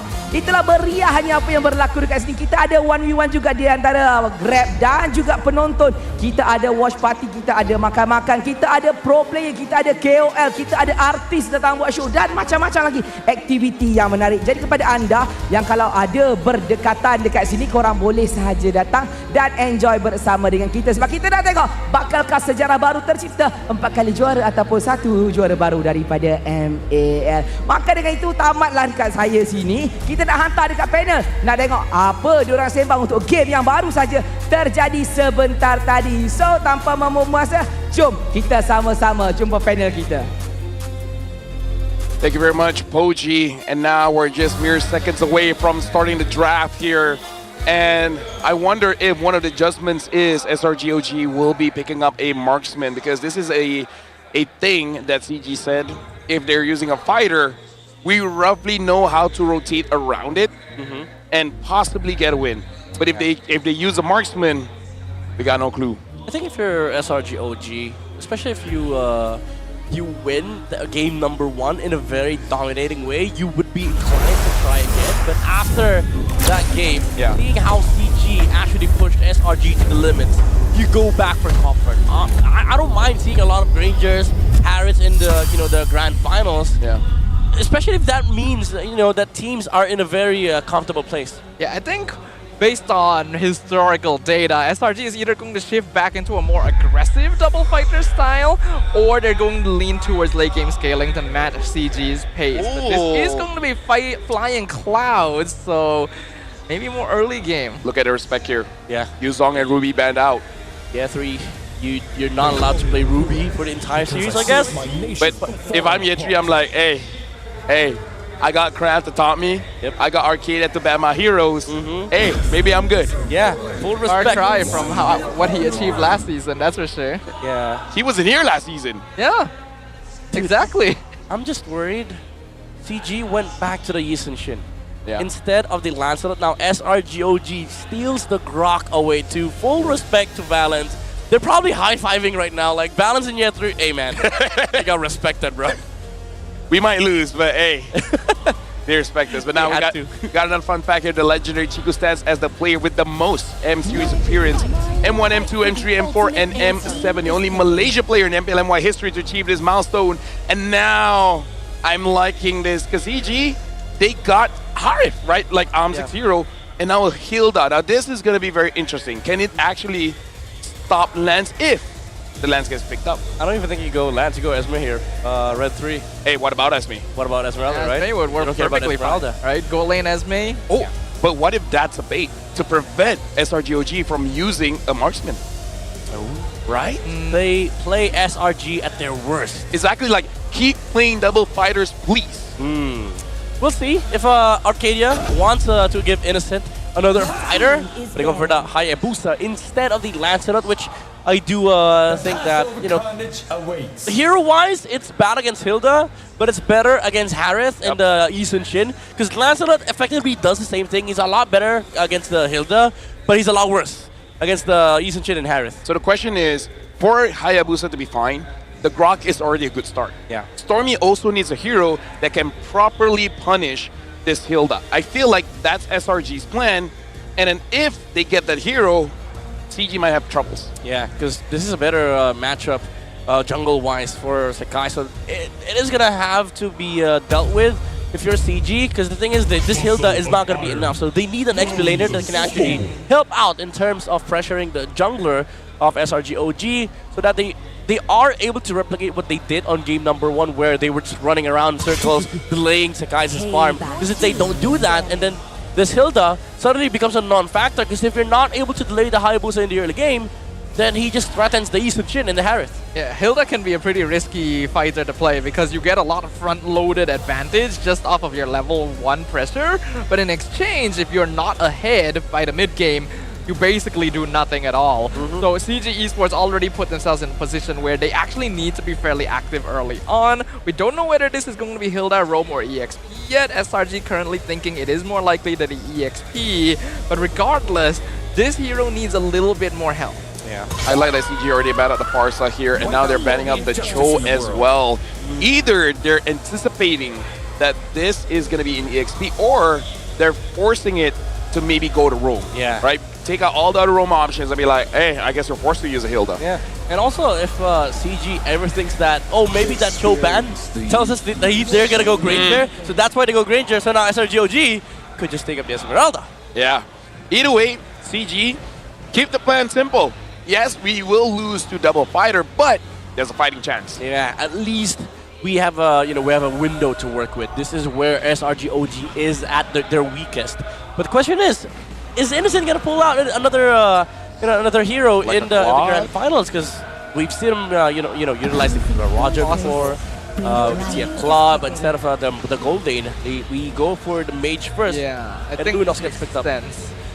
SRG.OG definitely would prefer to keep their side lanes on the down low for as long as possible. The only reason they locked in Xborg earlier before was because they had already gotten rid of the Valentina, so they felt safe doing it. But by doing this, they leave themselves open for either fighter or marksman, depending on how CG's lineup is looking. And with the Lunox already there, SRG is already setting up a little bit for more late game pressure as well. Yeah, it automatically blocks off the Esme and Uranus route too for CG. But now if you're CG, look at the here for Chiku. Now it's going to be the Valentina. Good pickup, I guess, because you have the Tectonic Charge. Yep. Coming your way for the team fight. Question is, what is the EXP slash Roam? Oh, we've seen this before. If you want to dive in, we invite you, because the Badang likes to punch people away, and there's potential for wombo combo here. Yeah, but may I just remind everybody, this is the same scenario yesterday. There's 4 heroes that gets countered by Esmeralda. What about Esmeralda? What about Esmeralda? Hey. What is up with MY and Esmeralda, right? Yeah. No, what about it? We like to ego challenge just that one hero. Everything else we respect. But Esme, you know what?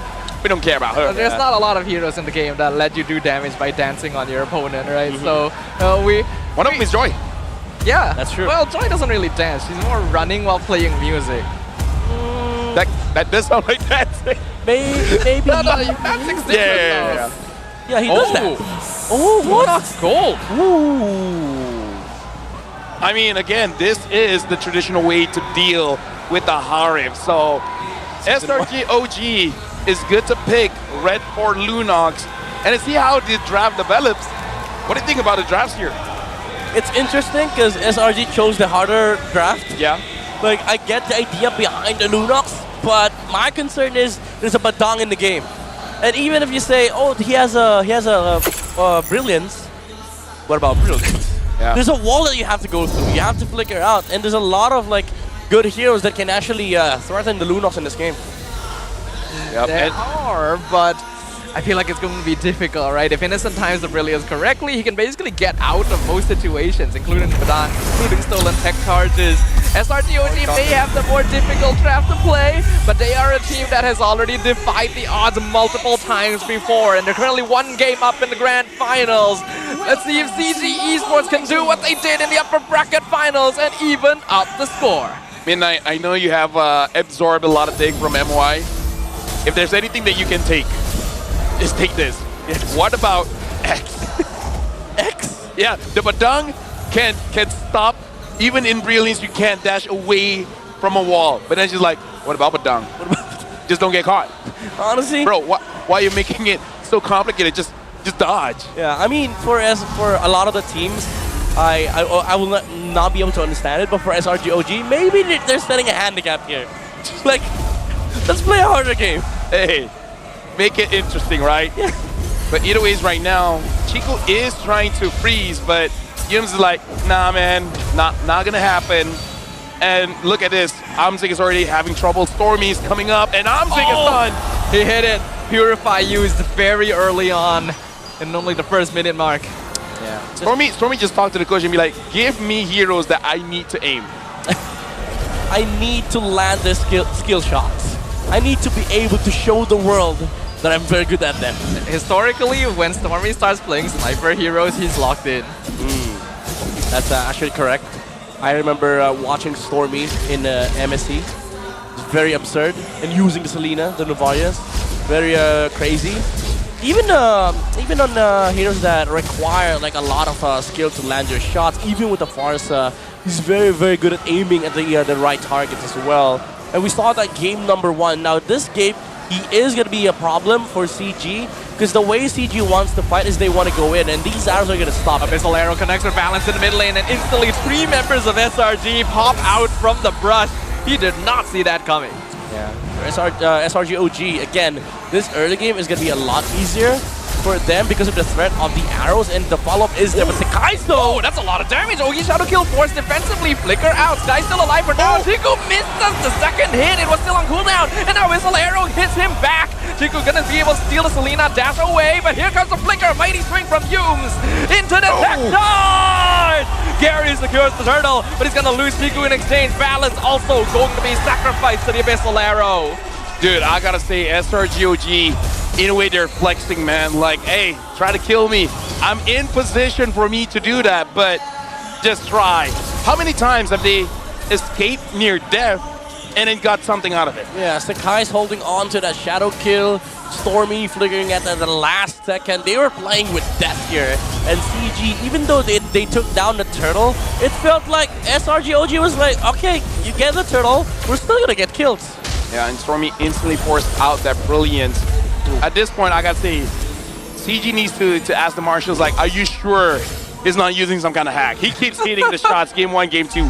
Something's going on. Yeah, maybe they got the confirmation after game 1. Oh no, he's okay, he's good. He's just that good. He's playing fair? Oh my goodness. He got called Mage Prodigy for a reason, you know. We don't just give out titles willy-nilly here.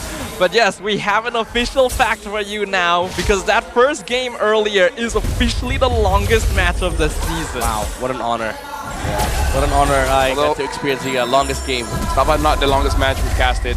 Yeah, definitely not. We casted a 40 minigun, right? 40? I think so, yeah. 40 minutes. MPL Philippines has 52. And sometimes we've casted like 20-minute games that felt like that. Okay, let me just say, not something to brag about. It wasn't fun. Yeah. I'm trauma dumping. All right, so right now year 3 taking a lot here, still fighting back though. Now Gary is coming. Oh my goodness, Lord. Pistol Arrow. Used defensively as well. Dude, he wasn't even in vision. It was just a mountain shocker. And Stormy was like, oh, in vision? There's a YSS here. Bro. No way, right? This is why Stormy's my boy, man. You know that scene of Hawkeye from the first Avengers? Yeah. Where he just shoots a guy without looking at him? Yeah. Yeah, that was that. Yeah. I remember the shot where he shot at Loki. caught it and it's like, that's no big deal, and it exploded. Yeah. Big away. Walks it back into that. He gets the shield back, but he has to use Fist Crack and Flicker just to survive, and now the tech charge comes in. Chico actually iframes it by stealing it away, but Ogi Shadow Kill comes out. Gets shared between them. CG will survive. Oh, yeah, 3? Yeah, Oh! he comes in from nowhere. Gets the kill on Stormy, but yeah, he's dead. Okay, here's the thing. You will say it's not worth it, but that must be satisfying. Yeah. Right? After Stormy doing just a little bit too much, it's like, you know what? I'll die, but this is going to cleanse my soul. I was going to say, as an analyst, the value isn't nice, but you did kill Stormy. Yeah. So, Dream Team. Yeah, you killed the Dream Team. Value comes in more ways than just gold. Cram gonna be jumped on. He will jump back out, but there's 4 members of SRG here in this tiny corner. Fist Crack comes out, but they just cancel it out, and Year 3 bites the bullet. Dude, Year 3 got baited because like, oh, we should go. And then all the crowd control. And Chiku would run away. Nope, tech charge comes in. They full commit. 3 members, and Chiku is gone. Dude, this trio mid from SRG is giving me a lot of bad memories. I remember in MSC, because I was a coach back then, right? Yeah. It was horrible playing against this team. I called them the world's best trio mid for a reason, and now they're showing the reason why. You get them and not lead in the early game, you're not going to be able to breathe. Oh, they hit Yetri again. They're probably not going to kill him here, but that's just more mental damage being inflicted. I gotta say, a lot of people say mid-trio SRG is pretty not good, but hey, something happened during the grand finals, and then they're like, hey, like maybe they're like Cram. The moment someone says they're average, they take offense to that.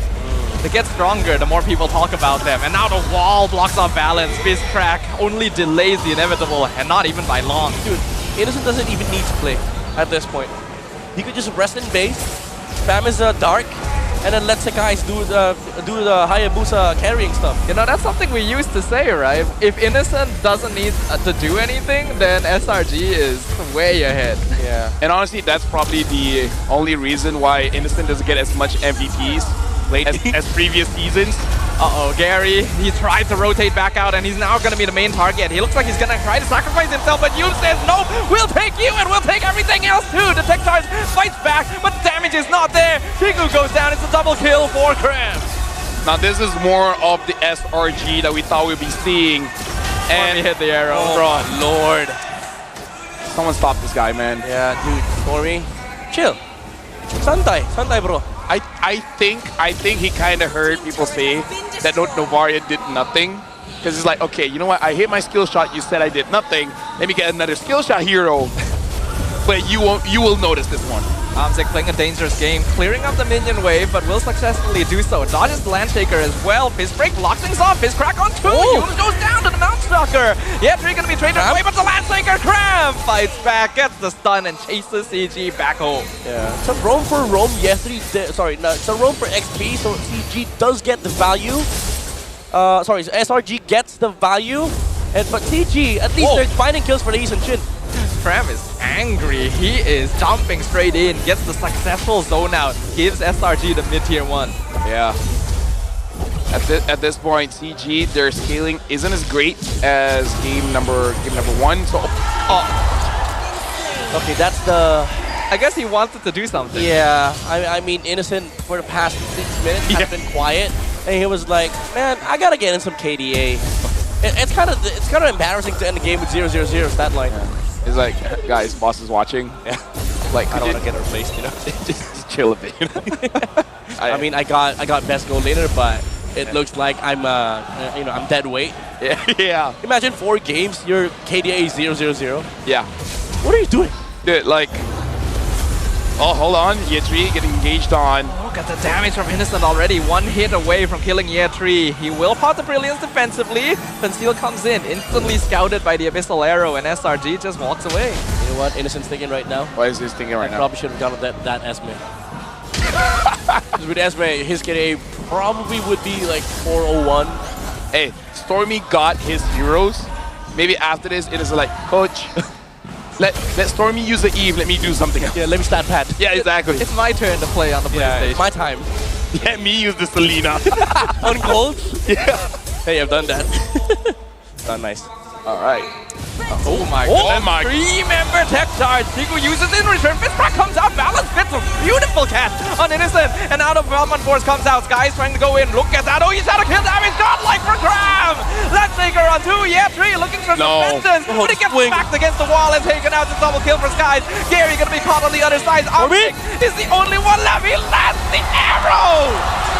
SRG.OG takes no prisoners. Can I just say, Stormy is my boy. Stormy is a hack.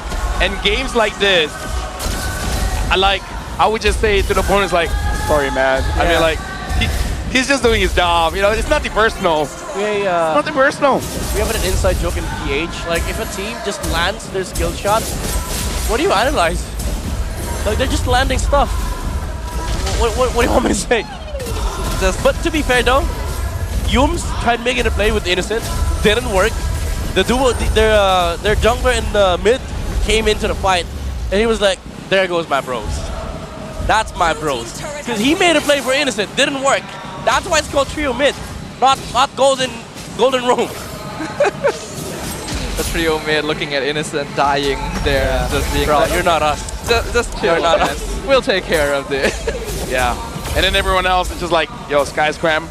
The boss is watching. Could you, you know? Oh my lord! The arrow lands on Chiku. He dashed into that himself actually, so he's got no one else to blame. Yeah, 3 now gonna be the main target, and SRG just removes him instantly. Cram is legendary, and they're still storming the base. Oh, the fist crack in return, but CG, do you really want to do this? A missile arrow connects in the backline. Tech charge already used as well. Valence trapped outside the base, but SRG is not interested in fighting here. Dude, that would have been a good team fight for CG, because Chico had the tectonic charge. But guess what? Stormy lands the arrow, stops CG on their tracks, and SRG.OG, they live off of that. You actually just cannot give Stormy Selena. No, sir. That's my boy, man. But it's so scary because he doesn't normally pick it even.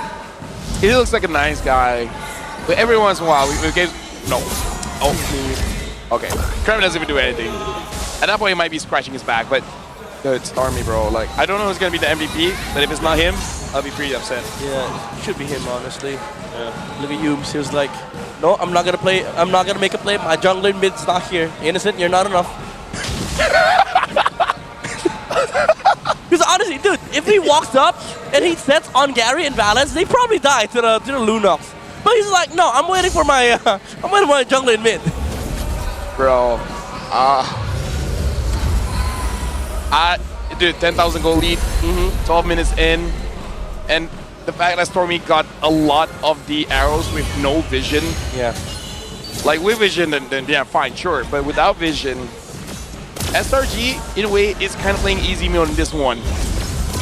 Yeah, I don't really think there's any chance of CG turning this around anymore. Oh, they hit the arrow on the 3. He has to flicker back out. Look, Yums is in the bush. He's been hiding the entire time, and he just eats everything. See, Innocent's not enough. He's not enough. He's like, wait, the guy's just doing Lord. Let me wait. That would have been a good set, honestly. Yeah. SRG.OG just looking at Innocent is like, you can relax, bro. Dude, you got water, right? Go ahead. Drink. It's okay. SRG is literally on a school field trip right now. I swear to God, if this was the guys, flicker tectonic charge. Uh-oh, they found Valence. He was trying to look for an ambush. They're not even, like, trying to jump on him. They're just slowly ambling up to the Badang because they know he can't get away. There's a 4-level difference. Ogi Shadow Kill comes out and Valence forces the fist crack out. Barely does any damage. Skies is literally standing there. Meanwhile, the Lord down bottom is pushing in. Conceal comes out. Flicker tech charge. Actually, nice dodges from CG, but look at the damage from the Brilliance. And Pram even flickers forward. Innocent. That was a bit sus, but he does trade for Amzik at least. SRG goes in. Abyssal Arrow just barely misses. SRG not going to be able to end the game just yet. Wait, has Valence been running this entire time? Still alive. He finally goes down. Mega kill for Skies. Yeah, 3 joins the fight way too late. He just ends up being fodder. It's a double kill. Oh, the flicker tech. What are you trying to do, sir? Gary is still so far away. It's a mega kill for Stormy. And now Gary is 1v4. This is just a mess. Mount Stalker comes through. He's trying to slow things down. Skies goes into the base. He's literally standing there. He's aura farming right now. He knows what's happened. Minion wave. pushing in mid. Amze going to respawn, but it's still a 2v4 base defense. Wall comes out, only 1 minion wave. Can they clear this? Zaman Force comes out. Sky's gonna be the main target. Ogi Shadow Kill comes out. Amze goes down. Monster kill for Skies. Crystal is open. Tech charge once again. Legendary streak for Grab. It's cracked! Balance takes out 2 members in a double kill. And even after all of that, SRG says no. Look at you. Crystal is wide open. Instance comes back through once again. He's respawned. This fight has lasted so long. Someone give me a break, please. The Crystal finally going to drop low. SRG still killing CG Esports. They take game number 2. Bro, like, right now, there were a few fumbles at the end from both teams. But hey, you know what? Give time for CG to reset, because even yesterday they had 2 bad games first. Yep. And then eventually, you know, they started to come into turns. But that game, in my opinion, slightly unfair. Yeah, it was. It was stormy. Bro. CG, honestly, at that point, he was leading everybody 2 kills. I was tilted. After. You were tilted. Dude, I'm not playing, and even I'm like, bro, I can't. If I was playing, I was like, guys, you know where the sprint button is, right? Like, let's just get to the next game. I don't want to waste my time here. Yeah, dude. Like, honestly, these are the type of games where you just go walk and run down the tower, you suicide under it, because it was just too much to deal with. 12 minutes in, 10k gold lead. With this lineup, especially with the Hayabusa getting a lot of gold, it was just, you know, the end that is inevitable for CG. And we already talked about how with this early Hilda pick, it's quite important for CG to actually get started earlier on in the game, but they weren't able to do that because of Stormy's presence. And once the game went in SRG's favor, there was really no way to catch up. Yeah. They honestly didn't need Innocent that game. Dude, you saw Yums? Yeah. Tectonic charge, Innocent died, told you, bro. You should wait. Wait. And then after that, he found, because Sakai's was following Valence, and he was like, "Pa bros!" Grab it, right? We gotta look at the MVP for this one. It has to be Stormy. Yeah, and of course it's Stormy. He's like, hey, you know, bro, it's chill. Dude, this, like, I think we discussed this midnight, where you know someone is talented when they make it look easy. That's true. Dude, that's true. Stormy, the way that Stormy played, he makes me feel like I can use Selena. Yeah. He makes you feel like if you play Selena later, you're gonna win. You're gonna land all your shots, and then your teammates are gonna follow up. But honestly, you could put this down as SRG.OG winning through sheer chemistry. I mean, aside from Yums and Innocent. But the trio mid of SRG.OG, this is their gameplay, this is their play style, the identity of the trio mid. You keep getting kills after every kill because of how aggressive Yums, how aggressive Sakai's is, followed up by the skill shots landing from Stormy. Unfortunately, it was a pretty one-sided slaughter here. This is literally half the duration of game number 1, and the kill score is on another level entirely. CG were so behind, they couldn't find any space on the map to farm, and all of this was because of the lack of map rotation, and I can't even blame them too much for it because that mid lane control was so strong. CG needs second pick, man. They need second pick, get the Grok, and I don't know, a Lapu, a Lance, I don't care, man. Like, get second pick. Yeah. Honestly, at this point, if you're CG, you should change things up. Even though you showed SRG.OG that you want to fight into the fighter, it feels like if SRG doesn't fold, they could do whatever they want. They put Innocent on Lunox, and honestly, this 5 kills, they don't matter because all the pressure came from the Grok, from Selena, even Sakai's was showing up. The Hilda was a problem for a bit, but after the initial early game, SRG.OG was just playing with their food. Every target that walks up gets arrowed, and then Cram just jumps on the backside. Even Chiku, with the attempted tectonic charge, could not answer the arrows landing from Stormy. The problem with the Hilda for this game is that what makes Hilda annoying is that you cause trouble and then you're able to run away. But you kind of can't outrun SRG here like either a wall will block you, either the Lapu will be able to jump on you, Sakai's putting the arrow, the shadow, and then the arrow coming in from Stormy. Yeah. Either ways, Yetri in this game, the fact that he died so much is that it feels like a Kufra. Once you go in, you can't go out. Yeah, exactly. Yeah. And again, it goes through the chemistry with SRG. Like all these skills, they have to be coordinated. And the way I see it, it actually amazes me that these plays, they don't even have to talk sometimes. It just naturally happens. Even on the last part when the Stormy threw the arrow, it was gonna miss, but because of the wall that came out from the Grok, it blocked the path.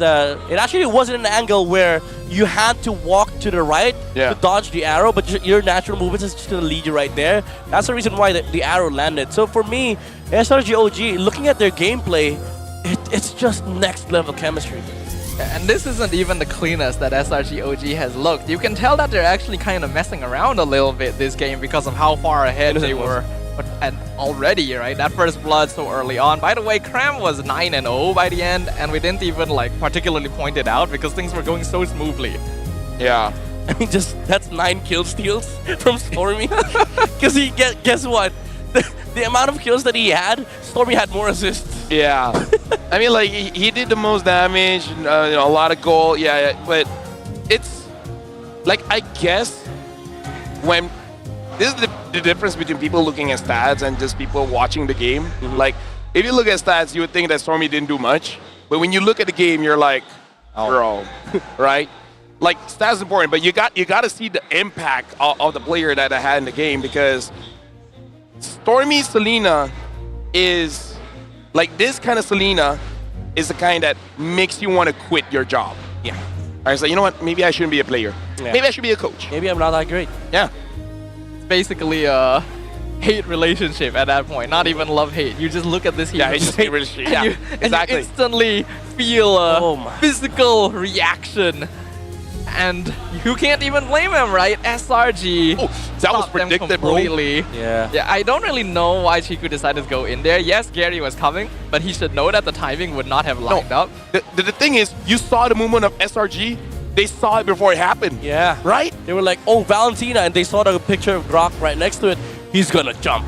But also, this is continuation of yesterday. Remember we talked about Chiku wanting to go gold, mid. Now he's able to fulfill the roam. Because the moment I saw every single member of SRG stopping at the same time, and then you can tell they're aiming the dash away, I'm like, they know Chiku so well. At this point, I wouldn't be surprised if they can hear the comms. Yeah. Either way, right now, all eyes on the goal here. Big shout outs to all the Malaysian teams. We got the 32nd SC Games here. Being won with bronze medal and silver medal by the female as well as male category. 30th SEA Games. I was on that one. We got the bronze medal, but now trying to get the gold for the next upcoming SEA Games, ISF, M7, and all the tournaments that these players are going to. It does give you a lot of confidence, right? The SRG trio mid looking to be very strong so far, and we've already seen the capabilities of players like Momo Uni as well. So I have a lot of praise, a lot of expectation when it comes to the SEA game coming up as well. And of course, we can't forget our women's team. They have been slowly getting better more and more over time. Yeah. Honestly, shout out Saria. Again, I keep saying every time I get asked a question, my answer has always been MY is a region that we look forward to seeing in the international stage, especially in SEA Games, because this is the region that actually, aside from Indonesia, that gives us the most trouble, honestly, for PH. Yeah, because I would say that MY has gotten to the stage where we are learning macro quite a bit, so it's not just unga bunga fight all the time, right? Either way, the quest for the final title here, SRG.OG, they have gotten a lot. They just haven't gotten the M series just yet. Are you okay with that? Dude, unga bunga. That actually killed me. Yeah. What? Is that funny? Don't we say that a lot around here? Oh, you don't know, sir. You don't know. Let me tell you, don't ever try knowing it. What? It's such a... I can't even tell what you're trying to say anymore. Hey, he said he died, so you know. I died. Fair enough. This is a process of dying. Anyway, SRG.OG, they want to get that M7, but Team Liquid are on a golden road. Yeah. No one has done it so far. Yeah, nobody. So far. Yep. And every It was single close though last year. dude, you know what's scary? What's scary? Like for for other regions, not for me. For other regions. All right. The scary thing is that every time PH is facing a curse, they break it. M5, remember, no host country has ever won the M series. Philippines did it. Yeah. Onyx was on a golden road. They didn't do it, but KLPH are on a golden road. I'm more surprised 18% believes in CG. Although to be fair, watching game number 1, you kind of want to give that respect, right? Seeing that maybe, but still overwhelmingly, it is Selangor Red Giants CG Esports that you guys are predicting to win this one. And I think game number 2, the draft coming in from SRG.OG is something that just CG could not predict. And that's just gonna be even more confusing. Because now, CG might just overthink the draft. Yeah, that's what I was worried about actually, right? The out-of-game momentum that we're looking at here. Because after game 1, CG looked pretty good. Yeah. But you have to feel kind of sad about not actually getting that W. They were so close to doing so, the game lasted so long, and there's a chance that it actually affected the way they played game number 2 as well, making them think like, okay, we have to do things a little bit differently here. And now that they've lost that as well, will they be able to reset? Yeah, honestly, game 3, I think CG, I agree with Lafell, they should look to getting a second pick, but change up the jungler. I feel like Gary on Yi Sun-shin takes a while. But him on Lancelot, he's able to do a lot of crazy things. Or even consider going utility against SRG so that you're able to ramp up the pressure, get the momentum going, then find the space to let Amzik farm, or even make him play some utility gold laners like the Ruby. One condition though. What? Chiku's gotta lock in, because if Gary is on utility and then Chiku still gets caught, that's gonna be too much on Amzik to carry, man. Like, I feel like Gary is using damage dealers assassins because Chiku has not been showing up just yet. Chiku, you are the owner of the team, and that's a lot of responsibility onto you. But hey, you just gotta take the pressure, man, and then just move on, hit strong. Maybe it's time to pull back the Kimmy again, right? Go back to the strategies that they're more used to. We'll see. It's gonna be game number 3. Back to the expanding rivers.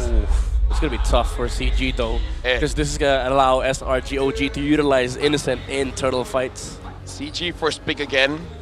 I hope the first 2 games were just a setup, and then now they're gonna pick up the Lancelot. Similar to yesterday. Yeah, exactly. Yeah, I hope they take Lancelot though. Even the Grok, honestly. Take the Grok first pick. Yeah. Let SRG choose between Lance, Haya, Yi Sun-shin. There goes a Ruby though. Full respect coming out from Arcadia.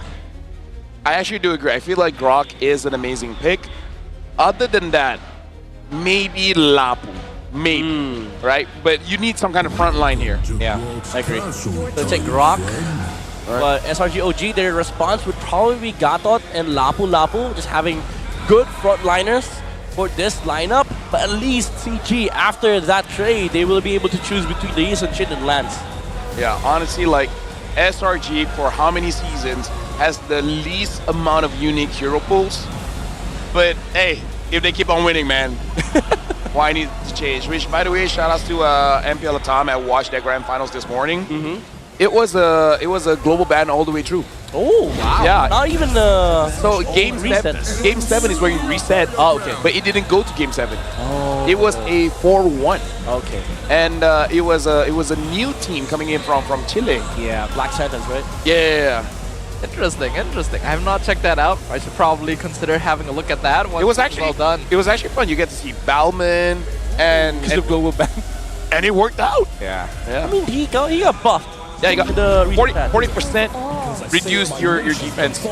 What about Esme, right? What about Esme? What about Esme? But you see the pathing, right? SRG.OG knows too. Like Gary on Yi Sun-shin is much slower compared to his Lancelot. So that's why instead of the Gacha, they went with the Lancelot and they picked up the Lapu for Cram. Now CG, I think this Esmeralda does give them the flex option to go XP and gold. But they're forced to still take the Yi Sun-shin because guess what? They banned the Hayabusa themselves. I feel like at this point, it might be wise to start reconsidering whether you do want to try utility junglers instead, because Yeah. Sunshine hasn't been working out too well for them so far. Esmeralda being picked up quite early on in the draft as well means that SRG has a lot of time to think about how they want to approach this, and it does look like CG is leaning more into double fight. Oh. Wow. I was thinking, what about CG ban Selena after this? Yeah. And then Selena gets third pick. Here's the crazy thing. Never used the Selena before in this regular season. Maybe like once or twice, but meaning like it's not his go-to hero. And then all of a sudden grand finals like, all right, I'm gonna pull it out. Yeah, dude, I personally have seen that in scrims. That's what I said. That's horrible to play against, honestly. Yeah. He just lands every arrow. Acting a little bit like that special suit that you only pull out at the playoffs, right? And it's so far working quite well because other teams just aren't really prepared for it. They ban out the Jushin here. Maybe they still wanting to get that thought and preventing it. Or you know what, genius. You don't want to know why? They gotta give Chico a hero that is not safe. Jushin is so safe. The tankiest mid laner. I call this throwaway bans. Like you just ban any. Yeah. Whatever. Like whatever hero you select, just don't ban our heroes. Yeah. It's like Coach Ark asking us like, Coach, we want dinner, man. Like if it's a 4-0, we might end it before 8. So how's about just get a fast ban? Yeah. I think SRG.OG can actually do X-Borg again in this game on Red 4, maybe even Red 5. If they ban Valen, probably. Yeah. Maybe they take Gatot Red 4, so they hide the fact that they can go double fighter. Oh, Harry. Oh, that actually is a good ban against if you're gonna pick X-Borg. That makes sense here. With the Esme already on the CG side, they wouldn't have to worry about the Harif being countered in lane, so they could grab it and take themselves away from the risk of double fighter being countered by X-Borg. So they just take the Harif out. Cho also can be banned. So Granger is gonna be a contest here. Yeah. If they pick Granger here, CG could go, honestly, just a double fighter. Problem is, what fighter are they looking for? Like Uranus? What if they go back to a Bennett? Which I don't think they should. Hey, Mars Madley is there. I think the plan is you go Gatot, see if they pick Valentina, then they take X-Borg if they don't. But if they pick Valentina, you just go back to Granger. Yeah. I think that's the plan. Well, if CG is thinking about that, I think the best thing to do would be to take the Valentina and the Granger. I agree. And it is heroes that they use pretty well, because you gotta get Zig back in the zone here. But I don't know, man. Valentina on Chico just now was I don't really know how I feel about the Valentina here either. Pixel dead. Actually, just don't get hit by the arrows. Yeah. It's not that bad to be honest. Hold on. Okay. Oh, they're not. Okay, they're not. Dude, I thought they were gonna lock him. Which solves a possible X-Borg as well. Why Lunox? Hey, listen. What is the safest hero that Chico can use? That's not even safe, sir. It's only safe when you're in Brilliance. Yeah, it's safe when you're passive. Inus only died twice. Hey, Inus only died twice. At least he made a move with Humes. Yeah. He was like, bro, we've been playing for 2 years now. All right, so SRG here. X-Borg. Or they can go for a... What else? What fighter does Innocent want to play? If a fighter. Yeah, if they fight. I feel like he might go Martin here. Now that's a flex. He did play that once. Shout out Yamaha making the Brody. That's a flex. Or Claude, I think. It's one or the other. That's safer. That's safer. No? Oh man. Yeah, I told you. X-Borg. Honestly, he probably asked Coach Arcadia. Exactly. He was like, Coach, can I play Brody? Yeah. And it was like, Coach, no. It's like, okay, what about a Claude? Yeah. That Coach like, X-Borg. This is a little confusing. It's like, Stormy gets this hero. It's like, you're not Stormy. Yeah. You're not part of the trio. You're not Stormy, sir. Innocent just looking at us like, fine, man. I had my season. Okay. Well, this is very, very interesting. This X-Borg, while good against tankier lineups, that's not really what's on the other side this time around, and that's what resulted in Game 1 going on for so long in the first place. SRG.OG doesn't seem to think that this is an issue. They're still gonna pull it out, and let's see whether or not it will work out in their favor. Yeah. I mean, to be fair, maybe the reason why Innocent wants to play a different hero is that because he feels like, all right, this draft kind of is suspicious. Yeah. Every time we pull this off, we almost lose. Yeah, so let's try to work on it in the grand finals itself, you know, and use it as practice because we're already 2 games up against CG Esports. Let's see whether or not the team with the legend behind it will finally draw blood from the Giants. So this is kind of like, okay, we got a problem. We need to scrim, but we also need to attend MPL. Yeah, but also there's no team to scrim against. Yeah, exactly. Everybody's taking their vacation. So Arcadia's plan is like the mastermind goes like, all right, CG is okay. They're strong, and we want a team that wants to take it seriously. Yeah. We don't want like Team Liquid who just got off vacation. We want an actual test. Yeah. Let's play Xborg in MPL Grand Finals. Yeah, and we can experiment with like the crowd and the stage atmosphere as well. Like global reception. Yeah. It's the perfect practice environment. And right now, Yums, will he die here? No. Try. Oh, bro. Actually, the flicker forward. Okay, all right, Chigu not gonna let that go. Stormy dives straight in. Wow. He's in some trouble, but he will be able to get away. Oh, you got 3. I don't think you'll kill an S. Yeah, that's an S, right? I mean, never say never, right? That's what Justin Wait, Bieber would hold on. say. Guys just hit level 4. Bro, just go to your tower. We really spoke too soon there. Hey, should have listened to the beeps. The beepster. By the way, yesterday we started doing that. Like we say things that shouldn't happen, and then they start happening. So this desk is kind of cursed. No, it's just something that happens. You know? It's a caster's curse. Caster Yeah. curse. No, like yesterday, it was on a different level. It was a different. It was legit. Really? We were calling throws. Yeah, and we call how they're gonna throw, and we call the sequence of the throw of the abilities being used. Yeah, we even call people that will die in the next 20 seconds. Man, you guys need to give. Oh, wait, what? Gary died to Stormy in the jungle? And he hits another arrow, forces the entry back, uses the Purifies, guys gets the turtle for free, transitions, steals the purple buff. It's Stormy. Like, it's just Stormy. Just Stormy things? Yeah, it's Stormy. Like, what do we say again? What do we say about an arrow hitting a target? AOG, Hamzik cannot back up to his tower, he has to use Flicker just to get away. You know what? Stormy, sometimes a bit too much. Like, if I was the owner of SRG, I might even tell this, like, guys, sorry, man. I mean, like, this kid had a good time. Yeah. He had a pretty good lunch. He had Nando's, so he was happy. That's true. It's not Stormy, it's Storyu. Storyu? Yeah. No, that's why he's Store Me. He's not thinking about his team. Yeah. He's not Store We. Yeah, exactly. Store Me. I'm that guy. But hey, yeah, what? Hey. That's Stormy. He put an I in there. I and me. That's how selfish he is. Because coach says that there's no I in team. Well, I will have an I in my name. Yeah. Before it was Store ME, I was like, he was like, no, that's not enough. Well, what's happening in the game again? I feel like we're going on a tangent here. Brilliant's gonna be used in the mid lane. SRG still applying pressure on the map. Look at the rotations coming in. I will stop my tangent when Stormy stops hitting the target. Dude. You know what's going through my mind right now? What's going I'm just through so your mind? happy we had that game #1. Yeah. At least we had something to celebrate. Oh, he hit another arrow on Gary. That's the jungler, by the way.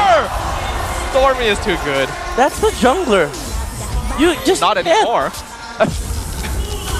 That's true. At this point, it's not SRG.OG winning, it's just Stormy winning. Stormy. Just, you know, when we do the grand finals awarding ceremony, just give us Stormy the trophy. Yeah. Let the SRG to the backstage. AOG cuts off Amzik, but uses very deep and very low on HP. Revitalize, not gonna save him this time. I think he's asking Stormy why he didn't go in. It's like, it's Storm me. It's not Storm us. Storm right? we. You go in alone. Yeah, that's why Yums for the past couple of games has been trying to play with Innocent. His mate just going alone. Yeah. Cram already doing some hook damage. Guys, secures the turtle once again. Gary in no position to contest, and the goal lead really starting to build up now. Well, they were able to kill Yums twice. Yeah. Right? So at least they're on the board. Yeah, but it's kind of hard though for CG, because even though they're getting kills, it's a kill that doesn't even matter. Yeah. Because Yums is allowed to die in this game, honestly. He's the protection. He's giving space for SRG.OG. And this Battlelord is just getting a lot of farm. And in comparison to game number 1 where CG got it close, now Sekais is actually a threat. Oh. Ram dropping low. He actually does go down to Chiku, but here comes the rest of SRG.OG. Brilliance could be used already. Sky's looking for Gary. Phantom Execution is over the wall. Gary tries to dodge it, but Sky's just lasts him to death. And they just walk out like nothing ever happened. Dude, like right now, hold on, Amzik gets caught by Stormy. Amzik does survive. That's a dangerous angle to come from, but Balance does get the kill on Stormy finally with the tech charge. Okay, so SRG forced a little bit, and now, hey, maybe they're making some mistakes. Yeah, it's a bit too deep, honestly, AOG. Ooh, deflector forward. Chico wants the kill, and he finds it. It's killing spree for the Lunox. Meanwhile, Amzik coming in from flank once again, gonna be ganked by... Huh? Amzik? Let him go, let him go. Okay. He got close. Guys, that surprised me so much I had to stop my play-by-play. Yeah. He forgot which side.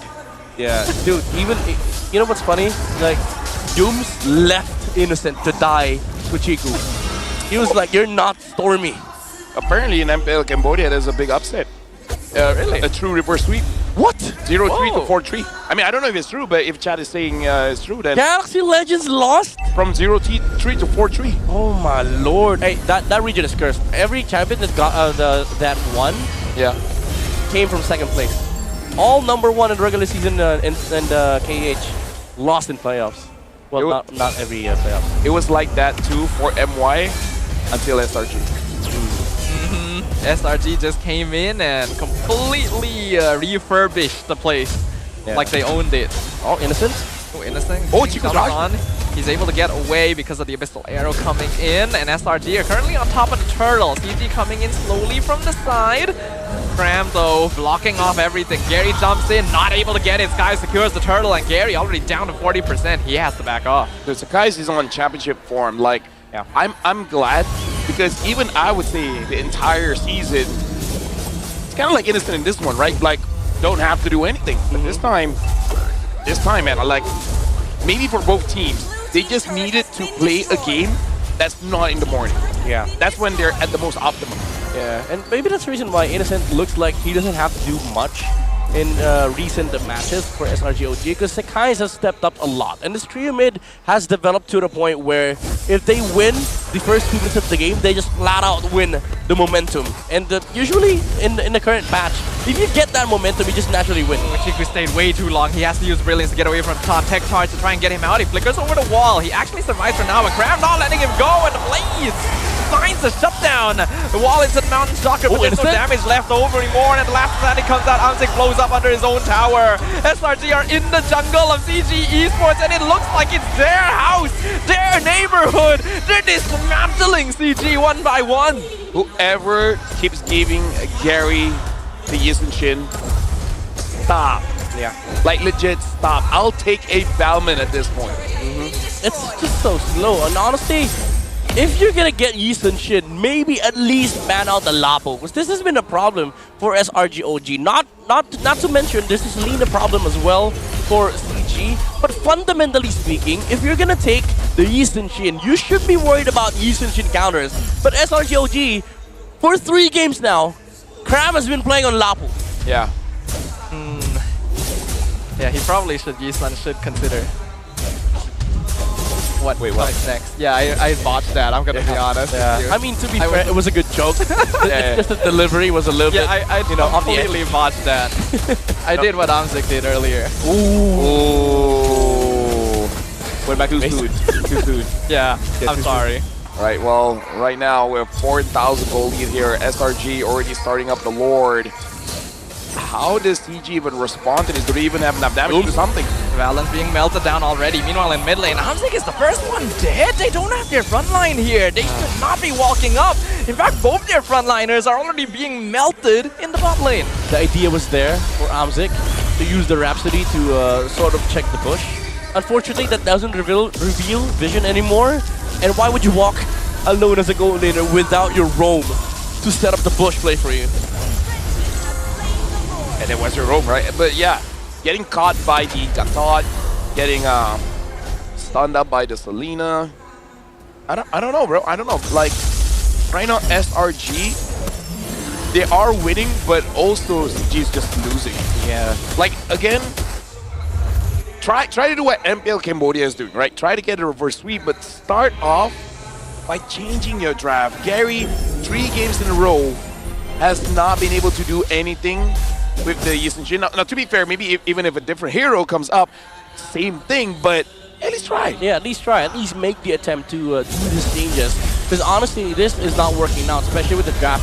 AOG once again splits the fight in half. Gary's the first one to melt down. Last name comes through as well. Tech charge misses, but doesn't even matter because Malice is already dead. Double kill comes in from Skies.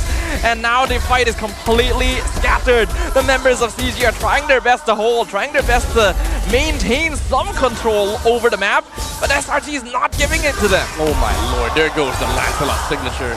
Sakai just out playing CG, styling on CG Esports. And even Kram, you see the Lapu problem that we were talking about earlier. Every jump of the Lapu, he is unstoppable because the Yi Sun-shin could not do anything against it. Right now, SRG, they're getting turrets basically for free now. Not even going for those kills, because even if Stormy doesn't hit those arrows, at this point, CG, they really can't do anything because the main damage dealers, Amzik, Gary, they keep getting targeted, and it's either them just caught lacking, you know, getting caught by the Todd, getting caught by the Lapu, or just the amount of damage that Sakai's is doing. Bro, look at this. It's the experience, honestly, of SRG.OG. Game number 1, that game was exhausting, but at least there were some fundamentals on the side of CG, but now they're missing on those, even with the bush checks, even with the the combos, even with the answers against the Lapo. It feels like they're not even trying to react to whatever SRG.OG is doing, and that's the reason why every single jump from Yums, from Cam, is met with nothing, because they're just not prepared to deal with it. I'm actually really concerned about CG Esports now. I feel like the psychological damage that we were talking about before this game started is actually starting to take a toll. They are not making the same movements that they were in game 1 that we praised them for, and they're kind of faltering back into very reactive positionings and gameplay that's causing them to make mistakes. Yeah, I mean, to be fair, that kind of happens to almost everybody, especially when you're up against a Selena. And Stormy has been really phenomenal in Selena for the past 2 games. So that's the reason why CG, they've been very passive with their positioning, but also, again, just to address the fact that there's a lot of draft issues on the side of CG, wherein you have the Yi Sun-shin not able to do many plays because of the fact that there's a Lapu on the other side. And the thing here is, like, I feel like we experience this quite a lot, where when you make a mistake, it really messes with your head when your coach says like, okay, just don't do this mistake. Yeah. But then you're too afraid to do anything. Well, Last Insanity is forced out defensively, but I don't think Innocent minds doing that for now, since they do have full control over the Lord Pit. We're approaching 13-minute mark. Goal lead is 8.5k in favor of SRG.OG. They pop the conceal. They're trying to go for the fight. Tech charge with the flicker. Catches out Cram. They burst him, but he's able to jump back out to safety. And now Skies is diving. Forces the flicker from Hansik. Brilliance comes out. Skies is unstoppable. He is dashing through everything. He is dismantling CG. Piece by piece by piece. Innocent comes in, blows up Gary. Valens is the last one standing here, but even he cannot stand the damage. It's a triple kill for the Sky Prince. Stormy not going to be able to win 1v1 against Yetri, but he's just delaying time. He's not letting him walk home for free. The base is being broken wide open. There's only a single minion. Yetri needs to clear it. He's going to be able to keep it right outside of the base, but the damage is too much. Legendary wipeout for the Sky Prince. SRG.OG are on 4P point. So guys, man, where were you this entire season? I mean, I guess on the grandest stage of MPL MY, when everyone's watching, it's like, you know what? Now I'm locking in. I built up all this animosity towards me. Now I'm gonna prove the haters wrong. I mean, to be fair, in his mind, this is the only match that matters. This is the scrim towards M7. This is the match that he needs to take seriously. And off of that fight, we see Sakai's really just stepping up. The other members, they just have to do their jobs, and Sakai's will do the rest. And because of that, they're now one step closer to securing that 4-peat victory for MPL MY. the situation is dire for CG Esports. There's so many things that they need to change in the draft, in their gameplay, in their execution. But they are down to their last life. Okay, like, the only thing that we can suggest is just change the draft. Other than that, man, when you're opposed against this unstoppable force, like, I hate being on the coaching side of CG. This is a lot of stress. Oh yeah, for sure. Like it's very overwhelming, especially for a team like CG. You know, they came from MAL. You know, the pressure is there to actually perform in the grand finals. There's a lot of mistakes that needs to be fixed. You also have to worry about the draft. It'll just overwhelm you to this point. And honestly, it's kind of hard to come back from. It's kind of hard to compose yourselves. But SRG.OG, you know, again, they're one step closer. And now we gotta look at the MVP and the Sky Prince again. Sakai's, bro, like, the entire season just act like it's nothing, and now, in a way, he's acting like it's nothing. Man locked in, right? He saw Stormy get the MVP in the previous game, and it was like, it's my turn now, right? The landslide popping off. Nearly 900 GPM as well. That's such a difficult threshold to hit under the current patch. Deathless, his damage was insane. He was already full build by the end of that very quick game. There's really nothing that Skies did wrong. Yeah, I mean, to be fair, the gold from the minions got nerfed, but the heroes did not get nerfed. I mean, the gold from the minions bounties did not get nerfed, and Sakai's was farming heroes left and right. And again, we just see, you know, a free game for the Lancelot compared to game number 1 this time around. He was able to do his normal rotation, his normal pathing, was able to get out of the first turtle scot-free. And because of that, the trio mid was once again activated from SRG, wherein they just started putting pressure between Yum, Stormy, and also Sakai's, which allowed Cram and Innocent to not worry about being ganked at all. They were actually making plays on their own, like the side laners moving towards the middle lane to sort of help out on pressuring CG, which does allow SRG and again Sakai's to keep up in terms of farming. So it's kind of a snowball situation where you help your teammates to do their job so that you get more in the game. Yeah, we already talked about how in game number 2, SRG were already kind of messing around, just kind of playing like whatever they want to because they are just strong enough and built up enough a lead to do so. In game 3, that pushed even further. They have adapted. They have understood what makes CG Esports tick. And unfortunately, there is a very fragile foundation under this squad. If you disrupt their early game, they're already known to be slow. They just cannot play catch-up. Yeah, but it's all without, you know, proper fundamentals as well from SRG.OG. Like you see the emblems, Stormy with the, you know, Season Hunter. He's been able to like amplify the farming speed of the Lancelot. And again, that goes with what I said earlier, that you amplify your teammates so that you can do more. Now, because SRG doesn't have to worry about their own jungler, they can actually invade, put pressure. That actually stops CG from making any moves because now they got to deal with these set of heroes. And you also have to add to the fact that, again, there are certain draft problems for CG where they have to deal with sort of like counters, which just amplifies this pressure coming up from SRG. That's why I think, you know, at its core, CG just needs to readjust the draft so that they can actually recompose themselves. Because now the story of the grand finals is, this is going to be the final set of heroes that SRG.OG is using against you. If you're CG, you got to switch it up. Yeah, we know that SRG.OG doesn't really switch up their draft in the same series very much unless they're pushed to do so. So that is a plus and a con for CG Esports because they know what is coming at them, but they have also failed to deal with it multiple times at this point, and that puts you in a really difficult position mental-wise. I also think that hero pool may be an issue here, because CG Esports was already a team that was known for having a smaller hero pool, and their base strength of strong late game with macro management is very difficult to achieve in a high-paced meta. Yeah, and I think for you know, SRG.OG, there's no point to adjust anyway. We saw that from MSC when they were up against E-Liquid. Stormy played the same hero in the entire series, and That's sticking to what works. That's sticking to your identity, your strategy. But at some point in a grand final, especially in the best of 7, you gotta gamble. Like you don't know what's coming at you if you change your draft. Like let's say they pick the Lancer for Gary. There's gonna be another set of heroes for SRG. But for 3 games now, nothing has worked. Nothing has stuck to the wall. So at this point, that's your only option. Like you've exhausted everything. You've tried everything. For your players to actually readjust, it has to be a new set. It has to be a new environment where they can actually feel like, all right, now we have a chance. Yeah, I can certainly get behind that. It might just be time to kind of pass up on team synergy a little bit and just give them heroes that they feel like, I am good with this hero, I can make things happen with this hero, right?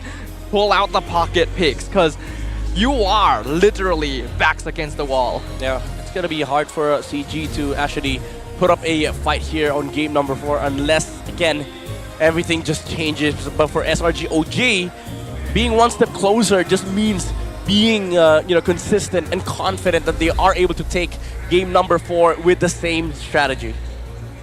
There's a lot to work on. I have faith that this team can surprise us. They've already done it before in the regular season, in the playoffs as well. But now is the time to truly and duly lock in. 3-0 Grand Finals, their first time ever in this position. We'll take a break for now. We'll throw it over to Rose on stage, and when we come back, let's see what happens. Hey guys, selamat kembali kepada Side Reporting di MAEPS Serdang, dan sekarang Rose bersama dengan dua tetamu yang sangat-sangat special untuk Selangor Red Giants OG Esports, and it is none other than the girlfriends of Innocent and Cram. Hello everyone. Hello, how are you girls? We're good. We're just very nervous in the first game, but right now more relaxed. What about you, Ali? How are you? Very nervous too. Wow, she is very actually nervous for this interview. Now girls, I know that you both are from the Philippines. Did you guys fly to Malaysia alone this time around? I fly with my sister and my cousin, and with my team. Yeah. Oh wow, with the team. What about you? Yes, I fly here alone. Wow, alone, all for Cram? Yes, of course. Wow, the strongest support system for Cram. Now girls, you know what? Let's talk a little bit about being the girlfriends of a pro player. We know that they're both Filipinos, and you both are obviously Filipino, so now that they're playing in Malaysia, it's definitely a long distance situation. And I'm sure that is tough. But maybe for you, as a girlfriend of Innocent, how tough is the long distance actually? Homesick. But actually we make it work because Innocent is just very hands-on when it comes to my schedule, and we make it up after our long day of work. We're just gonna catch up, play games, or just watch movies together. Oh, Innocent is such a sweet boyfriend. Oh, he's shy. What about you? How do you and Cram handle the long distance? Kinda challenging, but we make sure to compromise with each other. After my class and after his scrims, we try our best to do video call. Oh, so do you guys video call every day? Not every day, but we try our best to do it almost every day. And I see you also come to KL a lot when you're free, right? Yes. What do you love about Malaysia? Aside from Cram, of course. I love the food here, and my favorite is kek pisang and nasi lemak. Wow, kek pisang and nasi lemak, menarik. I also love those two. What about you? Do you like any Malaysian food delicacies? Nasi lemak. I ordered it before on the flight AirAsia. Then when I went here, I also go to the restaurant with nasi lemak as well. You know what? These girls love nasi lemak, and we understand the appeal. Nasi lemak sedap kan? Betul. Semua orang setuju nasi lemak sedap. Now, my question is, as a girlfriend, I'm pretty sure they would explain or maybe even share their hardships with you. Like, oh, I lost today, or like, oh, this, that. What does Innocent usually share with you? Sometimes he's just gonna share his scrim results, and then if he's not doing so well, he's gonna ask if I'm busy, let's watch a movie, so he can, maybe relax a little and then just forget the bad day and then move forward. Oh, that's so cute. What about Cram? He tells me that he's homesick, and to have him relieve, I order him food like matcha. Oh, you always get him food deliveries and drinks and everything like that. Now, we're in a very, very close series already. We're about to wrap it up. But we see that the boys are actually hearing and listening to this interview in the player room. Perhaps, is there anything that you would maybe like to say to Innocent? Go baby! 4th Pit champion, let's go! Oh, Innocent, did you hear that? Did you hear that, Innocent? Ay, he's shy na. Okay, what about you, Ali? Anything you want to say to Cram? I'm so proud of you. I love you. Ay! Oh my. Grand finals ni sangat-sangat bersemut ya. Maybe you could give a one last score prediction. Do you think we could wrap this up with a 4-1? Or it's gonna go full 7 games, 4-3? I guess yes. 4-1? Yeah. 4-1 for Yes. Chacha? Ali? Yes. 4-0. Eh, mana boleh kosong? Dah dapat 1. Already got 1 point. Yes, 4-1. 4-1.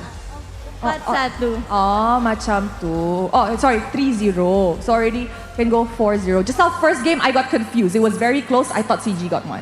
It's okay, who knows? Maybe we could go 4-1. Maybe. I'm pretty sure everybody would want to see a full series today. But we get a 4-1, we get a 4-2. Anything is possible. Thank you so much, girls, for talking to me. Thank you, Rose. You're so beautiful. Oh, you too. Thank you very much. And of course, before we continue our match, we are gonna go on a very short Maghrib break. And when we come back, we will see if we could wrap this up. And with that, let's go on a short break.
Welcome to MCGG Rising Stars.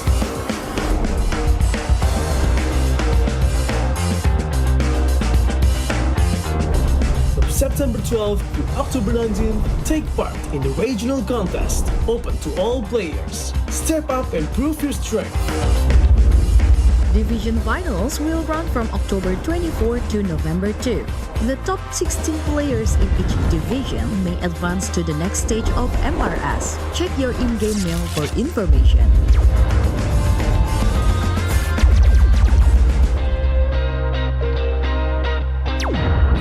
The S3 Finals group stage kicks off from November 8 to November 9. The top 6 players from each group will qualify for the S3 Finals semi-finals. The semi-finals will be held on November 15. The highly anticipated grand final arrives on November 16. The champion will earn a direct qualification for the first MCGG World Championship. The battle is on and the world is watching.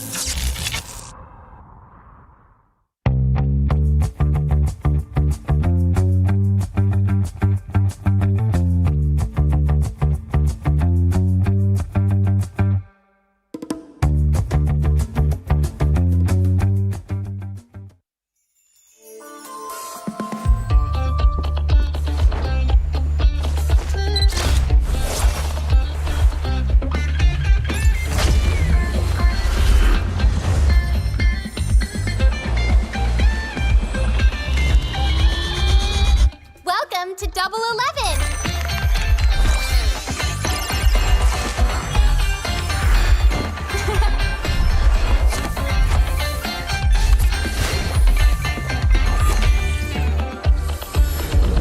Amazing prices, amazing styles.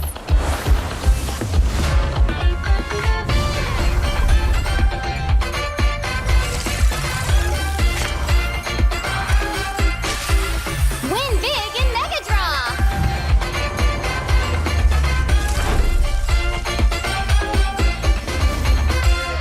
Lowest prices, incredible benefits.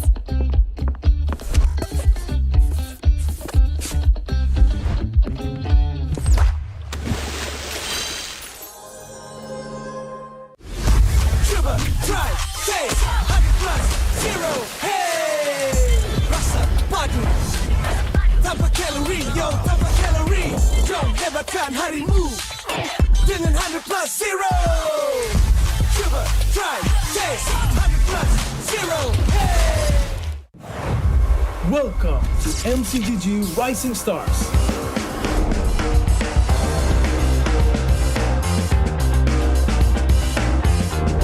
From September 12th to October 19th, take part in the regional contest, open to all players. Step up and prove your strength.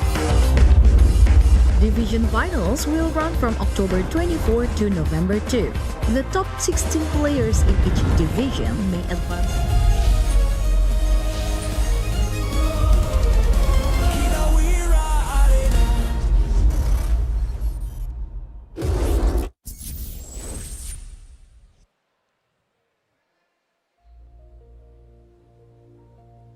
Welcome back, ladies and gentlemen. And as of right now, the score is 3-0.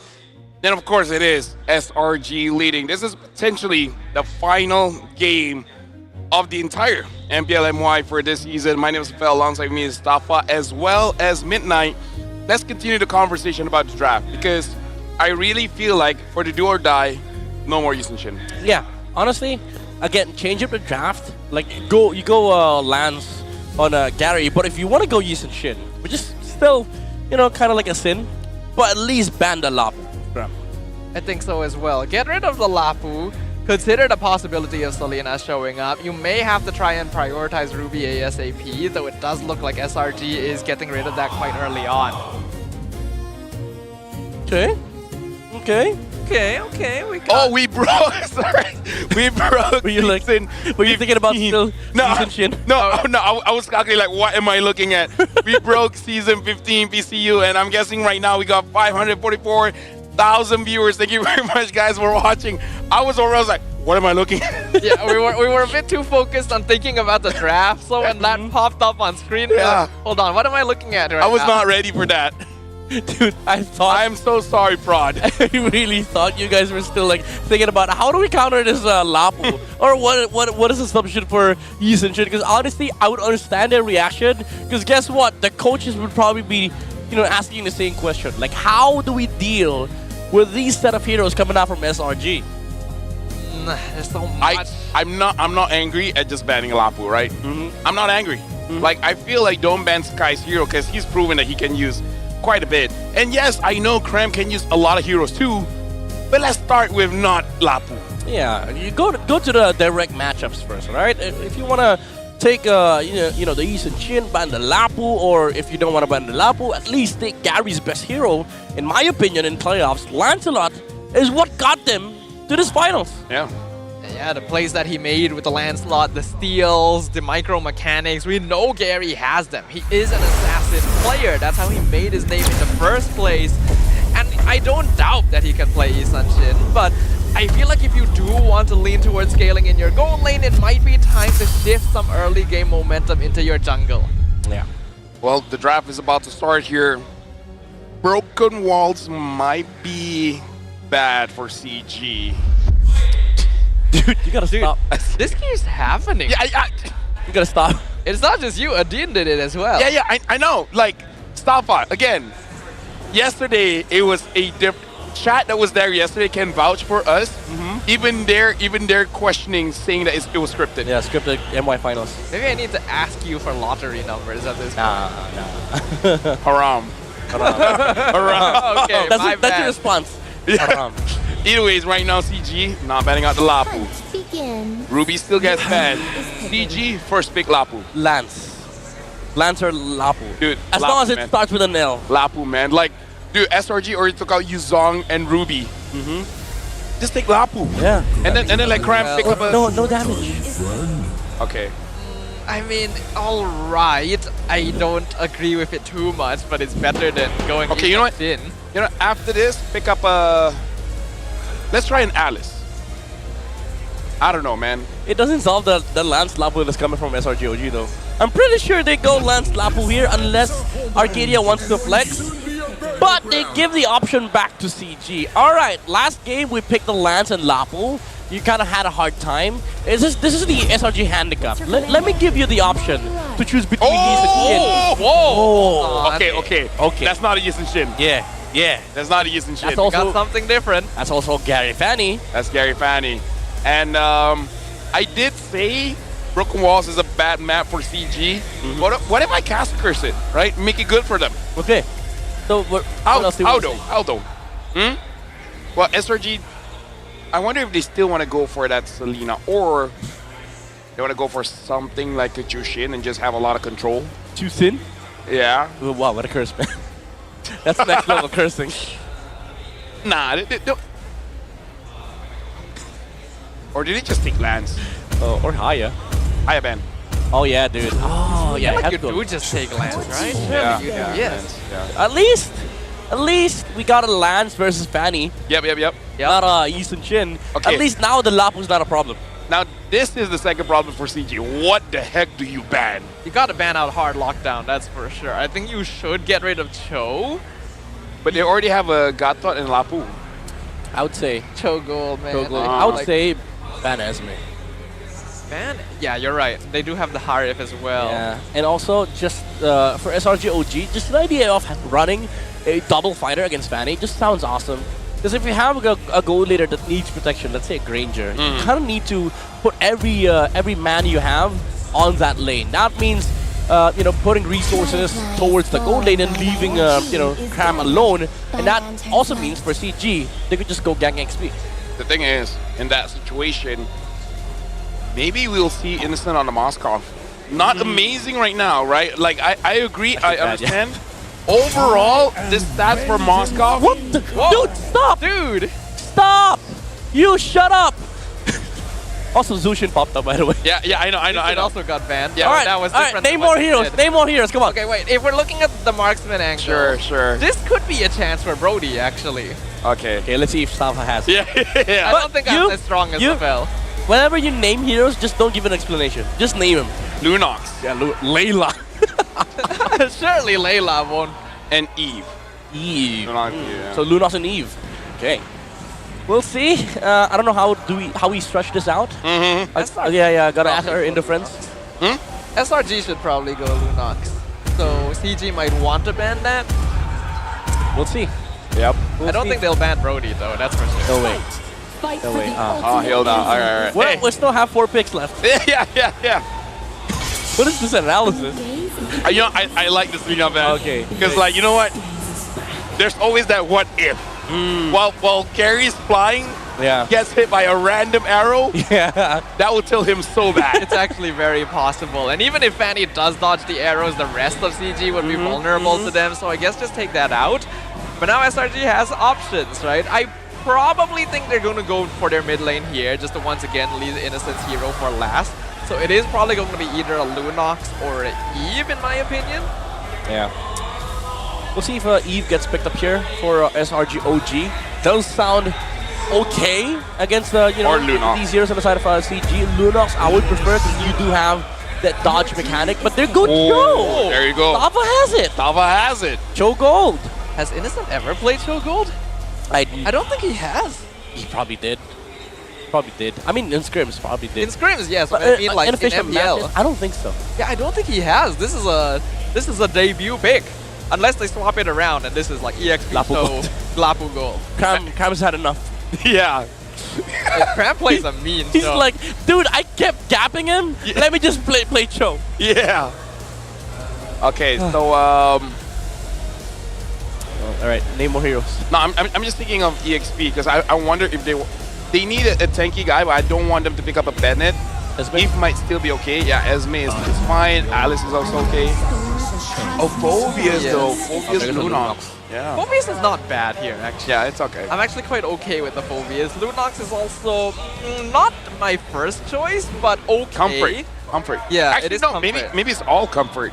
Maybe except for Phobius. Other than that, you know. I mean, we did talk about this during our previous game analysis. Maybe it's just time to throw away team synergy and go for comfort. Yeah. Right? Dude, what if Stormy steals Chiku's hero and just picks Odette?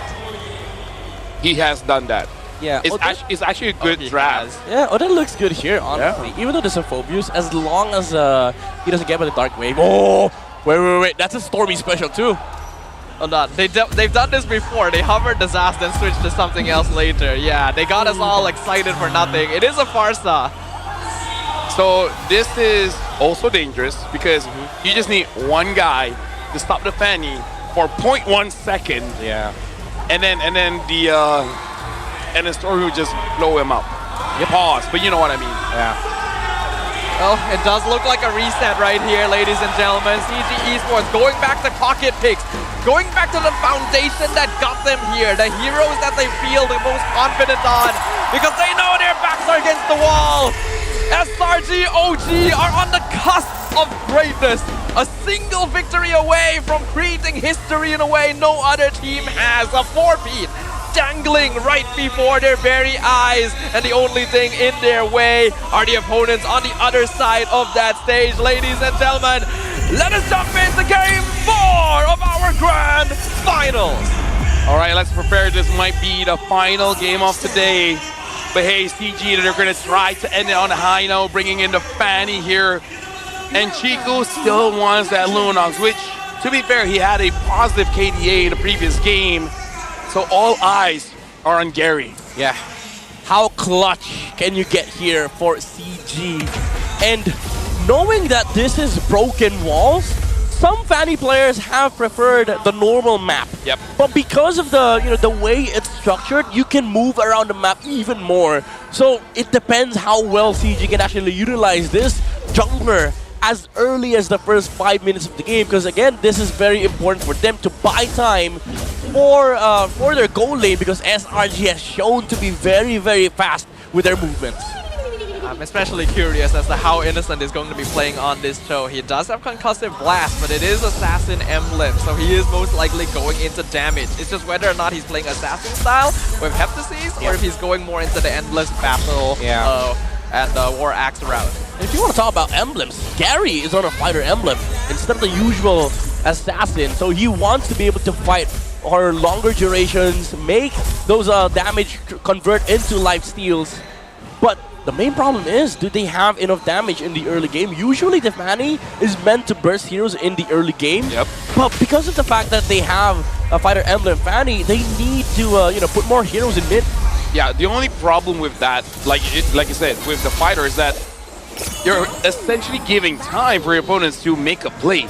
Yeah. And considering they have multiple ways to catch you, I understand the fighter, right? Just stay as long as you can. But again, the problem is, against a team like SRG.OG, crazy reaction time. He was trying to cut wave when SRG is on the other side of the map. That's gonna be first blood there for Gary. Hey, look at that. Innocence is on CG side. Oh, Better There's like instantly cancelled by year 3. He's doing a lot of damage with balance, forcing the flicker out from Stormy. Turtle Gary? Low. Gary can get it. No, Skies secures the first turtle of the game. Now year 3 in some trouble. He's gonna try and run away from the rest of SRG. Some slows come out. Looks like he will be able to survive. Hey, at least steal something here, but SRG looks like they are not going to be contesting for this purple. I wonder if Gary wants to go for a little bit more, but hey, already getting a kill and maybe get another. Oh, Innocent. Innocent nearly dead, but the taunt coming in from Yumes locks down Chiku. He has the Brilliance out. Now Balance is the one in trouble. Feather Ezra comes out, but he has to cancel it because Gary jumps over the wall. He's one hit away. Wow. He finds the kill on Stormy. Proper cables coming out from Gary, and I do like his his mindset here. Didn't even use the retribution during that turtle fight, so he does not get invaded by SRG.OG. And even though the pressure looks like it's coming from SRG, the response is there. Balance as well with the mighty swing delays SRG.OG long enough for Gary to actually participate in fights. So it looks like Skies want a challenge, and he manages to get it as well. He steals the orange buff away. Hamzik comes in to cut off his escape route. A wall blocks off the landslide, but Gary doesn't have the energy. He doesn't want to fight here. Again, this is just the guys using the advantage of, hey, he doesn't have retry. Bro, I got this. And again, a lot of burst damage on a Thorn Rose. Easier for him to steal the camps away. Yeah, that's the fault of showing Sekai's earlier that he retrieved the Farza. Didn't need to, but because of that, SRG.OG able to equalize the resource a bit. CG still leading by 200 gold. But the difference is SRG.OG, even though they have a fighter gold lane, it doesn't feel like the Joe is a national threat right now. Yeah. Later it may be, because just one kick from Innocent could just, change the fate of Gary here. But CG, they do have the capacity to scale in this game. Just don't get kicked. Yep. As long as they're able to play it safe, they should be okay. Hamzik has Purify as well, so that means that Innocent will probably look for someone else, Gary specifically. So right now, looking at SRG, they won the turtle before. They will probably win the turtle again. Gary now has the Blade of Heptases. That S-Strike being used onto Yetri. Wrong wall. It looks like Yetri still has a lot of HP here. He wants to kill on Stormy. He's diving tower for it, but he's run out of energy. He's not able to finish off. Flicker Dark Wave gets Skies. Yetri buying some time, but Skies is still in the pit. He picks it up. And Chiku, he's gone too deep. Brilliance comes out, but he's so low on HP. Tech Charge comes in, hits 3. Graham finishes off Yetri in the top lane. Chiku goes down, but Hamzik finds the kill on Innocent. AOG is into the taunt though. Hamzik is locked down. He's surrounded once before. He still has Summon Force. He's just barely able to get out. Gary looking for the kill onto Yumes. He misses Cable once. He doesn't have any energy left. Yumes gets out. Close fight. A lot of heroes on SRG is low, but Gary, is he gonna live? Lethal Ignition takes him down! That was a mistake. Gary was recalling outside the bush. Like, here's the thing, man, about Stormy, he sees everything. Yep. If he can use a Selena, no vision, catch someone with a Farsa, is like, what are the chances is in this bush? Yeah. Pretty high. It's a Fanny. Most Fannies would just go straight to base, use all energy, and then recall. But Stormy was like, no, I know Gary. Yeah. I'm on his track. And that's payback for almost all engages that Gary has done onto the Farza. Now Stormy gets the Fanny. Right now, Balance is all alone. Now Penderes when it comes out. The wall does cancel in, so well played by Balance there to make sure he doesn't take more damage. But now Conceal comes out on Yumes and Cram. They're trying to disrupt Gary from taking his purple, forcing out the retry. AOG comes in, gets a knockup on Yetri. Skies whittling down Balance, misses the tech charge completely. Gary trying to do the damage, but he just doesn't have the itemization right now, and Stormy is chasing him down back home. Yeah, look at Hamzik. Hamzik understands that at this point, there's no use helping out a team. I got to get as much farm as I can. And I want him to have this kind of mindset because Gary is not it right now. Yeah, they know they have to scale. Again, they do have the option of just scaling. And you look at that fight, it felt like the Fanny could have fought that engagement, but because of the fighter emblem, hold that, Gary! What? Wow, he got the kill! Okay! He outplayed Stormy and he's out! Talk about clutch! Yeah, I was about to flame the fighter emblem because we saw earlier no damage against the Gatot and the Lapu, but because of the fighter emblem, he's able to get some HP back to go back for the cutthroat. Well, looks like this time Skies is gonna secure the turtle. I don't think either team wants to full commit to this fight for now, so yeah, they're just gonna walk away. Dude, like, looking at chat, they're saying a lot of things about Fania. I'm waiting for them to see that play. You know, delay and stuff. But yeah. Again, it's a possibility in late game. There's not a lot of like reliable crowd control on the side of SRG, especially during Lords, right? Yeah. Yeah, they have to check all the bushes, they have to check all the angles. But even then, when the Lord's low enough, when the Lord's HP is low enough, he could just cable in and look for the retry steal, which we did see on day number 2. So that is something that SRG.OG should be worried about. Okay, this is not good because the EXP and the jungle, that's a big gap in gold. Brilliance has to be used in the mid lane. Chiku is surrounded. He fingers forward. He's looking for innocent. He gets the kill. He trades himself for the toe. And now Yetri is engaging. Dark Wave on 2. Here comes Gary from the side. AOG going to be used. Only gets one knockup on balance. Revitalize also popped to keep Yumes alive. Oh my They're lord. surrounded currently. Gary, he finds Stormy in the back. He's invaded jungle. He's found the far side. Now he's coming back. Yumes dropping real low. Sky's still pretty healthy though. He's going to melt down Yetri. He finds the Infernal Pursuit, but the healing from Yumes still keeping him alive. Yetri finally lands the last blow, but he's gonna go down himself in exchange. I gotta say, oh, hold on, he's still continuing. Gary, he's looking for Skies. Can he find it? Thorn Rose comes out the wall, allows Gary the cable. He gets the kill, and now Graham is left all by his lonesome. Chiku! He flickers over the wall. He goes into the jungle. Darkin comes out. Chiku, he wants him. Graham isolated. He has the Eye of the Cyclone, but Chiku is running out of cooldowns. Can he actually get the kill on the Lapu here? Graham is buying so much time. Gary finally shows up, pops the ult, and he finally gets taken out. Let me just say, Midnight, this reminds me of yesterday's Fanny. We were flaming it, saying like, what the heck are you doing? And all of a sudden, Gary's like, okay, 3 minutes, 4 minutes, 5 minutes up. Now I'm online. Let me lock in. Let me lock in, man. And again, this lineup is a lineup that scales, especially against the composition of SRG.OG. Chiku trading himself just to take down the Cho was very crucial. And Yetri living for at least 40 to 50 seconds in front of SRG.OG allowed Amzik and Gary to find their targets. The Zaman Force was laid out. Gary sniped Stormy behind the scenes. That's why there was no feathered airstrike. There was no follow-up for the jump. That's why also there was nobody to take down the Phobius. Dude, at this point, this is Scary Gary. Scary Gary. Scary Gary on Fanny. The nickname Fanny Gary Scary. This is the lock-in that CG desperately needed. Let's see if they can keep it going, because this Lord has already fallen. Sky takes it out in advance. It looks like they're trying to fight. Feathered Airstrike comes in. Yetri being chased down. Raging Slash doing good poke damage. AOG comes in, gets a 2-man knockup, and Yetri has been perma-lacked.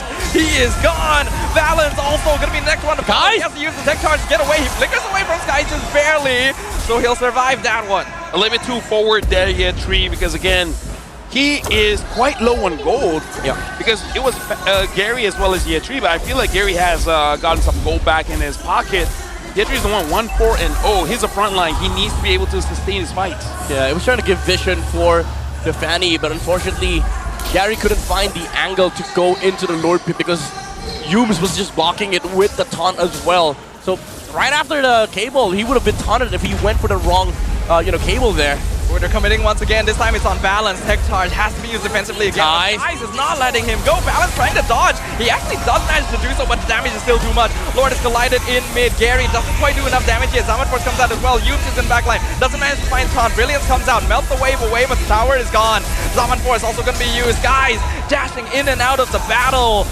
But for now, it's only the first Lord. It will go down here. He's now contesting the purple. Gary! It got stolen by Yumes! He has to fly home! That hurts. That hurts a lot for the Fanny.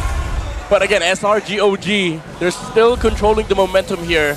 But honestly, say what you will about Chiku, he's held the team fight here for CG, dishing the damage. Stormy! He went in, he found Stormy, it's a mega kill! He dodges the taunt as well!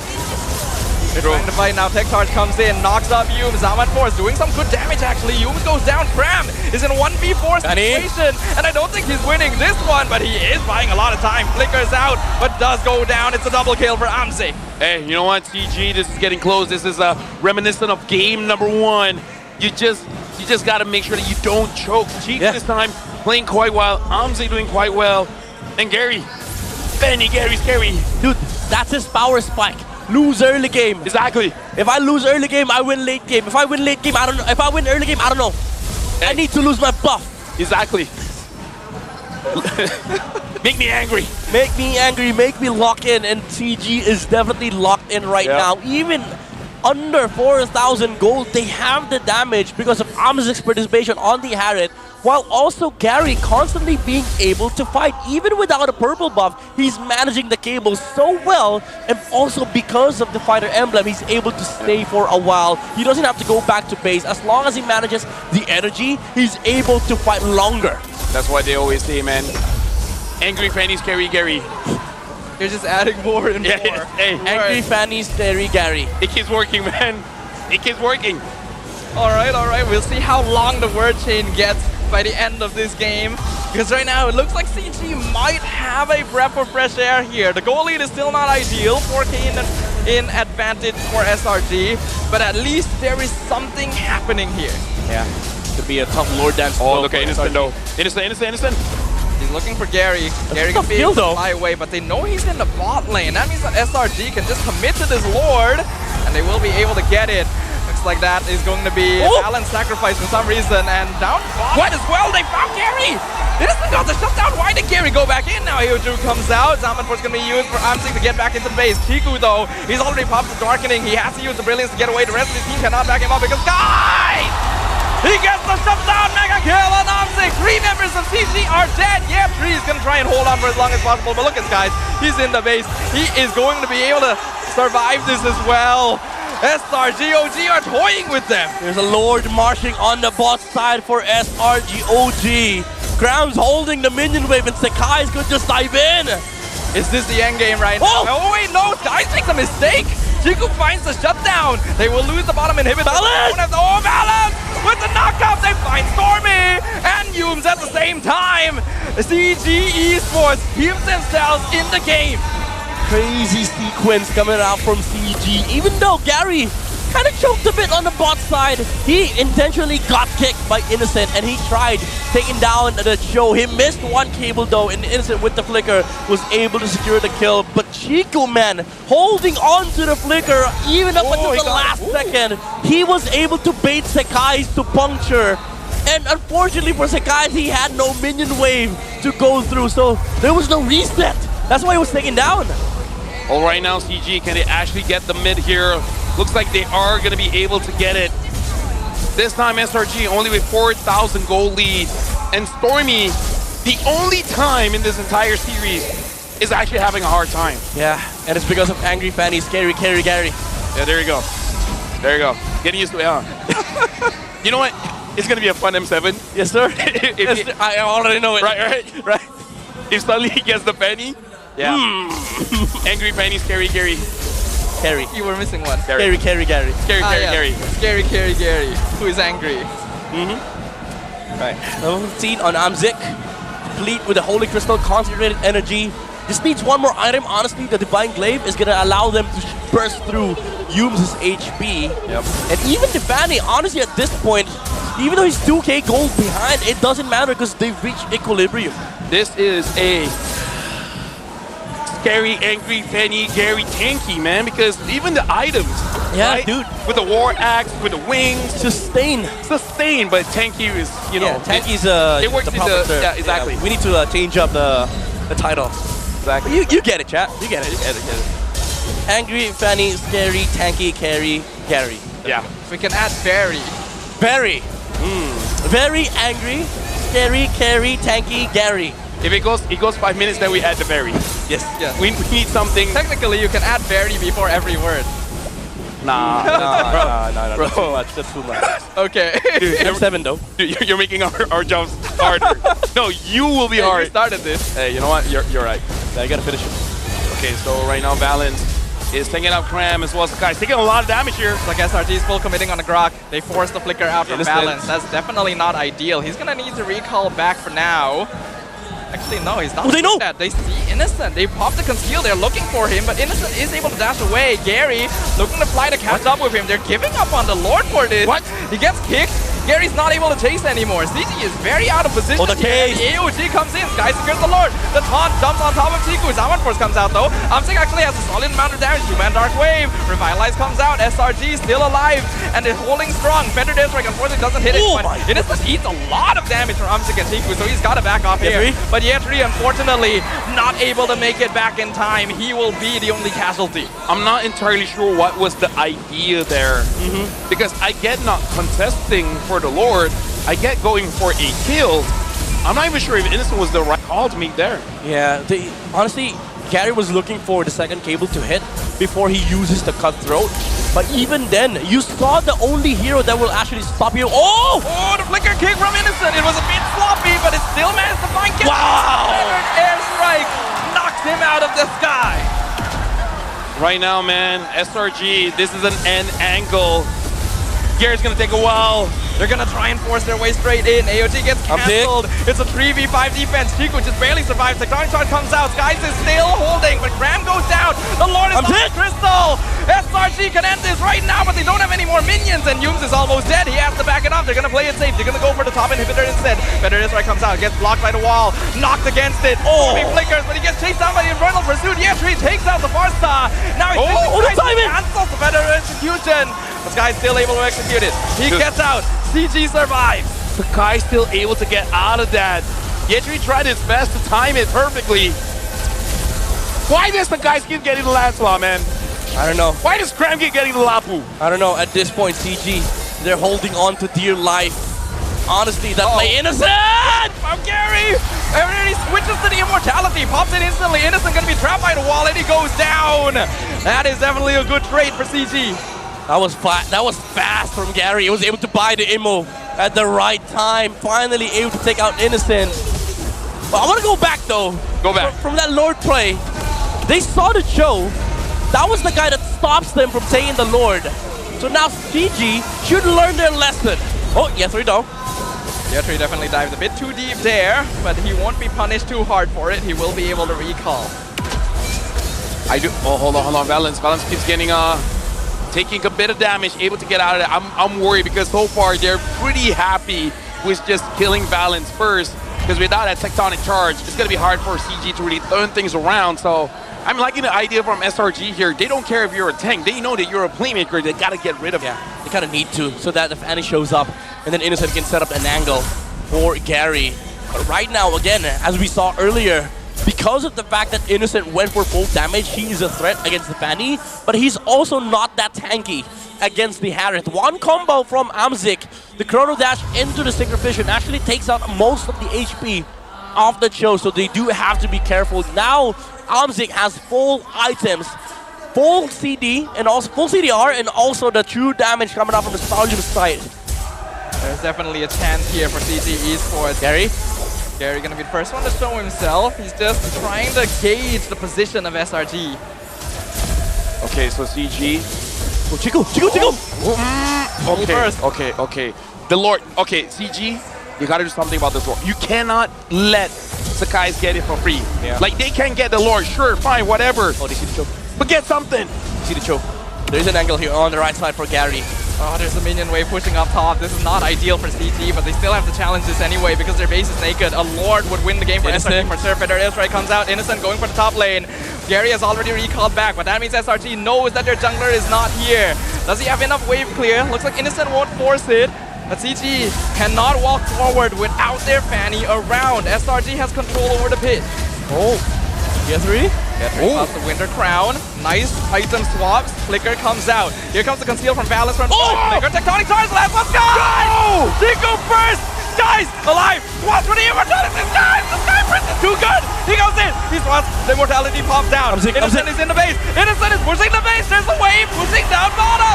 CG is still in the fight, and that's why he's not letting them go home. Yetri was the only one that was able to recall. It's a 1v1. He's trying to hold. He's trying to keep them in the tournament. But Innocent, he's hitting destruction! It is all it takes! And in a single move, SRG.OG have become your indomitable, immutable, undisputed 4 times back-to-back MPL the champions! Out of all the grand finals, CG did make it close. Innocent had to go for a back door. This time we see SRG.OG actually celebrating the win. Not taking nonchalantly, man. But that doesn't deny the forfeit here. And hold on. I want to see right now CG and SRG.OG hugging it out. So right now, thank you very much, Safa, as well as Midnight. That's it for us. We're throwing it over to the stage for Rose to celebrate our champions. Pastinya kita juga ingin memberikan penghargaan kepada naib juara kita, CG Esports. Walaupun mereka masih belum berjaya mencapai sasaran asal mereka untuk mengangkat trofi juara, tetapi mereka sudah pun memberikan yang terbaik pada musim ini. Terima kasih kepada pasukan CG Esports. You may not have your final ball. Oh, tapi mereka kena turun. Tapi tidak mengapa. Satu perjalanan yang cukup baik kerana anda telah menunjukkan satu perlawanan yang cukup mantap pada malam ini. Dan inilah juara anda, Selangor Giant.OG Esports. Anda layak menerima kemenangan ini. Alright. Sebentar. Ini adalah masa yang ditunggu-tunggu. Kita akan kira bersama-sama dalam kiraan 3, 2, 1. Tuan-tuan dan puan-puan, inilah dia our 4-peat champion in MPL Malaysia musim ke-16. 4-0 membuktikan mereka selayaknya berada di atas pentas ini. Sekarang kita akan teruskan dengan sesi penyampaian pingat kepada juara kita. Bagi memperingati detik kemenangan yang penuh bermakna ini, izinkan saya menjemput Mr. Seehausen, Head of Esports Malaysia in Emerging Market at Mountain Games ke atas pentas untuk menyampaikan pingat kepada juara MPL kita musim yang ke-16 ini. Baiklah. Untuk yang pertama, kita mempersilakan half man, half beast, Innocent. Innocent diminta untuk Innocent, please have your medal now.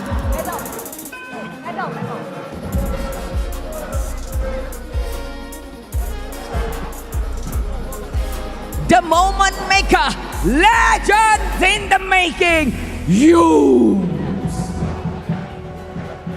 Mesh Prodigy Stormy, one-man army grand, the one and only Skyprin Skies, SRG.OG Mastermind, Coach Arcadia, Ultra Fakey, and Winter.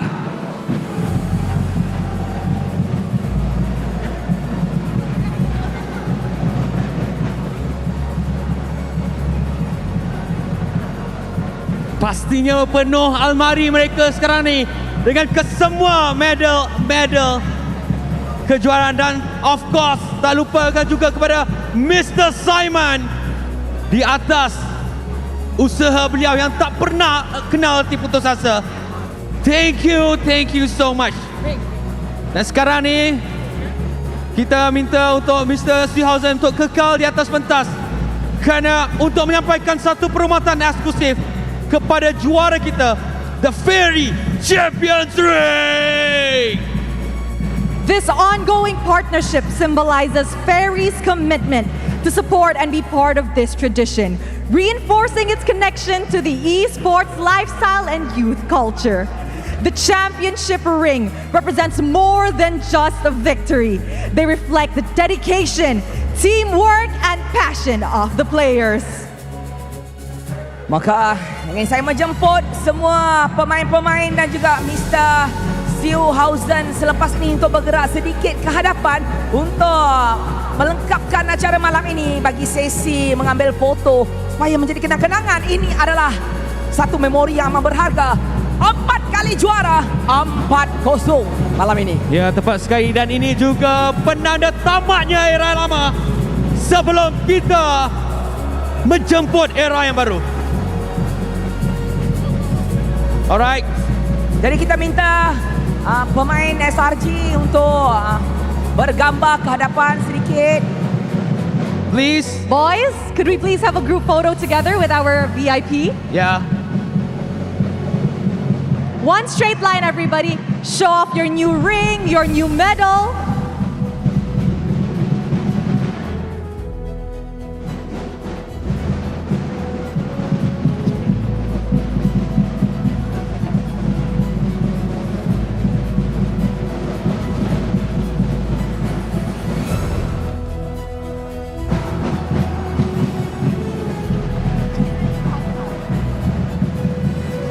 Alright, thank you so much Mr. Stewhausen di atas kesudian bersama-sama dengan juara kita di atas pentas. Sekarang ini untuk meraihkan pemain yang mempamerkan. Sebelum kita announce finals MVP kita kita nak minta Coach Arcadia. Coach,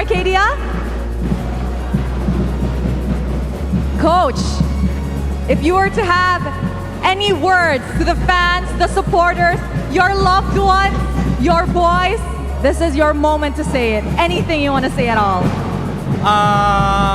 Just want to say, guys, that we're always thankful for all of your support, your endless support, watching us. I know everyone who went here all the way from their hometowns and from wherever it is, it means a lot to us. Seeing you guys in person, it just brings the best of us, basically. And no matter what happens, we're gonna go for M Series and we're gonna go proud and loud. So, thank you so much, guys, and I hope you can keep supporting us in this next seasons, how we approach the new era. And thank you. Terima kasih semua. Wow. Sekarang barulah waktu yang ditunggu-tunggu untuk kita meraihkan pemain yang mempamerkan prestasi yang sangat-sangat luar biasa sepanjang siri penentuan Best of 7 ini. Kita ingin menjemput Miss Chan Mei Ling, Head of Brand and Marketing Services Selangor untuk menyampaikan anugerah MPL MY musim yang ke-16 ini, Finals MVP. Jadi, siapa final MVP kita malam ni? Mari kita saksikan bersama-sama MPL Malaysia musim ke-16 Finals MVP is Sky!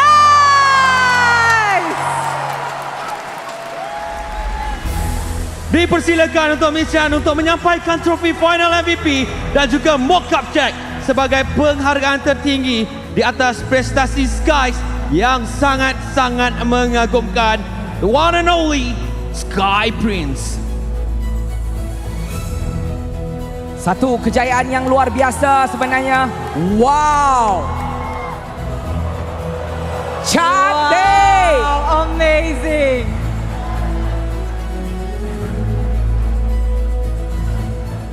Wow, nice one.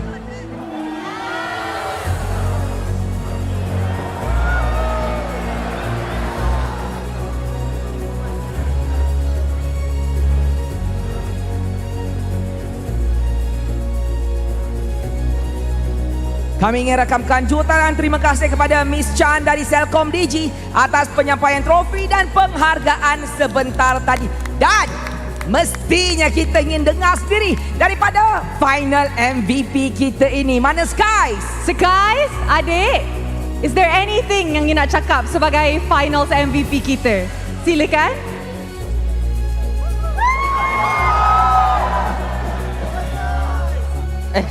Okay. Okay.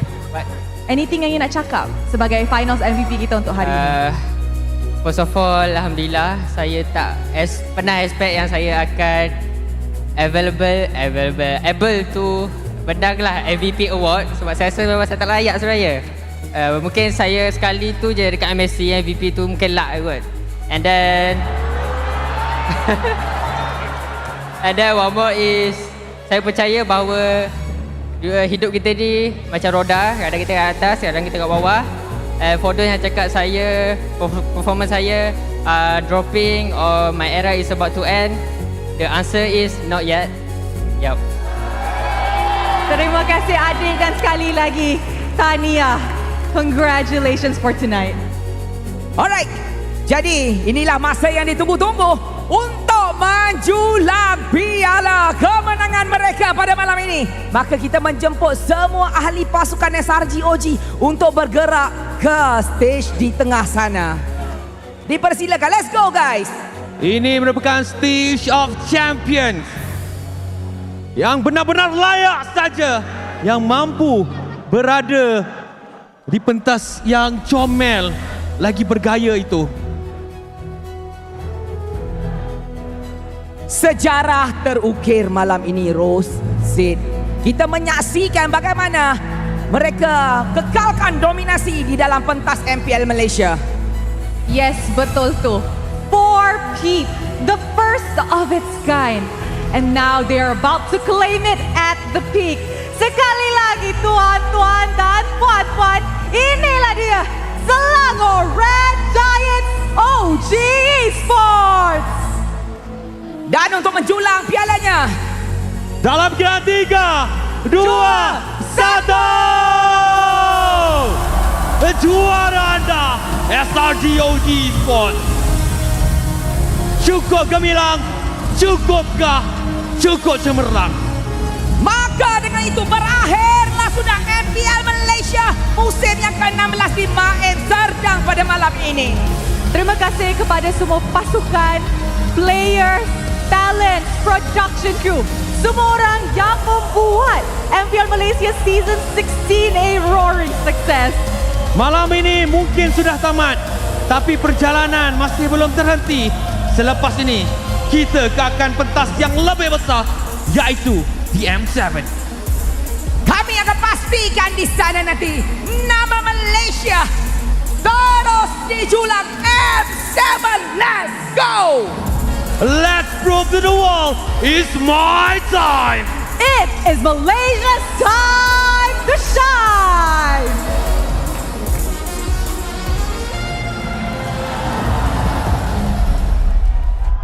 Hari terakhir untuk era ini.